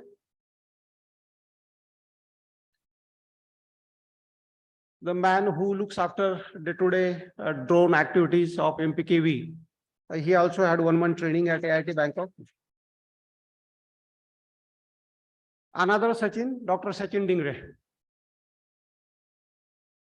He is the man of irrigation and drainage engineering, and he also had 1 month training at IIT Bangkok.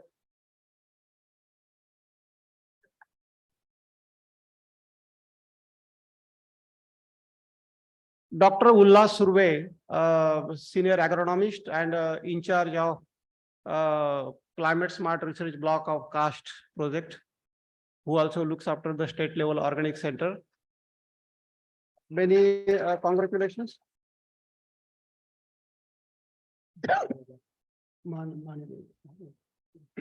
Dr. Mahanand Mane.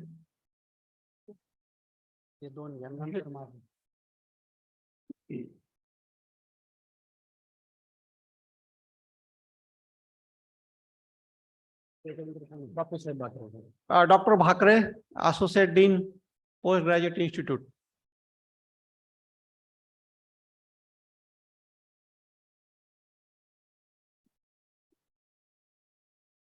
Dr. Pawar, Associate Dean, College of Agriculture, Engineering and Technology.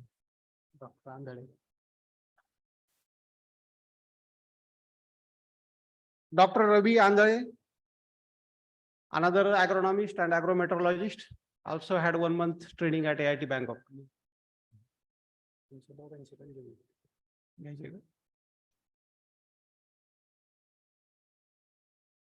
Dr.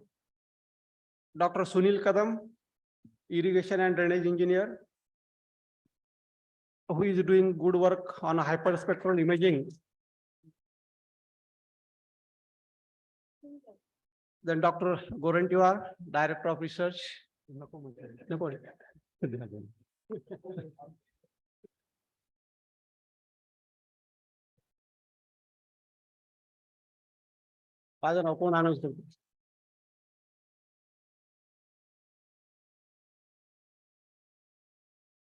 Then Dr. M.G. Sinde, Co-Principal Investigator, CAST CSWM.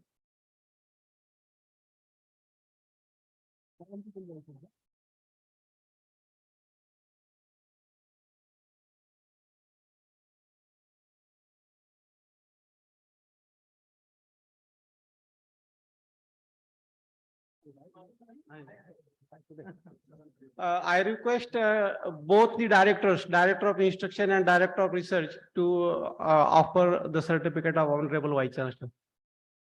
Okay. Any one girl and one boy, they please come forward on the dais.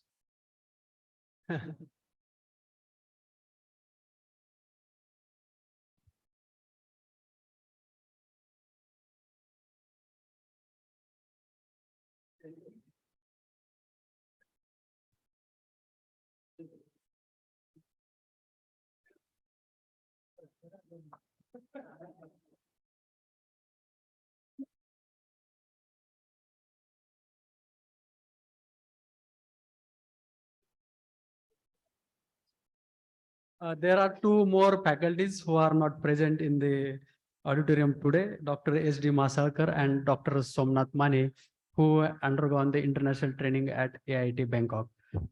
Okay, thank you all the dignitaries.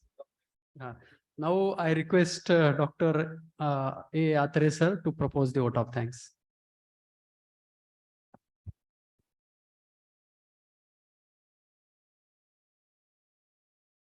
Hello.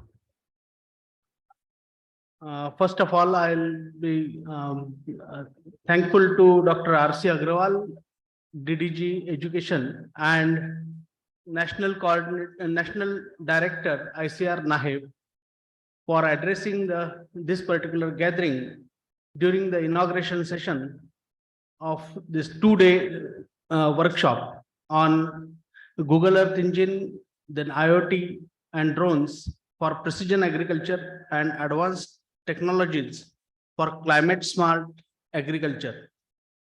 Also for his continuous inspiration to cast CSAWM, MPK Rahuri during last 4 years.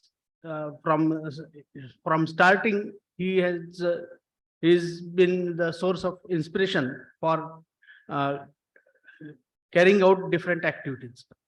I am also thankful to Dr. P.G. Patil, Honorable Vice Chancellor of Mahatma Phule Krishi Vidyapith, Rahuri, who spared his valuable time for inauguration function as well as valedictory function, and who has addressed this gathering, and he is also constantly supporting this particular project, as well as inspiring all the members of caste as well as other faculty. I am also thankful to Dr. Anuradha Agrawal, National Coordinator, Caste Naheb, for sparing her time during inauguration and addressing the valedictory function. Then she also provides support and guidance to caste CSAWM regularly. I am thankful to Dr. Yudi Chauhan, Dean Faculty of Agriculture and Director of Instruction, for sparing his time and guiding the caste team for different activities during his tenure. I am thankful to Associate Deans, Dr. B.D. Bhakre from Postgraduate Institute, Dr. D.D. Pawar from Dr. Anna Sahib Shinde College of Agricultural Engineering, Dr. Sunil Masakar from College of Agriculture, Pune, Dr. C.D. Devkar from College of Agriculture, Dhule, and Dr. Suryavanshi from College of Agriculture, Kolhapur, for deputing their academic staff as well as students for this particular workshop. I am thankful to all the participants of international level training and short visit for sharing their experiences and making it convenient to deliver lectures on different topics and different technologies during this particular workshop, and also answering different queries of the students and discussing with the participants of the workshop. I am thankful to Dr. S.D. Gorantiwar, PI Caste, CSAWM and Director of Research, for guiding the caste team to organize this particular workshop to this particular magnitude and within a short period. So, so that we could say have this particular workshop with such large number of participants for this workshop.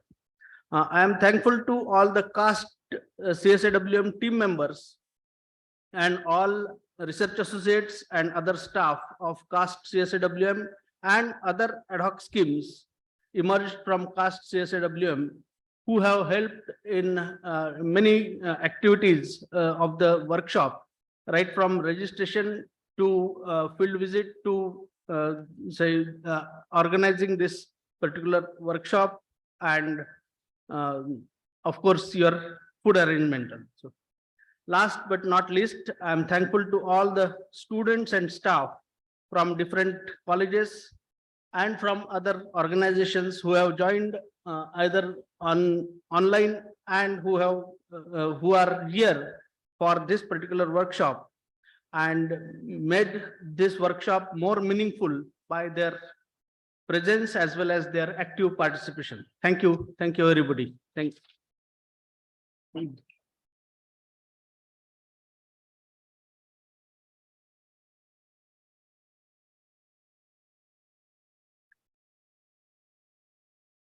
I'll request all the participants, all the participants of the workshop. तव शुभ नामे जागे, तव शुभ आशीष मागे, गाहे तव जय गाथा, जन गण मंगलदायक जय हे भारत भाग्य विधाता, जय हे जय हे जय हे जय जय जय जय हे